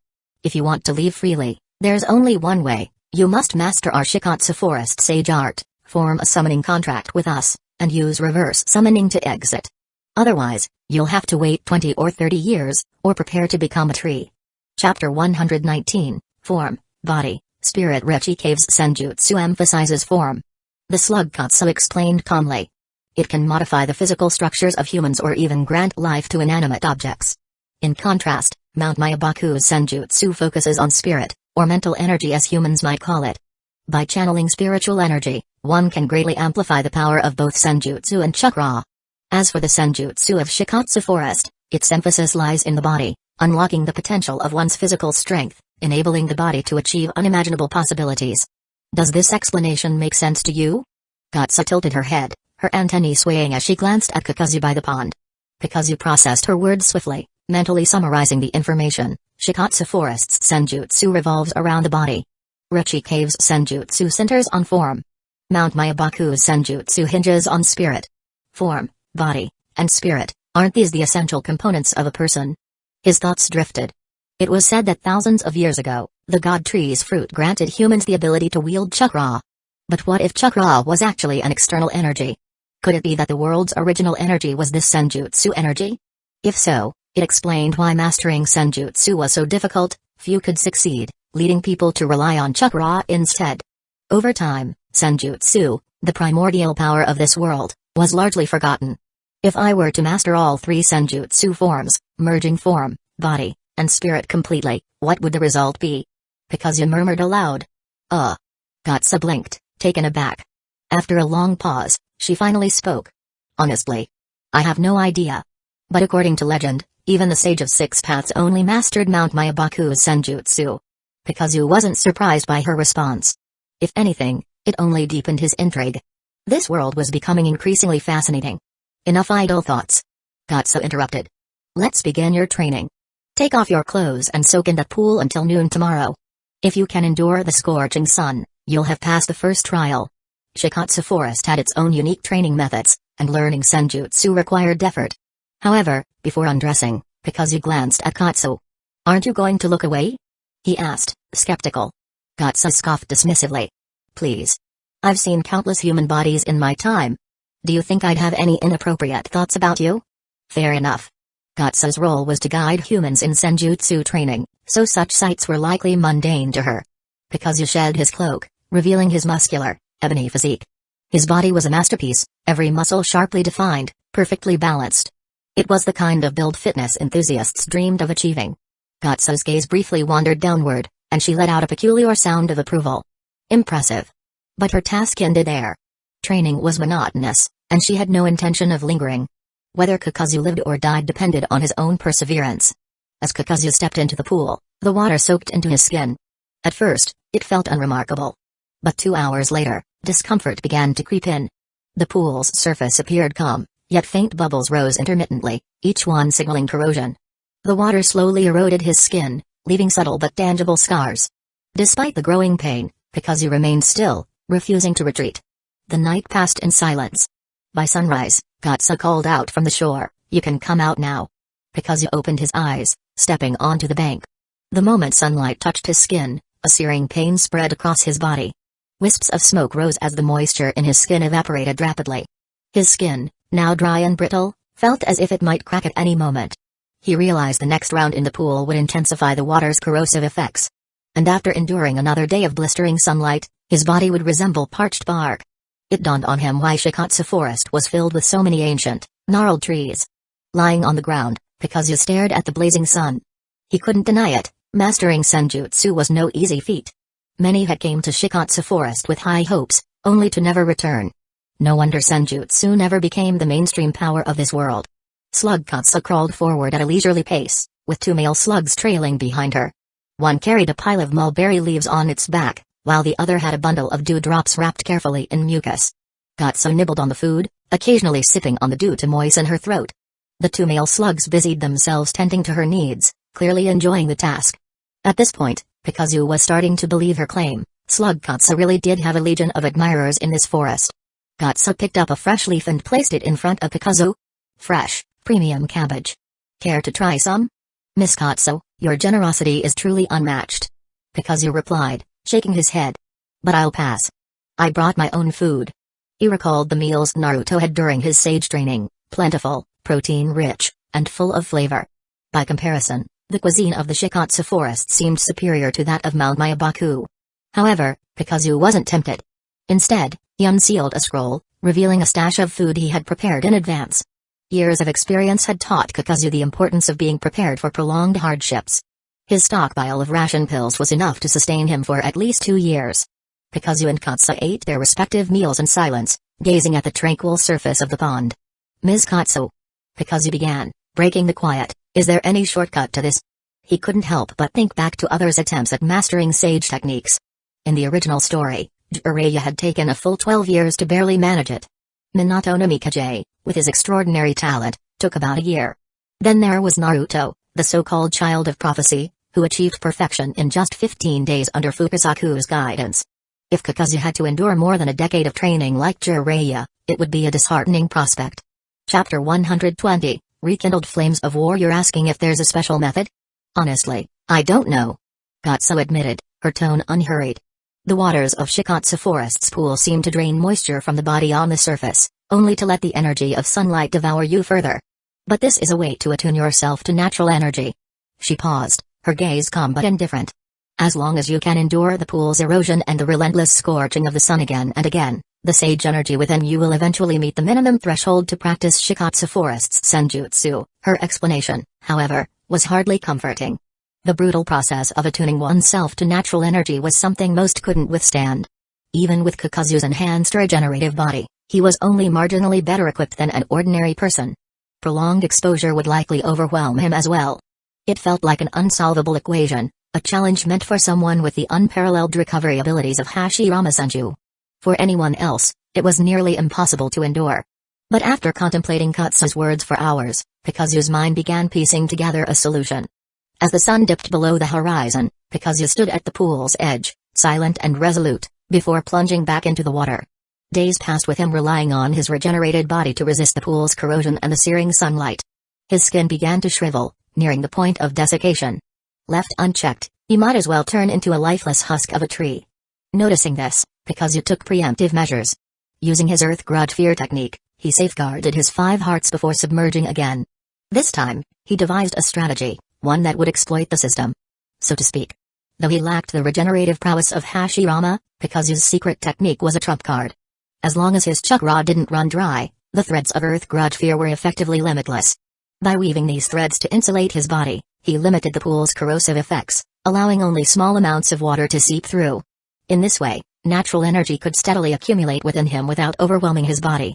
It was a painstaking process, one that required patience and precision, but Kakuzu's method proved effective.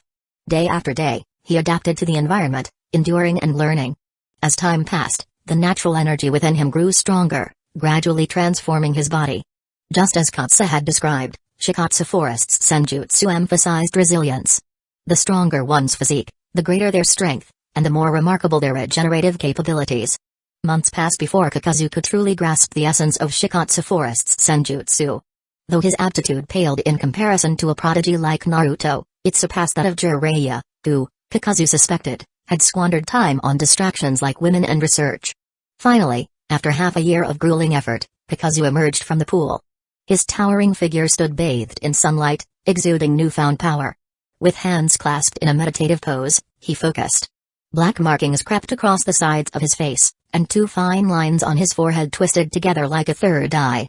Kakuzu opened his eyes slowly, his expression calm yet resolute. He wasn't a master of Senjutsu yet, but he'd gained enough understanding to integrate natural energy into his body. He clenched his fist experimentally, refraining from using his hardening technique. With a single punch, the ground beneath him split apart, revealing a massive fissure. Even without enhancements, his raw strength now rivaled that of the Senju clan's legendary physical power. If he added his iron-hard punches into the equation, his attacks would become downright catastrophic. Bravo! Katsu's gelatinous body rippled as she clapped her appendages. You're officially the second human to master Shikatsu Forest's Senjutsu. Hey, thanks for the compliment. Now then, she continued, her tone playful yet commanding, let's move on to the practical applications of Shikatsu Forest's Senjutsu. Kakuzu nodded without hesitation. The sooner he mastered these techniques and signed the summoning contract, the sooner he could leave. Half a year of isolation in Shikatsu Forest was enough to test even his patience. Meanwhile, in the outside world, drastic changes were afoot. Hidden Sand Village, Central Meeting Hall. Lord Kazekage, our frontline forces have clashed with Hidden Stone's village's shinobi at the border. A senior advisor reported, his voice heavy with concern. We've lost 12 ninjas, with 15 likely injured and 36 severely wounded. The envoy we dispatched returned with troubling news. Hidden Stone's village claims the conflict was our fault and refuses to offer any compensation. Hearing this report, the atmosphere in the conference room of Hidden Sand Village became tense, almost explosive. The Kazekage, shaman, narrowed his eyes, a frosty glint flashing in them. Above his head, the coiled dragon of sand seemed to sway, mirroring his subtle movement. Conflicts along the border weren't uncommon, it could be their own forces overstepping, or the other side crossing the line. But blood had been spilled, and at this point, it didn't matter whose fault it was. As the Kazekage, shaman knew he couldn't show weakness. Political correctness demanded a strong stance. Bowing his head now would only dishearten his shinobi. With a heavy thud, shaman slammed his pen onto the table. Relay my orders, the front-line troops are to hold nothing back. Prepare for a large-scale offensive against Hidden Stone's village as border defenses. If the situation demands it, I will personally lead the charge. Meanwhile, in Hidden Stone's village, Onoki, now in his 30s, was still as short as ever, but the boyish immaturity he once carried was long gone. Hovering in midair, He surveyed the assembled divisions of Hidden Stones village with an intense, focused gaze. "I trust you're all aware of the situation on the front lines," he began, his voice firm and commanding. "Hidden Sand Village is using every excuse imaginable to provoke us into conflict. As for their true intentions, there's no need for me to elaborate. What matters is this: the land passed down through generations of Hidden Stones village shinobi will not be surrendered. Not a single inch. Deliver this message to our front-line troops, push them back. Crush them." The tension between the lands of wind and earth had reached a breaking point. A full-scale war between the two nations was now inevitable. The chaos didn't end there. The land of fire, positioned between these two warring nations, couldn't afford to stay neutral.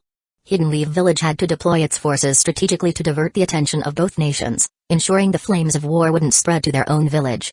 Thus, in the midst of the three-way conflict, smaller nations inevitably became collateral damage. The Land of Rain, for instance, found itself in the crossfire. However, the Land of Rain wasn't entirely defenseless. It had its own formidable protector, Hanzo the Salamander. Though the country was small and lacked resources, Hanzo's presence ensured that it would not be trampled without consequence. Any shinobi from the larger nations who dared approach his territory would face swift and unrelenting retaliation. On the eastern side of the continent, tensions simmered between the Land of Fire and the Land of Lightning. These two nations, eternal rivals, saw the growing chaos as an opportunity to settle old scores. It was only a matter of time before war broke out between them as well. Amid this turbulent period, the world teetered on the brink of widespread war, with no end in sight. Chapter 121, Strategy. The question was posed: can people truly understand one another? The answer was no. At least for now, achieving such a state seemed nearly impossible. Since the First Great Ninja War, the peace that followed lasted barely 14 years before the flames of conflict reignited, spreading across the land. However, this war was unlike the first. Back then, the strife was largely confined to the grievances between the 5 great nations: water, earth, lightning, and fire, to be exact. This time, it was different. Every nation harbored grudges, each lashing out against the others.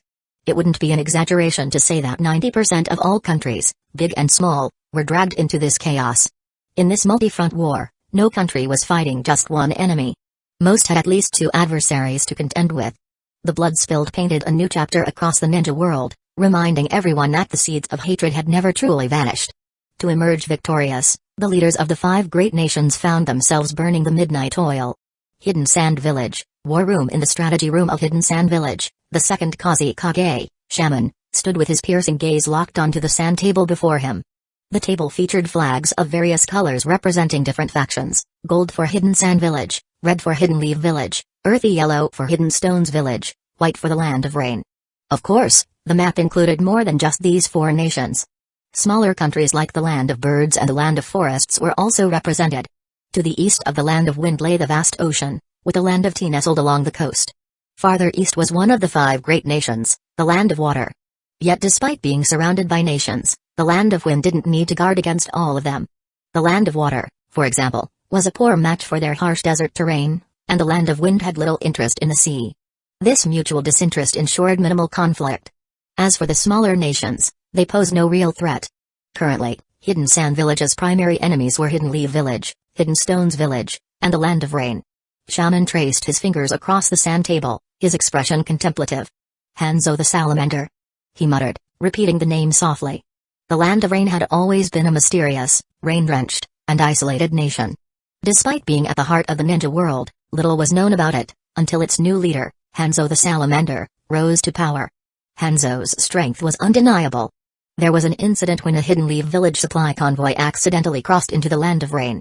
Moving through a dense forest, the entire 50-man team collapsed without warning, convulsing and foaming at the mouth. Not a single survivor. Hanzo had used nothing but poison gas to annihilate the team. Then, as a show of force, he sent their bodies back to Hidden Leaf Village.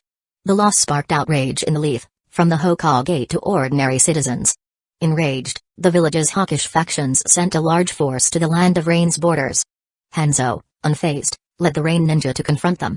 After engaging him, Hidden Leaf Village's forces were shocked. Hanzo was an unparalleled force on the battlefield. Whether it was fire style, water style, poison, body flicker techniques, or taijutsu, he wielded them all with devastating precision. In over 10 skirmishes, Hanzo's forces never suffered a single defeat. Meanwhile, Hidden Leaf Village endured heavy losses. Hanzo had earned himself a title whispered across the battlefield, half-god. Though the name might have been somewhat exaggerated, it underscored one truth: defeating Hanzo in direct combat was a monumental challenge. Standing over the map, Shaman's lips curled into a faint smirk. Hanzo the Salamander. Excellent. I'll send someone to negotiate with you. Hold Hidden Leaf Village at bay for me while I focus on more pressing matters. Shaman already had a plan. Though the Land of Rain was a new and formidable adversary, Shaman saw no need to provoke them further. A defensive stance along the border would suffice. His real focus remained on Hidden Leaf Village and Hidden Stones Village. Shaman's eyes shifted back to the map, tracing the borders of the three nations. Though they clashed fiercely over territory, none of them dared let the war spill into their homelands. Their battle lines stretched across the lands of smaller nations, drawing them into the conflict. Normally, violating a nation's sovereignty was unthinkable, but in this blood-soaked era, such formalities were the first to fall by the wayside. How far has Hatata Semon's elite team advanced? Shaman asked. Hatata Simon was one of Hidden Sand Village's rising stars, a prodigy among the younger generation and an undisputed elite. Report, Kazekage-sama. A subordinate replied. Hatata Simon is following your orders and pushing forward. However, Hidden Stones Village forces are fiercely resisting and trying to pull the battle lines eastward. Meanwhile, Hidden Leaf Village remains a constant threat, keeping us on edge. Hidden Clouds Village's forces have been steadily advancing eastward under Hatata Simon's orders. Based on current intelligence, their front line should now be approaching the border of Hidden Waterfall Village. A Hidden Sand Village operations officer immediately unfurled a scroll, pointing to the relevant section of the map as he reported. Shaman's sharp gaze fixed on the border of the Land of Waterfalls. After a moment's contemplation, he gave a curt nod. Inform Hatata to keep pressing forward. Do not give Hidden Leaf Village or Hidden Stones Village any chance to recover. Understood. Additionally, let Kakuzu know that his unit is ready to move. Their objective is singular: strike the 7 key defensive strongholds in the southwestern region of the Land of Fire. The atmosphere in the war room grew tense as Shaman's eyes turned cold, narrowing toward the map of the Land of Fire. Though Hidden Sand Village's antagonism toward Hidden Stones Village was well known, Hidden Leaf Village had caused Shaman no small amount of grief over the years. He had bided his time, waiting for the right moment to deliver a crippling blow. With most of the Land of Fire's forces concentrated on the front lines, their southwestern defenses were critically undermanned. A decisive strike here would undoubtedly deal a severe blow to Hidden Leaf Village's war effort, relieving much of the pressure on Hatata Semon's forces. The operations officer, cautious but curious, hesitated before speaking. Lord Kazekage, are we shifting our strategic focus to target the Land of Fire?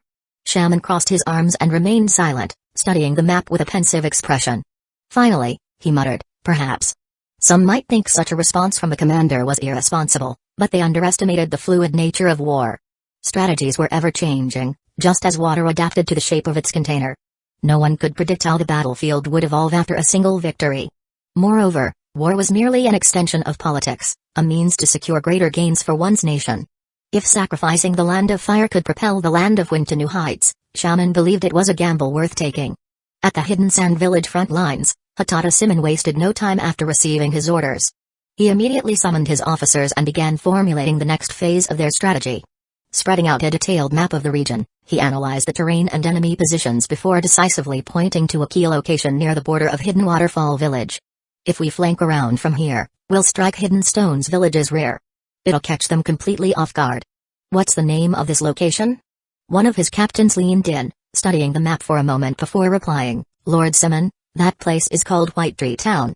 Chapter 122, The Slug Sage. Kakuzu took a deep breath, allowing the energy of Senjutsu to circulate through his body. When he opened his eyes again, a wave of clarity washed over him. Senjutsu, natural energy. Mastering it meant harnessing the infinite power of nature itself. Perfecting this power would make it the ultimate weapon. After nearly a year of training in Shikatsu Forest, Kakuzu had finally grasped the essence of its secrets. Clap, clap, clap. The sound of heavy, translucent, mucus-coated flesh slapping against the ground echoed in the air. Not bad at all, said Tatsu, her voice carrying a hint of surprise. I underestimated you before. Who would have thought you'd master the secrets of Shikatsu Forest in just a year? Though your senjutsu isn't yet at its peak, it's clear you're on the right path. There's little more I can teach you. You're ready to graduate. Kakuzu nodded, rising to his feet. He brought his hands together in a respectful gesture toward Tatsu. Thank you for your guidance. Enough formalities. Let's go. I'll take you to meet the Slug Sage and finalize your summoning contract with Shikatsu Forest. Thank you. Kakuzu said, smiling as he followed her lead. Before long, they arrived at the base of a vast mountain range. The sight was awe-inspiring, endless peaks stretching far and wide, with two massive caves near the summit that seemed to house countless slugs. "The slug sage resides up there?" Kakuzu asked, curiosity evident in his tone. "Yes, wait here," Katsu replied. "I'll call for the sage." She slithered to the base of the mountain and began making strange noises, speaking in the unique language of the slug clan. Ah ba, ari ba ba. After what felt like a string of incomprehensible syllables, Katsu returned to Kakuzu's side. Kakuzu stared expectantly at the mountain. He envisioned a majestic figure, exuding an aura of wisdom, descending from the summit in a grand display befitting a sage. However, after waiting a long while, nothing happened. Where is the slug sage?" Kakuzu asked, puzzled. Katsu raised her antennae and gave him a playful smack on the back with her tail. "What are you talking about? The sage has been observing you this whole time." Kakuzu blinked in confusion and pointed toward the mountain. "I don't see anything. I can't even sense a presence." Katsu tilted her head in surprise before responding, "Kakuzu, I've known you for a year. I admit your talent in senjutsu is undeniable, but how have I not noticed how bad your eyesight is? The sage is right there. Such an enormous presence, and you say you don't see it?" Kakuzu squinted at the mountain again, still seeing nothing out of the ordinary. But as Katsu's words sank in, his perspective began to shift. If the mountain range itself were a body, then the two massive caves would be the eyes. And the winding river that snaked down its slopes. Could that be the mouth? Just as this realization struck him, a deafening crash shattered the silence. Whoosh! A colossal object surged out from the mountain's peak, causing water to cascade like a waterfall. With a thunderous boom, it landed vertically before Kakuzu. It was a summoning scroll, towering and imposing. Kakuzu's eyes widened in shock. He finally understood. So, the entire mountain range is the slug sage? His worldview crumbled under the sheer enormity of this revelation. The scale was unimaginable. If the slug sage were to step into the outside world, even tailed beasts would seem like mere ants scurrying about. "Alright, the slug sage has existed since the dawn of this world," Katsu explained. "Over countless millennia, it has remained in this form, shedding parts of itself over time. Those parts became us, the slugs of Shikatsu Forest." "Oh?" Kakuzu raised a brow. "So, all of you are fragments of the slug sage? Does that mean you could merge back together?" Katsu's antennae twitched in affirmation. "Exactly. The slugs of Shikatsu Forest are both singular and many. That's our unique nature." Puffing up with pride, she motioned for Kakuzu to approach the massive scroll. "Enough questions. Go ahead and sign the contract. It's time to make it official. I've told you before, haven't I? I'm the most beautiful being here. The simps lining up to chase me could stretch all the way to Richie Cave. With just a single command from me, I can become an unimaginably powerful existence." To prove her point, Katsu lifted her head high, her mouth wriggling as she made those strange sounds of hers. "Abba, Abba, come to me, Baba."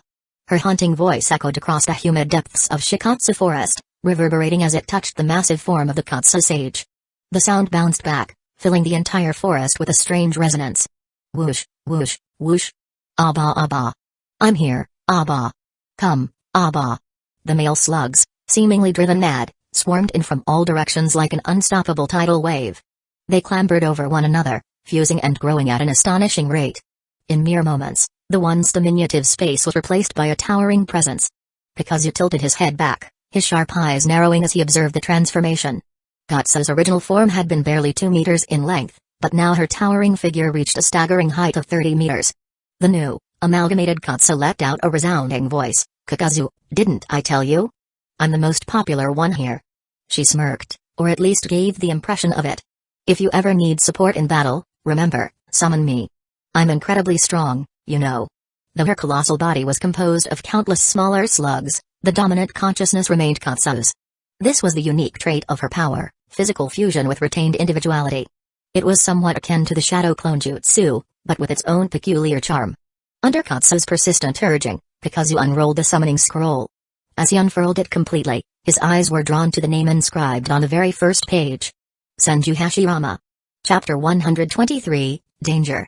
Neither the slug before him nor Tsunada's summoned beast in the future could compare to the original, slug sage. Legend had it that when the slug sage so much as stretched or yawned, an entire mountain range would tremble as though from a small earthquake. On occasion, fragments of its vast body would fall away, birthing countless smaller slugs. These fragments, imbued with independent consciousness and vitality, could heal and provide invaluable support to others. After biting his finger and signing the summoning contract with his blood, Kakuzu pondered a question: if the first to contract with Shikatsu Forest was Hashirama Senshu, why hadn't he summoned the Slug Sage during battle? Such a colossal being could crush Madara Uchiha's fully armored Susanoo with a mere flick of its mountainous frame. The answer lay beyond mere chakra reserves. Much like how even Jiraiya and Naruto, the child of prophecy, couldn't summon the Great Toad Sage at will, the Slug Sage, an ancient divine entity from the era of the Sage of Six Paths, wasn't so easily called forth. Returning his focus to himself, Kakuzu clenched his fist, feeling the power coursing through him. Learning Sage Mode had enhanced his abilities significantly, even outside Sage Mode activation. Most notably, he found his control over Wood Style far more intuitive. Wood Style symbolized life force, while Shikatsu Forest's Sage Mode epitomized regeneration and restoration. Their synergy not only accelerated his growth but also strengthened his innate abilities. By his estimation, the dilution of Hashirama cells in his body had decreased to an astonishing 1:80 ratio. Closing his eyes, Kakuzu formed hand seals. Wood Style, Wood Clone Jutsu. Crack. A section of wood extended from Kakuzu's body, rapidly splitting away. As it hit the ground, it transformed into an identical clone of Kakuzu. This wood clone was the pinnacle of clone techniques, far superior to shadow clones, water clones, or lightning clones. It possessed enhanced vitality and battle instincts, capable of functioning independently unless recalled by the original. Reversing his hand seals, Kakuzu transformed the wood clone back into a chunk of wood. Its roots burrowed deep into the ground as branches sprouted from its surface, growing into a towering tree. Bidding farewell to Katsu, Kakuzu activated reverse summoning. Runes spread rapidly from his palm, engulfing his body in smoke before he vanished from Shikatsu Forest. When Kakuzu reappeared, he was met with a familiar scene: endless yellow sand. Harsh winds carried grains of sand that belted against his face. This place. It hasn't changed much, he muttered. Though the weather seemed slightly calmer compared to a year ago, something felt different. Looking up, he noticed two hawks struggling against the unforgiving winds, their flight erratic and unstable. Kakuzu narrowed his eyes. Hawks wouldn't venture into such harsh conditions unless compelled. These were messenger hawks. As if confirming his thoughts, the hawks descended toward him in a desperate spiral, finally collapsing into the sand, too exhausted to land properly. Kakuzu retrieved the scrolls from their leg cylinders, his brows furrowing as he read the brief, urgent message. White Tree Town attacked. Hayabusa critically injured. Without hesitation, Kakuzu vanished from the spot. Upon his arrival at White Tree Town, devastation greeted him: collapsed buildings, fires raging amidst the ruins, and the acrid scent of blood mingling with smoke. This place wasn't just any settlement, it was Kakuzu's first stronghold in the shinobi world, a base he had poured his efforts into establishing. He walked toward a half-destroyed inn that concealed the entrance to his underground laboratory. A few wary ninja patrolled the area. These weren't shinobi from the 5 great nations. They lacked headbands, their mismatched armor marking them as mercenaries or wanderers. The ragtag group tensed upon seeing Kakuzu but faltered in forming a proper defensive formation, revealing their lack of formal training. Stand down. A bloodied Heisei Rokuno emerged from the wreckage, silencing the group. Approaching Kakuzu, he dropped to one knee. Kakuzu-sama. You've finally returned. In the year Kakuzu had spent mastering Sage Mode, the Second Shinobi World War had erupted. Though any of the 5 great nations could have seized White Tree Town, the attackers were clearly someone, or something, else entirely. The underground exchange center they protected was tied to the black market, a shadowy force that steered clear of direct involvement in the conflicts of the ninja world. Even the 5 great nations refrained from recklessly meddling in black market affairs, as it represented a fragile yet crucial balance born from their power struggles. No one wanted to be the first to shatter that equilibrium. But no one could have anticipated this outcome. Kakuzu helped lift Heisei Rokuno to his feet. Your arm. The sleeve of Heisei Rokuno's right arm hung limp, completely empty, a clear sign of his loss during the recent conflict. He shook his head, his expression twitching with a brief flash of anguish. Kakuzu-sama. Heisei began, his voice trembling. The forces of Hidden Sand Village attempted to bypass us to launch a sneak attack on Hidden Stones Village. But they were discovered by the Hidden Stones Village troops.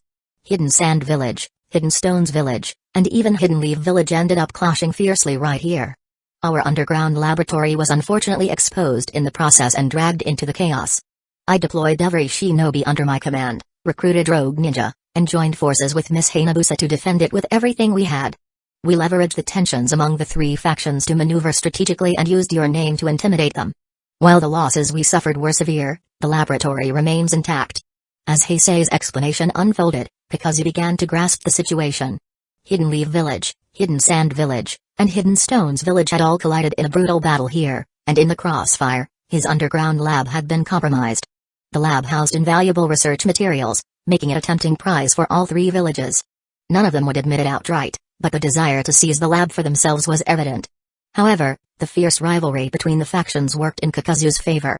The delicate balance of power among the three ensured that no single village could claim victory over the others, let alone capture the lab.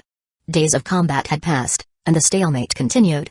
Of course, beyond the mutual conflict, another critical factor ensured the lab's survival, something even more vital. But this wasn't the time to dwell on it. Where is Hayabusa? Kakuzu's tone darkened as he noticed only Heisei Rokuno had come to meet him. The absence of Hayabusa was troubling. Heisei's expression crumpled, and his voice cracked. Miss Hayabusa. She. Fighting back tears, Heisei led Kakuzu into the lab. The laboratory was a wreck, its contents scattered and damaged, but the most important materials and research notes had been safeguarded. Yet, amidst the destruction, Hayabusa lay on a makeshift bed. Her body was covered in blood, her vitality draining away with every passing moment. Her breath was faint, as fragile as a flickering flame about to be extinguished. Chapter 124, Is the price too high? Kakuzu-sama, you've finally returned. I managed to protect the laboratory. Hayabusa lay on the hospital bed, her face pale. A stream of blood trickled from the corner of her lips, staining the white sheets crimson. Gripping her trembling hand, Kakuzu bowed his head slightly. The injuries Hayabusa sustained were too severe. Her pulse told him everything, her life was nearing its end. Don't speak. Everything. Everything. Kakuzu started, but the words caught in his throat. How could he offer comfort when every word felt meaningless? Hayabusa noticed his silence and offered a faint, bittersweet smile. She understood her condition and the turmoil Kakuzu must be feeling. Even with his iron will, Kakuzu wasn't one to speak hollow words, especially in moments like these. Kakuzu-sama. It's enough that I could see you one last time. After I'm gone. Please. Take care of yourself. If there's a next life. Hayabusa's voice faded, her final words left unfinished. Her hand in his went limp, her once bright eyes losing their luster. There was no dramatic farewell, only a quiet passing. Hayabusa, the first woman to hold a place in Kakuzu's heart, was gone.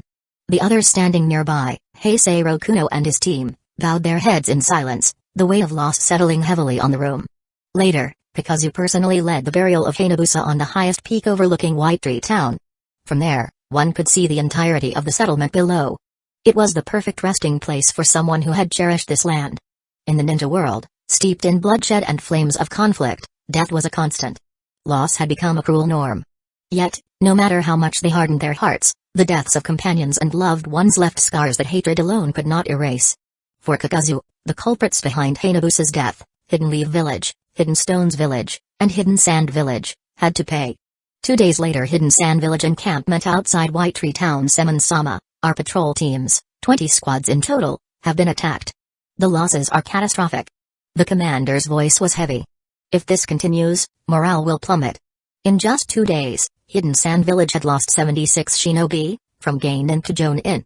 All had been killed in the same brutal manner, a single strike to the chest, leaving no survivors.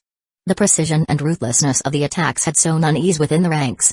Commander Semen frowned deeply, his gaze fixed on the map spread out before him. The situation was spiraling out of control. What had begun as a simple plan to use White Tree Town as a staging ground for a surprise assault on Hidden Stones Village had turned into a full-blown conflict.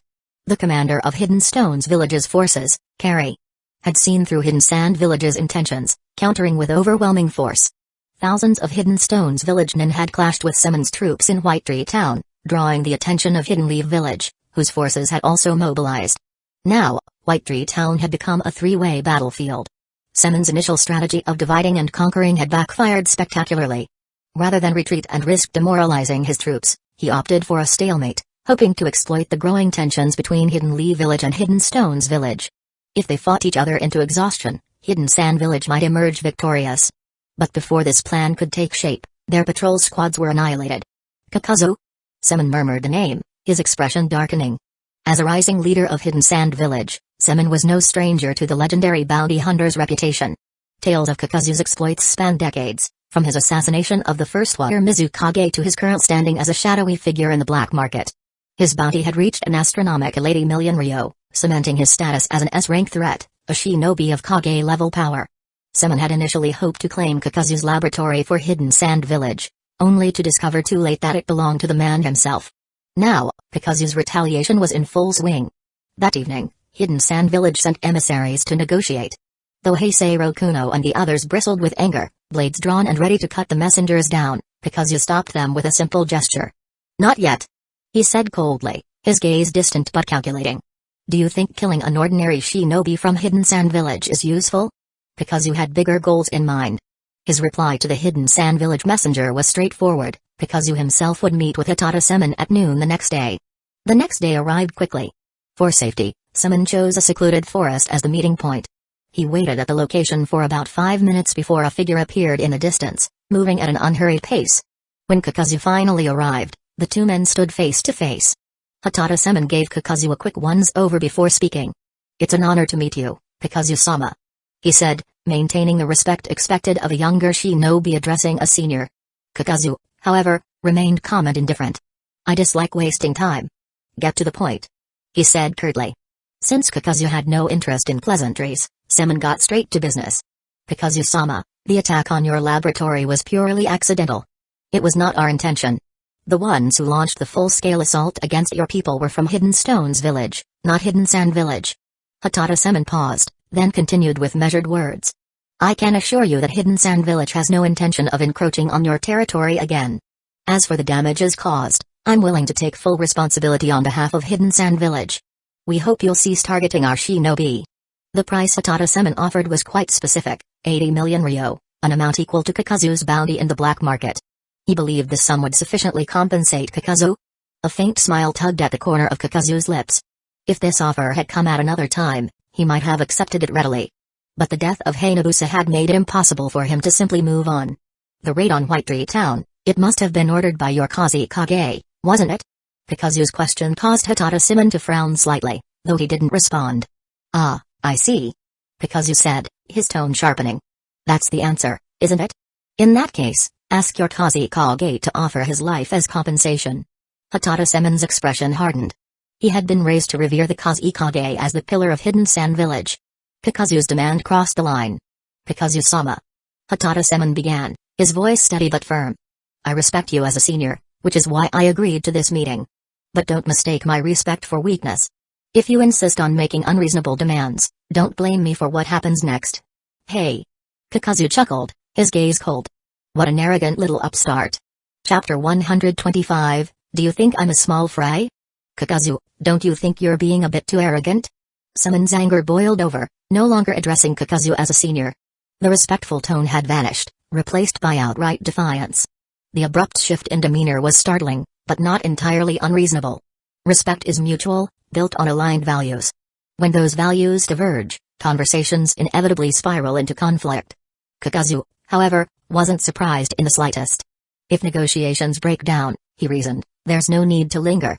He was prepared to walk away. But Simon wasn't about to let that happen.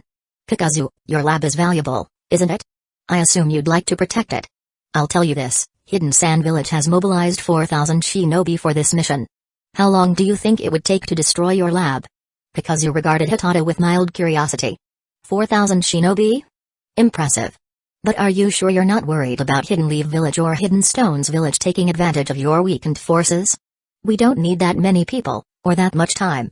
Hitada replied coldly. At his signal, a rustle echoed through the forest.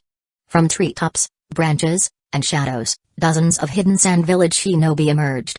Each one exuded a powerful aura, unrestrained and menacing. A total of over 30 shinobi had surrounded Kakuzu.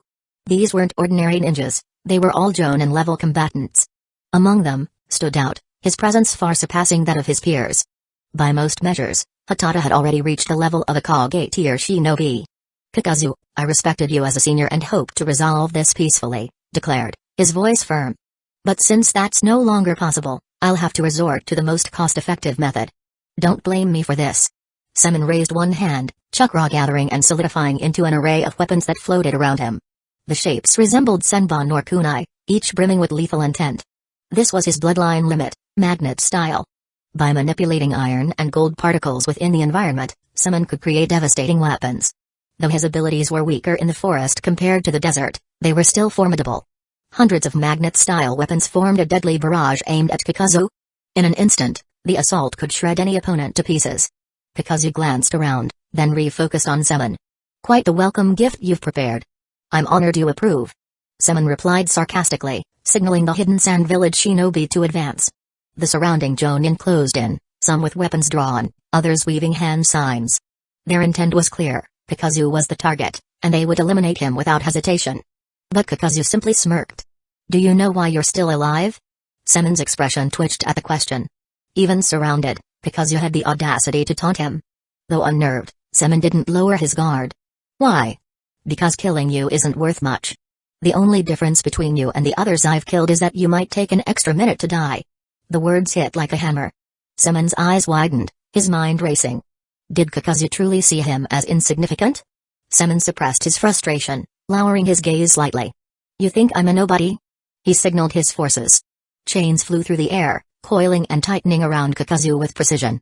At the same moment, Semen unleashed his magnet style. Dozens of weapons streaked toward Kakuzu, piercing his head, torso, arms, and legs in quick succession. Thump. Thump. Thump. The entire exchange took only seconds. Kakuzu's body was riddled with holes, his form collapsing in a heap. The hidden sand village shinobi exhaled in relief. What they had feared would be a grueling battle had ended almost too easily. Only Semen frowned as he looked at Kakuzu, whose body was riddled with holes. Before attacking, he'd anticipated Kakuzu would use the body flicker jutsu or some other ninjutsu to evade or counter, even preparing for the next step accordingly. Yet, to his surprise, Kakuzu not only didn't dodge but also took the full brunt of the attack. This behavior was uncharacteristic of the seasoned elder. Semen didn't lower his guard. His sharp gaze remained fixed on Kakuzu, ready for any sudden counterattack. As expected, his vigilance paid off. He finally noticed the problem. First, despite Kakuzu's body being riddled with holes, not a single drop of blood had been spilled. Second, in such a state, Kakuzu spoke. "The feeling of magnet style. It's not bad," Kakuzu said, his voice calm yet unsettling. The surrounding hidden sand village shinobi froze in shock at his words. Those who had restrained Kakuzu with chains tightened their grips instinctively, as if afraid he might break free at any moment. Semen swept his eyes across the area. Once he confirmed there were no immediate dangers in the vicinity through his sensory abilities, he focused on Kakuzu again, a hint of uncertainty in his tone. "Your ability. It's immortality, isn't it?" "Huh, you could say that," Kakuzu replied, his tone cryptic and dismissive. Kakuzu's immortality wasn't what they imagined it to be, but he had no intention of explaining further. The humor vanished from his expression as his piercing gaze locked onto Semen. "This is your final warning. I might spare your life, but you'd better keep your people in check. If anyone dares step into my lab again, I'll ensure not even their corpses remain," Kakuzu declared, his voice cold and commanding. As his words hung in the air, Kakuzu's body began to wither and dry up. In moments, his form transformed into a wooden effigy, roots sprouting from its legs and anchoring it into the ground. What remained was no longer a man but a towering tree. Chapter 126, The Puppet Core. This is Wood Style. Semen's pupils dilated in shock. Born at the end of the Warring States period, he had never witnessed the legendary power of Hashirama Senju firsthand. Still, he had heard the tales. Yet, here it was, Wood Style, displayed by Kakuzu of all people. While he stood frozen in awe, a voice from nearby jolted him back to reality. "What's the meaning of this, Kakuzu? Is that a threat?" one of the hidden sand village shinobi demanded. The ultimatum Kakuzu had issued moments before still lingered in their minds. It didn't sit well with the battle-hardened shinobi of Hidden Sand Village. One of the 5 great nations, their pride wouldn't allow them to be cowed by a single man. Some advised Semen to dismiss Kakuzu's words outright, calling them empty threats. The more extreme voices suggested sending a large force to raze Kakuzu's laboratory to the ground. As Semen hesitated, uncertain, a sharp gust of wind rushed past him. Turning, he saw one of Hidden Sand Village's messengers racing toward them, urgency etched on his face. "What is it? Did Hidden Leaf Village launch an attack on our camp while we're away?" "That's impossible. We made meticulous preparations before we left. If they did, we'll return and crush them." The messenger reached them, panting heavily. His expression alone made the severity of the situation clear. "Commander, we're in grave danger. The village has been hit with large-scale attacks, and several key outposts within the Land of Wind have been bombed. Casualties have already surpassed 100. "What?" The word stunned every Hidden Sand Village shinobi present. Semen felt a chill run down his spine as his gaze drifted toward the towering tree Kakuzu had created with his wood style. Dread settled in his heart. As the commander of the battlefield, Semen was well aware of one ironclad rule: Hidden Sand Village's second Kazekage, Shaman, had sworn to secure the rear so the front lines could focus on the fight. If the village itself faced minor disturbances, Shaman would have quelled them immediately. For the situation to escalate to the point where frontline troops were informed, it could only mean one thing: the threat had grown too massive to contain. When the wood style finally dissipated, its energy flowed back to Kakuzu, hundreds of miles away. Standing atop a rocky outcrop, Kakuzu slowly opened his eyes. Unlike the shadow clone jutsu, wood style embodied the caster's true essence. Through it, Kakuzu had witnessed the devastation of White Tree Town and caught a final glimpse of Hayabusa. Hayabusa was beyond saving. Now, Kakuzu could only seek retribution, to make amends for himself and for her. From the moment he left the Shikatsu forest and learned that White Tree Town was besieged, Kakuzu understood one thing: Simon's assessment wasn't wrong. Hidden Sand Village had sent 4,000 troops. Hidden Stones Village and Hidden Leaf Village had deployed similar numbers. Over 10,000 shinobi surrounded White Tree Town. Kakuzu's laboratory, or the entire town for that matter, could be obliterated in a single coordinated assault. Even if he managed to kill Semen and the commanders of the other villages, it wouldn't change the outcome. War was a stage for both visionaries and opportunists. If one commander fell, another would rise. Should the new leader rally their troops with the resolve of avenging their fallen comrades, the battle for White Tree Town would only grow fiercer. Kakuzu spared Semen for one reason: to keep Hidden Sand Village in check. Should they test his patience again, his wrath would send them straight to the Sage of Six Paths. For now, his focus was on Kazekage. The man responsible for Hayabusa's death would pay dearly. Kazekage's office, Hidden Sand Village. Second Kazekage Shaman glared at the mounting casualty reports on his desk. His face twisted with rage as his chakra flared, the dragon-shaped energy above him roaring in tandem. Frontline troubles were one thing. Now, his own village was under attack, and the casualties numbered in the hundreds. As the Kazekage, he had to take decisive action. "Kakuzu, you bastard!" Shaman roared, slamming his fist onto the desk and reducing it to splinters. One of his advisors stepped forward, hurriedly gathering the scattered documents. "Lord Kazekage, we can't let Kakuzu continue his rampage. We must find him and eliminate him immediately." Shaman nodded, his fury unabated. Killing Kakuzu was the only way to quench his anger. But where was Kakuzu? Forcing himself to calm down, Shaman sat back and began analyzing the rogue shinobi's motives and possible whereabouts. Southeastern Land of Wind, a small Hidden Sand Village unit, comprised of several dozen elite shinobi, moved silently under the cover of night. This group was no ordinary force. They were Hidden Sand Village's secret weapon, a squad designed to strike swiftly and decisively. Their leader, however, was an unusual figure. It was a couple. The man, named Kazuo, was most notable for his short, fiery orange hair. His wife, Takabana, was also a ninja born and raised in Hidden Sand Village. Though both were relatively young, they were among the strongest of Hidden Sand Village's new generation. Their mastery of puppet techniques was unparalleled, and together, they had assembled an entire puppet brigade. This brigade was meant to be deployed in a surprise attack against Hidden Leaf Village. However, as they advanced, Kazuo, the commander of the unit, suddenly ordered the group to halt. Takabana looked at him in confusion. "What's wrong? Are we changing targets?" Kazuo shook his head. "No, our objective to attack Hidden Leaf Village remains unchanged. But before we proceed, there's someone we need to deal with." "Who?" Takabana asked. Kazuo raised his hand slightly, revealing a thin chakra thread emerging from the vast expanse of golden sand. As the thread was pulled, a puppet scorpion crawled out of the sandpile. Staring at the puppet, Kazuo explained, "My puppet detected a powerful, unfamiliar presence about 10 kilometers away. That kind of aura is definitely not from Hidden Sand Village." "So, you think it's—" "Exactly. I suspect it's Kakuzu." Though only a few days had passed, Kakuzu's infamy had already spread like wildfire through Hidden Sand Village. Even the puppet brigade had received orders from headquarters: if Kakuzu's presence was confirmed, all other missions could be set aside to prioritize eliminating him. Hearing Kazuo's declaration, Takabana had no objections. Still, she voiced her concern. "I've heard Kakuzu's strength is overwhelming. Shouldn't we request reinforcements from headquarters first?" Kazuo chuckled at her suggestion. "Takabana, are you joking?" He gestured to the puppet brigade behind him. "Dozens of us can't take down a single Kakuzu? That would be underestimating us far too much. Besides, there's another issue: this brigade was deployed covertly. If we request reinforcements, we'll risk exposing our mission entirely." Chapter 127, An unexpected challenger. Although Kazuo didn't believe that even dozens of puppet masters combined could not be a match for Kakuzu, he still heeded his wife's advice. Using a secure communication method, he sent a report to the second Kazekage, Shaman. "It's done. I've sent the intel to Lord Shaman using puppet techniques," Kazuo announced. "However, using such a method means the report will take some time to reach him. We can't wait for reinforcements, because you must be taken down today. Understood?" The group of puppet masters nodded in agreement, each checking their equipment before stealthily advancing toward Kakuzu's position. The midday desert sun was blistering. A massive boulder, towering nearly 8 meters, stood isolated in the vast expanse. Kakuzu sat atop it, eyes half closed, sensing the approaching presence of those foolish enough to challenge him. When they finally appeared, dozens of figures forming a battle line in the distance, Kakuzu opened his eyes lazily and scanned them. Trained shinobi, no doubt. Their chakra levels were significant. "Bold, aren't you?" Kakuzu muttered. "Coming at me head-on." Kazuo chuckled at the remark. "Kakuzu, thank you for the compliment. You might think a mere handful of ninja are no threat to you.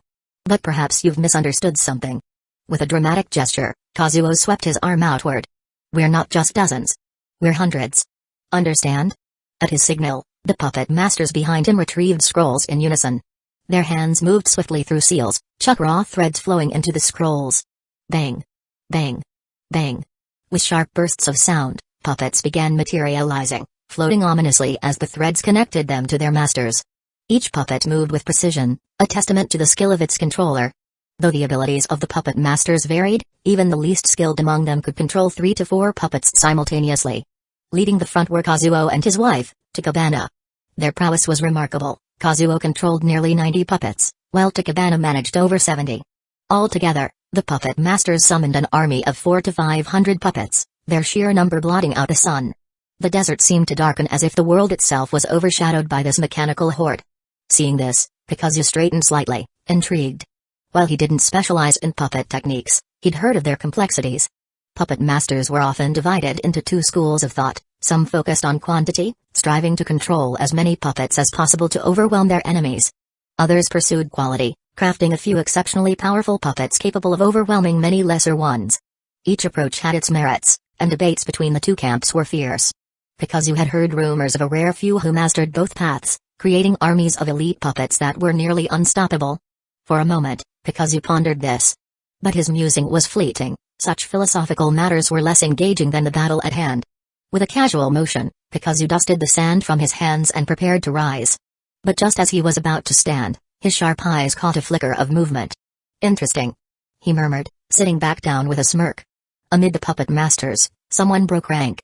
A cloaked figure, previously blending into the group, suddenly tore away their disguise. Clang! Drawing a short blade, the intruder moved with blinding speed, dashing toward Kazuo's unguarded back like a streak of lightning. "Watch out!" Takabana shouted, instantly recognizing the threat. She directed her puppets to intercept, but the attacker was too fast. Slash! A single, precise strike severed 7 or 8 of Takabana's puppets. The sudden betrayal left the puppet masters stunned. They hadn't anticipated someone infiltrating their ranks so thoroughly. Unforgivable. Kill him. Let's show him the power of our puppetry. The battlefield erupted in chaos as the intruder faced the fury of the puppet army. Amid the cacophony of voices, the puppeteers skillfully maneuvered their creations, directing them toward the silver-haired youth. His eyes narrowed with a flicker of frustration as his initial strike failed to land. But there was no time to dwell on it, his opponents had already regained their composure. Clutching his short blade, he moved swiftly, his left hand deftly countering the onslaught of puppets surrounding him. It had to be said, the silver-haired youth's swordsmanship was remarkable. Despite the flurry of blades, axes, and spears slashing toward him, not a single strike grazed even a strand of his hair. On the contrary, every swing of his short blade rendered a puppet into a heap of shattered parts. It didn't take him long to uncover a key weakness, the chakra strings. With precision and efficiency, he began severing the connections that linked the puppeteers to their creations. Once a string was cut, the puppet collapsed, lifeless and inert. Seizing an opening, he leapt into the air. Lightning-style chakra surged into his blade, crackling with intense energy. With a resounding shout, he brought the electrified blade down in a sweeping arc. Boom! The golden sands of the battlefield erupted in a thunderous explosion of dust and debris. This single, devastating strike didn't just obliterate the puppets, it incapacitated 3 or 4 puppeteers caught in the range of the lightning style. They screamed and writhed in agony, collapsing to the ground. Though some clung to life, Their ability to fight had been thoroughly stripped away. Well, now. Kakuzu adjusted his stance, a rare hint of admiration in his voice. The reputation of surpassing the Sannin is well earned. Chapter 128, Genius and Waste. Surrounded by countless puppets, Kakashi Hatake showed no fear. Weaving through the ranks of the puppet masters, he moved like a whirlwind, every strike swift and deadly. His blade sliced through the air with the speed of lightning, cutting down 3 more puppet masters in mere moments. His unparalleled swordsmanship, paired with the sheer destructive force of his lightning-style techniques, made him a force to be reckoned with. The future Sannin? What could they possibly use to contend with him? Tsunade? She could be ruled out entirely. Orochimaru? While his immortality gave him an edge, he would still need to think twice. If Tsukumo managed to land a sealing jutsu, even Orochimaru would meet his end. Jiraiya. Perhaps with Sage Mode, he could put up a fight. What an unexpected individual, Kakuzu mused, giving a rare moment of praise. He couldn't help but wonder, if the late Kakashi Hatake, once the head of Hidden Leaf Village's Anbu, had survived, wouldn't the village's dominance have remained unshaken?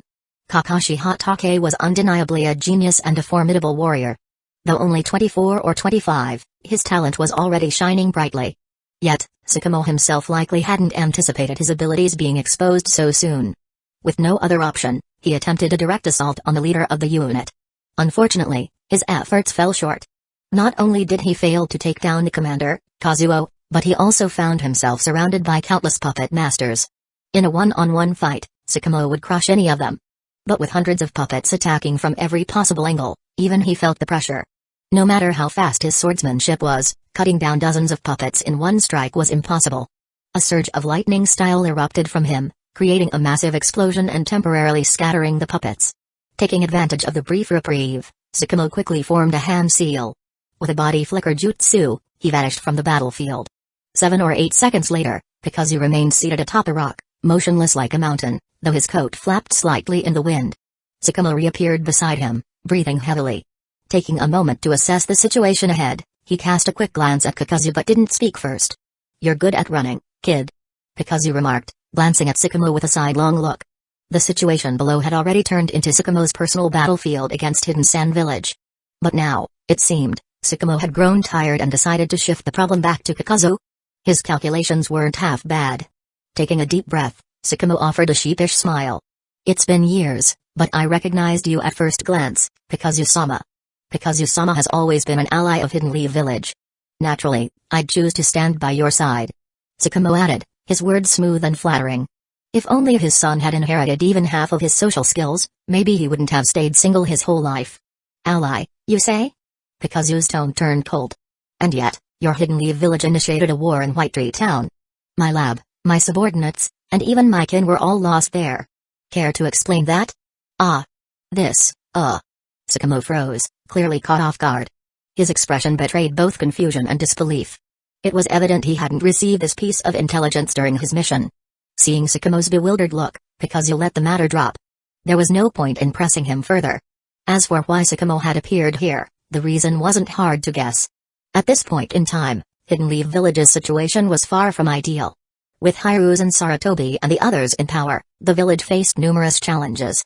While they inherited parts of Tobirama Senju's will, even if you combined their strategic minds, they couldn't measure up to a fraction of their predecessors' brilliance. Additionally, the Land of Fire held the most fertile lands in the ninja world, making it a prime target. These factors, both subjective and objective, had left Hidden Leaf Village in a precarious position. To the west, they faced Hidden Sand Village and Hidden Stones Village. To the east, Hidden Clouds Village. In the middle, Hanzo of the Salamander from the Land of Rain was waging war against them. Hidden Leaf Village was essentially fighting a four-front war. The situation was dire. This precarious position prompted the second Kazekage, Shaman, to attempt a surprise attack on Hidden Leaf Village. With dozens of puppet masters controlling hundreds of puppets, it wasn't hard to imagine them capturing several key outposts of the Land of Fire's border. However, Shaman underestimated Hidden Leaf Village's intelligence network. News of his plan to dispatch a squad for a sneak attack eventually reached Hidden Leaf Village. Even so, Hidden Leaf Village was in a tight spot. Most of its capable ninja were already deployed elsewhere, and the village was struggling to find strong fighters. Hiruzen Sarutobi nearly took his staff and went to the front lines himself. Thankfully, Kakashi Hatake had just returned from a mission. Entrusted with a critical task, he was sent to face Hidden Sand Village's forces. Hiruzen's orders weren't for Sakamo to defeat the puppet unit's leader outright. Instead, he was instructed to stall their advance, buying Hidden Leaf Village enough time to reorganize its forces at the border. After killing one of the puppet masters, Sakamo used the transformation jutsu to infiltrate their ranks. When the opportunity arose, he planned to assassinate Kazuo. Unfortunately, his attempt failed. Kakashi Hatake. Kakuzu said, his tone firm. Here. Sakamo responded promptly. Sakamo held great respect for Kakuzu. Kakuzu pointed to the puppet forces below, who were regrouping for another attack. Go down there and cut through them, 7 in, 7 out. After that, I'll teach you a far more brutal jutsu. This statement caught Kakashi Hatake's attention. Kakuzu, after all, was a man from the same era as the first Hokage. A brutal jutsu from someone like him was bound to be extraordinary. However, Sakamo hesitated, swallowing hard before responding with a slightly embarrassed tone. Kakuzu-sama, please don't joke.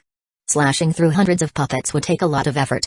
If I were to fight them head-on, I'd probably run out of energy after cutting down just 100 or so. He glanced at Kakuzu and suggested earnestly, how about this? We work together. I'll handle the puppeteer on the left, and you take care of the one on the right. Sakamo, still quite young, had immense potential. The fact that he could even think about cutting down hundreds of puppets at his age was already a remarkable feat. In fact, he had confidence in his ability to accomplish such a task. But what he didn't expect was Kakuzu's cold response to his suggestion. Pathetic. What? Sakamo's brow twitched involuntarily. From a young age, Sakamo had earned respect in Hidden Leaf Village. People would often praise him as a genius. Even the Hokage's 3 disciples weren't a match for him in one-on-one combat. Though he constantly reminded himself to remain humble, his confidence in his strength was unshakable. Yet, here was Kakuzu, dismissing him outright as a waste of space. Sakamo took a deep breath, calming himself as he directed his gaze toward the sea of puppets ahead. Kakuzu-sama, then how do you suggest we handle this? You're still asking me how to fight? Just charge in and smash through them. You've got to be kidding. Sakamo muttered, stunned by the sheer absurdity of Kakuzu's answer. Kakuzu didn't bother with further explanation. With an air of impatience, he stood up and said, watch closely. I'm only going to show you this once. With a casual leap, Kakuzu landed on the sandy ground below, a solid 7 or 8 meters down. His legs bent slightly upon impact, his hands resting on his knees as if he hadn't a care in the world. Chapter 129, Fire and Wind. Kakuzu's sudden leap from above sent waves of pressure crashing down on the gathered puppet users. The group quickly shifted their formation, reconnecting their puppets with precision. Over hundreds of puppets formed an overwhelming, dense array, their shadows stretching across the battlefield like a suffocating net. Advance with an offensive formation, commanded Kazuo, his voice steady and resolute. At his command, the swarm of puppets surged forward, aiming to compress the enemy's movement space with sheer numbers, a tactic they frequently relied on. Kakuzu's eyes gleamed faintly gold as he watched. Did these puppet users truly believe numbers alone would secure victory? Tiger. Ox. With just 2 swift hand seals, Kakuzu unleashed an immense wave of chakra, surging through him like a raging torrent. The raw energy rapidly transformed into a specific elemental property, igniting the battlefield. Fire Style, Blazing Rend. This fire style jutsu was Kakuzu's signature move. While not a high-ranking technique, merely a B-rank jutsu, its destructive potential far exceeded expectations. Unlike many jutsu of similar rank, it was versatile enough to be used for both close-range and long-range combat, making it a reliable, all-encompassing tool in his arsenal. In the past, this technique could engulf dozens of enemies in one go. Now, with Kakuzu's modified and enhanced body, the scale of its destruction had increased exponentially. The current version of Blazing Rend could cover hundreds of opponents in a single attack. The enormous flames erupted, roaring forward like a tidal wave, completely consuming the advancing puppet users. For many of them, this was the first time they had witnessed a fire-style technique of such an overwhelming scale. Trapped under its sheer magnitude, escape seemed impossible. The massive blaze surrounded them entirely, leaving no path to evade. Though most of the puppet users were stunned into silence, their commander, Kazuo, quickly took charge. Biting his lip, Kazuo suppressed his rising panic. Despite being relatively young and lacking extensive experience in large-scale battles, he was no stranger to high-stakes situations. As a trusted confidant of the second Kazekage, Kazuo had received rigorous training and guidance from Shaman himself. Even as the monstrous firestorm filled his vision, threatening to snuff out hope, Kazuo forced himself to remain calm. Everyone, follow my command. Use your puppets as shields. This fire style can destroy our puppets, but it won't harm us directly. Kazuo's authoritative tone snapped the puppet users out of their daze. They obeyed without hesitation, maneuvering their puppets to block the encroaching flames. Though crude, this strategy offered a chance at survival. Watching his enemies scramble to defend themselves, Kakuzu showed no surprise. If they couldn't muster even this much resistance, the fight would have already been over. But Kakuzu wasn't done. Releasing the hand seal, he raised his left hand. A red glow began to emanate from the hollow in his palm, a sign of his next attack. Wind style, pressure damage. Unlike fire, wind was formless and invisible, its presence only felt through its effects. But for a powerful shinobi, wind could become an unrelenting force of destruction. Kakuzu's pressure damage conjured a massive tornado, pulling in sand and debris from the battlefield as it grew. The resulting whirlwind was sharp and violent, capable of tearing flesh to shreds in an instant. The windjutsu rushed forward, colliding with the flames. In an instant, the battlefield transformed. Whoosh! Boom! Boom! Boom! The firestorm, fueled by the powerful winds, expanded with terrifying speed. The combined force created an inferno that engulfed everything in its path. The scale of destruction was now incomparable. What had initially been an attack capable of covering 400 or 500 enemies now extended to over 2,000 or 3,000. While this technique still fell short of Madara Uchiha's legendary majestic flame annihilation. From the Fourth Shinobi War, Kakuzu was unbothered. After all, Madara and Hashirama were monsters beyond human comprehension. Kakuzu understood this reality all too well.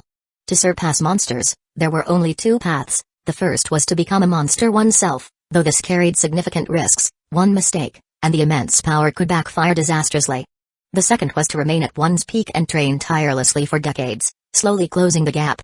Fortunately, Kakuzu still had time. The climactic battles of this world's future lay ahead, and he was in no hurry.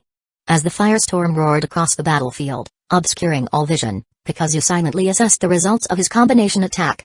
Fire followed by wind. Though effective, the sequence lacked the maximum impact.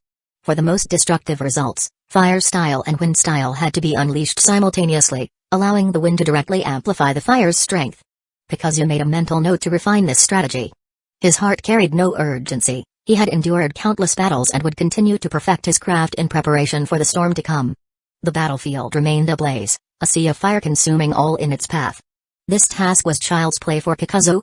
All it required was summoning the two partners within his body or activating the final form of the Earth Grudge Fear technique. But really, was it worth going all out just to deal with a handful of small fry? The opposing commander, Kazuo, stood frozen as his pupils contracted in fear. He had initially planned to resist, but now, faced with the overwhelming flames before him, his resolve seemed utterly futile. A sea of fire surged forward, a monstrous inferno capable of swallowing thousands of people whole. Against such terrifying flames, the 70-odd puppet masters and their hundreds of puppets were no more significant than drops of water in the ocean, insignificant and powerless. The scorching heat wave crashed against their faces, no longer causing discomfort but rather signaling the inevitable. The flames surged like a raging torrent, engulfing their bodies with devastating speed. A few minutes later, the golden desert of the Land of Wind was transformed into a nightmarish landscape. The once pristine sand dunes had turned pitch black, scorched by the firestorm. Amid the charred earth, small flames flickered stubbornly, like mouths greedily devouring what little remained of the obliterated battlefield. Kakuzu surveyed the scene, his gaze cold and indifferent. His thoughts wandered to a peculiar rule often heard in the shinobi world: fire style can't kill people. There was some truth to that statement, but it wasn't entirely accurate. Case in point, the elite squad preparing to ambush the Land of Fire. Among the 70 puppet masters, most had been roasted into charcoal. It was clear, using fire style to clear out small fry was effortless. However, the two captains leading the group hadn't succumbed immediately. One of them, Kazuo, who was now charred black, trembled as he struggled to rise. Though his body had lost all capacity for combat, he stubbornly clung to life. Beside him lay his wife, Takabana, her chest barely moving as she clung to her last breath. So, was there some kind of automatic resistance buff against fire style for those stronger than mere fodder? Kakuzu shook his head slightly. These musings no longer mattered. His fire style had already sealed their fates. Whether or not to finish them off with a killing blow wasn't something he felt the need to consider. From behind Kakuzu, the sharp sound of a blade being unsheathed rang out. Shing. Chapter 130, So There's No Benefit. The battlefield was eerily silent as Kakuzu shifted his gaze to the fallen bodies nearby. His sharp senses caught every detail, the burnt remnants of puppets and the scent of scorched earth left by his overwhelming fire style. Tsukumo stood a few steps behind, his chest heaving as he clutched his short sword, its blade still dripping with blood. The young swordsman was clearly shaken, not just by the fight but by the sheer power Kakuzu had displayed moments ago. That kind of chakra. That fire style. Even the Hokage couldn't pull something like that off. Tsukumo thought, swallowing hard. Only now did he realize just how far apart their levels were. I've been living in a well, mistaking it for the world. The strength Kakuzu exhibited wasn't something he'd ever imagined. It wasn't just terrifying, it was humbling. 10 kilometers away. The image of Tsukumo delivering the finishing blow to the couple played out across several mirrors. The sand shinobi observing from a distance were trembling, their hands shaky as they lowered their binoculars. What truly horrified them wasn't the deaths of the couple but the earlier sight of Kakuzu unleashing a single fire style that had completely annihilated an elite puppet squad. This is insane. One of the sand shinobi stammered, still trying to process what he'd witnessed. Their companion beside them, pale-faced, suddenly let out a cry. He's looking at us. Startled, the pair hastily raised their binoculars again. Sure enough, in the distance, Kakuzu had turned slightly, his face partially visible. A cold, thin smile spread across his lips, a smile that, despite the vast distance, seemed to pierce directly into their souls. We've been spotted. What do we do? What else? Report back immediately. Someone needs to stay behind and keep an eye on him, track his movements. Are you crazy? This guy could kill us with a flick of his finger. We're lucky he hasn't already made his move. Run before he changes his mind. Without further discussion, the trio turned and fled in terror, sprinting as fast as their legs could carry them. Kakuzu watched their retreat through narrowed eyes, a faint smirk lingering on his face. He made no move to pursue them. Chasing down 3 measly genin wasn't worth his time or effort. Besides, he needed them to run back and report his location to the higher-ups in Hidden Sand Village. If everything went according to plan, someone important might show up to face him personally. That would save him the trouble of hunting them down. Hey, kid, you done resting yet? Tsukumo snapped out of his thoughts, shaking off the lingering unease. Yes, sir. He replied, straightening up. Kakuzu walked past him without stopping, his tone flat. Your mission is over. You've got 2 choices, return to Hidden Lee Village or follow me. What's it going to be? Tsukumo hesitated for only a moment before sheathing his short sword and quickly following. Kakuzu's strength was beyond anything he had ever seen. Traveling with someone like him wasn't just an opportunity, it was a chance to grow stronger. Where are we headed next, sir? Kakuzu glanced back at the younger shinobi, his expression unreadable. First, let's see what you're really made of. The two moved through the desert night, shadows slicing through the dunes. There was no rest, no reprieve, only relentless movement and bloodshed. By the time the horizon began to glow with the faint light of dawn, the air around them was thick with the stench of death. On a barren stretch of land in the Land of Wind, a group of sand shinobi stood their ground. You bastard. You'll go no further. We'll end you here. For the honor of the Land of Wind, we'll kill you. 10 shinobi encircled Kakuzu, their eyes blazing with fury and determination. Their collective killing intent was palpable, but Kakuzu remained unfazed. To him, their rage was meaningless. Before they could even finish forming their hand seals, Kakuzu raised one hand, his fingers weaving into a simple but deadly sign. A sharp, piercing sound shattered the air. Crackling lightning surged outward from Kakuzu, bolts of blue and white energy slicing through the space between him and his enemies. The storm raged with unparalleled precision and speed, striking down each and every one of the shinobi before they could react. The combined power of lightning and wind was merciless, tearing through flesh and shattering bones. The sand shinobi didn't even have time to scream before they fell, their bodies lifeless on the ground.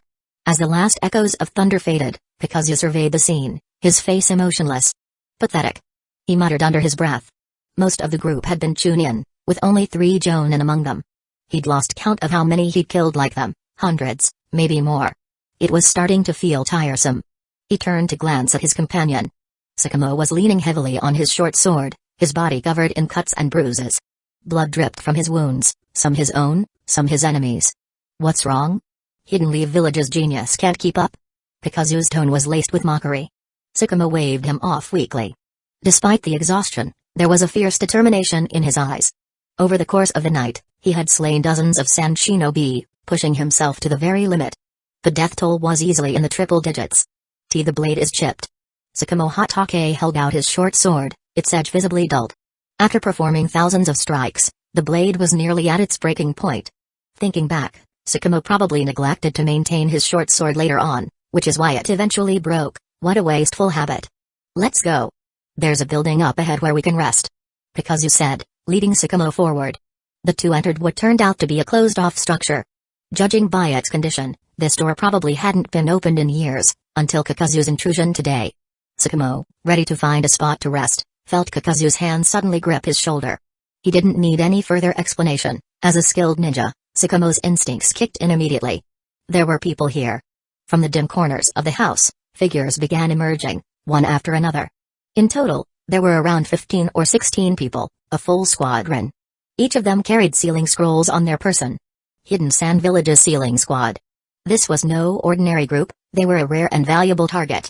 Sakamo, focus. Go take a few of them down. Kakuzu smirked, addressing his makeshift tool with an unnerving calm. Meanwhile, the members of Hidden Sand Village's sealing team were just as wary, if not more so, of Kakuzu. They were top-notch in their sealing arts, but when it came to combat, they were significantly weaker.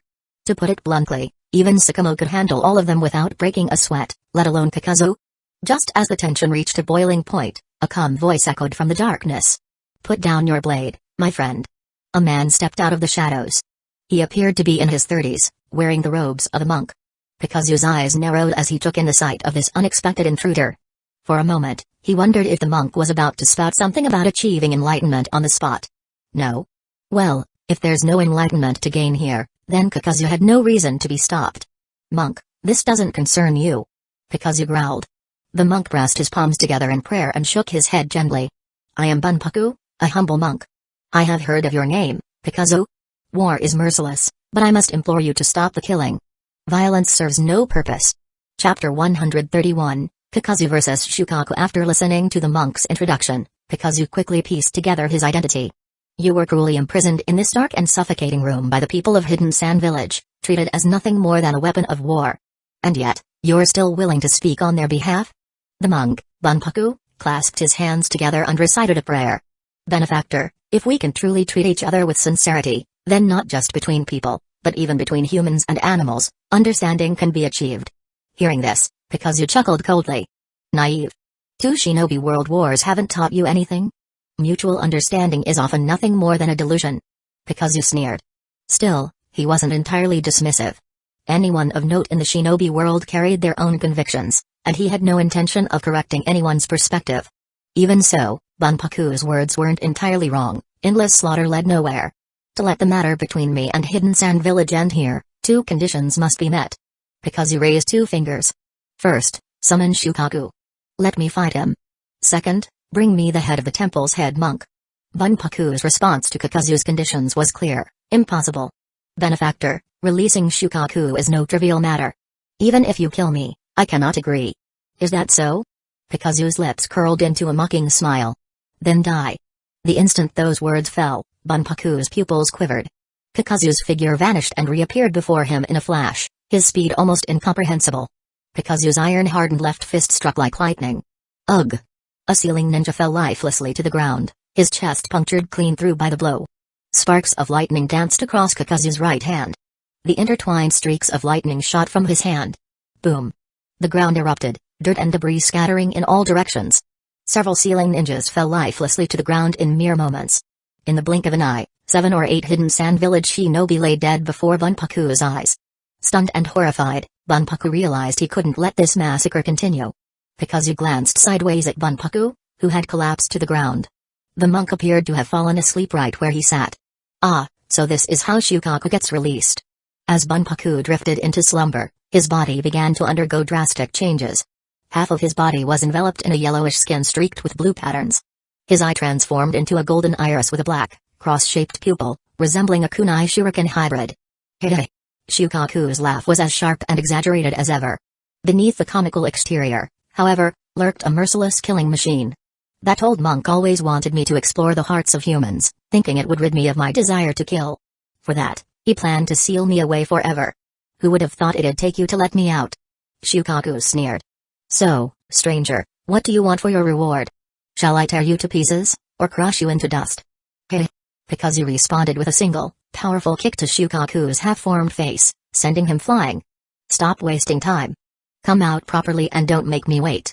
Damn it! Shukaku, knocked sprawling, roared in fury. Rising back to his feet, he quickly began forming hand seals. Feigning sleep jutsu. Shukaku's form rapidly expanded, consuming Bunpaku's body entirely. 10 meters. 20 meters. 30 meters. Shukaku's height soon reached 50 meters, towering over the surrounding structures. At the very center of Shukaku's massive head, Bunpaku remained unconscious. Kakuzu knew the monk's sleep was temporary. Once he woke, Shukaku would be sealed again. That was the nature of the feigning sleep jutsu, a temporary release of the tailed beast's full form. Shukaku's power, however, depended on the host's physical endurance. When Shukaku fought Naruto, Gaara was still a child, and the feigning sleep jutsu didn't even allow for a tail beast bomb. But Bunpaku was an adult, his body fully capable of withstanding the strain. Judging by Shukaku's towering form, his current power was likely at 80% of his full strength. Drunk on newfound freedom, Shukaku went berserk. Now fully unleashed, the enormous beast shattered the prison walls with a single swipe of his claws and smashed through the temple's roof with his head. Wahoo! Shukaku celebrated his freedom with a triumphant roar before turning his sharp, yellow eyes to Kakuzu, the man who had kicked him earlier. High above, the surviving hidden sand village ninjas and Kakashi Hatake stood ready, their retreat leaving Kakuzu as the only one facing Shukaku directly. Heh! A puny human like you dared to disrespect me? Today, I'll make sure you don't even have a grave. Humphrey. Kakuzu chuckled dryly, not even bothering to feign interest. Puny human? No grave? Did you say the same thing to Madara Uchiha and Senju Hashirama back in the day? What? Shukaku's smug expression faltered.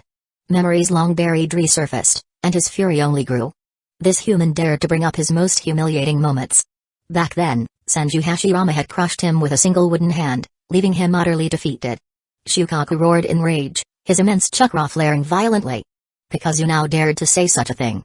How dare you? Shukaku's sharp voice roared, filled with fury. You bastard.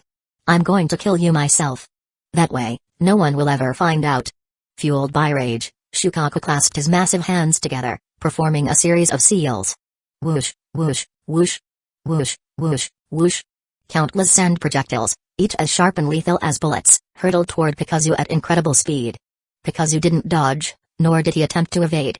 Instead, his body darkened as he activated his Earth-style, Earth Spear technique. Crossing his arms in front of him, he braced himself against the onslaught. Bang! Bang! Bang! Bang! The sound of impacts rang out like a symphony of explosions. Smoke and dust erupted, blanketing the area in a thick cloud that obscured everything. With a casual wave of his hand, Shukaku summoned a small wind-style technique, effortlessly dispersing the dust and revealing the scene beneath. He wanted to see Kakuzu lying on the ground, riddled with holes like a sieve. But to his mild disappointment, Kakuzu remained standing tall. It was clear that Kakuzu's defense had withstood the attack. It wasn't enough to bring him down. But simply enduring wasn't enough to truly triumph. Shukaku almost wanted to point a finger at Kakuzu and mock him. After all, Kakuzu's supposedly hardened body, enhanced by the Earth-style, Earth Spear, wasn't entirely unscathed. The attack had cracked through the blackened armor of his technique. Even the arms he had raised to shield himself were riddled with countless tiny holes from the sand projectiles. A faint, stinging pain gnawed at Kakuzu's nerves, an irritation he couldn't entirely ignore. Slowly, he lifted his head, his gaze meeting Shukaku's. He remembered what he had once said to Kakashi in the original story, as long as I harden my body, no physical attack can harm me. Now, Kakuzu couldn't help but admit that his original claim had been pure bravado. A defense immune to all physical attacks? That would be the definition of an absolute defense. But in the shinobi world, even those who boasted absolute defenses, Gaara's Sand or the Hyuga clan's rotation, for example, had been proven wrong time and again. Perhaps the truth was this: there was no such thing as absolute defense, only relative defense. If your opponent couldn't break your defense, then, to them, it was absolute. But no defense was truly invincible. Chapter 132, Crushing Shukaku. The hardened defense, capable of withstanding 20 to 30 explosive tags, was finally shattered. Clearly, it was time to develop a stronger defensive jutsu. As blood slowly dripped from his wound, Kakuzu's thoughts snapped back to reality. The sand was not only capable of shredding enemies into pieces but also had a passive effect. Its grains of sand could infiltrate the enemy's body and restrict their movements. Kakuzu's arms, now pierced through, were temporarily immobilized. This was the opportunity Shukaku had been waiting for. Die! Shukaku roared as he clenched his massive fist, hurling it downward with the intent to crush Kakuzu into a bloody pulp. Unfortunately for Shukaku, such an idea was destined to be unrealistic. With a light tap of his foot, Kakuzu leaped gracefully into the air. His fluid, string-like body curved in a perfect arc, effortlessly dodging Shukaku's devastating attack. At the same time, the black threads of his earth grudge fear emerged, rapidly stitching up his wounds and expelling the lingering sand grains from his flesh. "Now it's my turn." Kakuzu growled, forming hand signs mid-air. Water style, whirlpool destruction.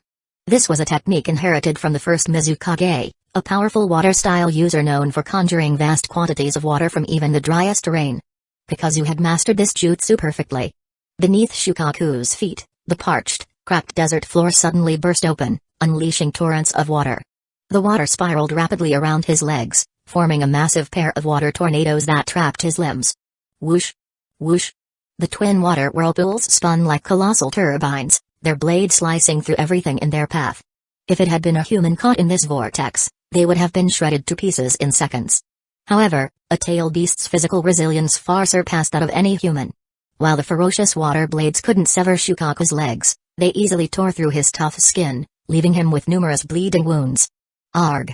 Shukaku let out a pained, guttural scream as his massive body tilted backward, losing balance. Boom! The giant beast collapsed onto the ground with a deafening crash. Kakuzu wasted no time. In a few swift jumps, he landed squarely on Shukaku's face, looking down at the creature with cold disdain. "You can't even handle me. Get off my head, you bastard."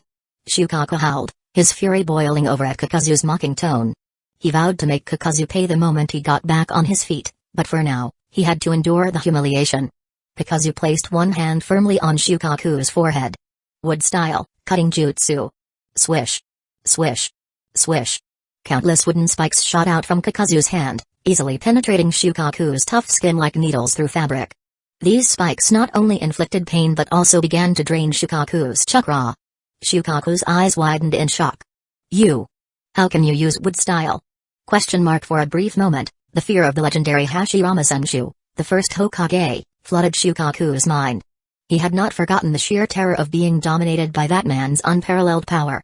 Kakuzu smirked, his voice calm. "No need to panic. I'm just testing something out." The wood-style chakra he was using came from the Hashirama cells within his body. Although the cells were diluted, they still allowed him to perform basic wood-style techniques like this one. Of course, his proficiency was nowhere near the level of Hashirama. At best, it was comparable to that of Obito when he used the technique with a mask. Feeling his chakra rapidly draining away, Shukaku roared in desperation, slamming a massive claw toward Kakuzu. Kakuzu easily sidestepped the attack and used the opportunity to leap away. Shukaku, free for the moment, scrambled to his feet. Huff. Huff. Breathing heavily, Shukaku glared at Kakuzu, who now stood a safe distance away. His voice was sharp and filled with rage. "You've done it now, you bastard. I'll make sure not even a trace of you is left behind." As he spoke, Shukaku's mouth opened wide, and an enormous ball of red and blue chakra began forming in the air.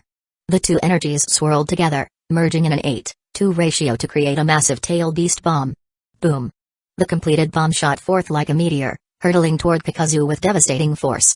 The sheer size of the attack dwarfed Kakuzu himself. Yet, Kakuzu remained unfazed. Calmly, he raised his left hand, where a crimson core began glowing brightly. Dark style. SHH. The moment the tailed beast bomb collided with Kakuzu's bomb, it began to shrink. The destructive energy was rapidly siphoned away, absorbed into the black void in his hand. When the last trace of the bomb disappeared, only a wisp of smoke rose from Kakuzu's palm. Shukaku was utterly stunned. His mouth hung open in disbelief. That was a tailed beast bomb. You absorbed it like it was nothing. The sight brought back memories of the Sage of Six Paths Rinnegan, the legendary eye said to be capable of absorbing all ninjutsu. But this wasn't the Rinnegan. Unlike the Rinnegan, which had no limits, the dark style required the user to have enough chakra capacity to fully contain the absorbed energy. If the chakra exceeded the user's limits, the technique would backfire disastrously. The power coursing through Kakuzu's body now was staggering. 6 Kage-level warriors merged into one. With the combined might of 6 Kage-level fighters, could he not overpower something as simple as a tail beast ball? "Shukaku, what are you doing, daydreaming?" Kakuzu's voice cut through the air like a blade. The massive tanuki seemed lost in thought, as though contemplating the meaning of life. But Kakuzu wasn't about to wait. He leapt high into the air, his left hand outstretched. "Here, take back what's yours." A surge of dark energy poured violently from his palm. The tailed beast ball, which Shukaku had launched earlier, was yanked back mid-flight, its trajectory reversed. Only now, its target was none other than Shukaku himself. The sudden counterattack caught Shukaku completely off guard. He hadn't anticipated the move, and before he could summon a defensive jutsu, or even raise a hand to block, The tailed beast ball slammed into him with full force. The impact was catastrophic. The energy sphere collided squarely with Shukaku's face, detonating with a thunderous roar.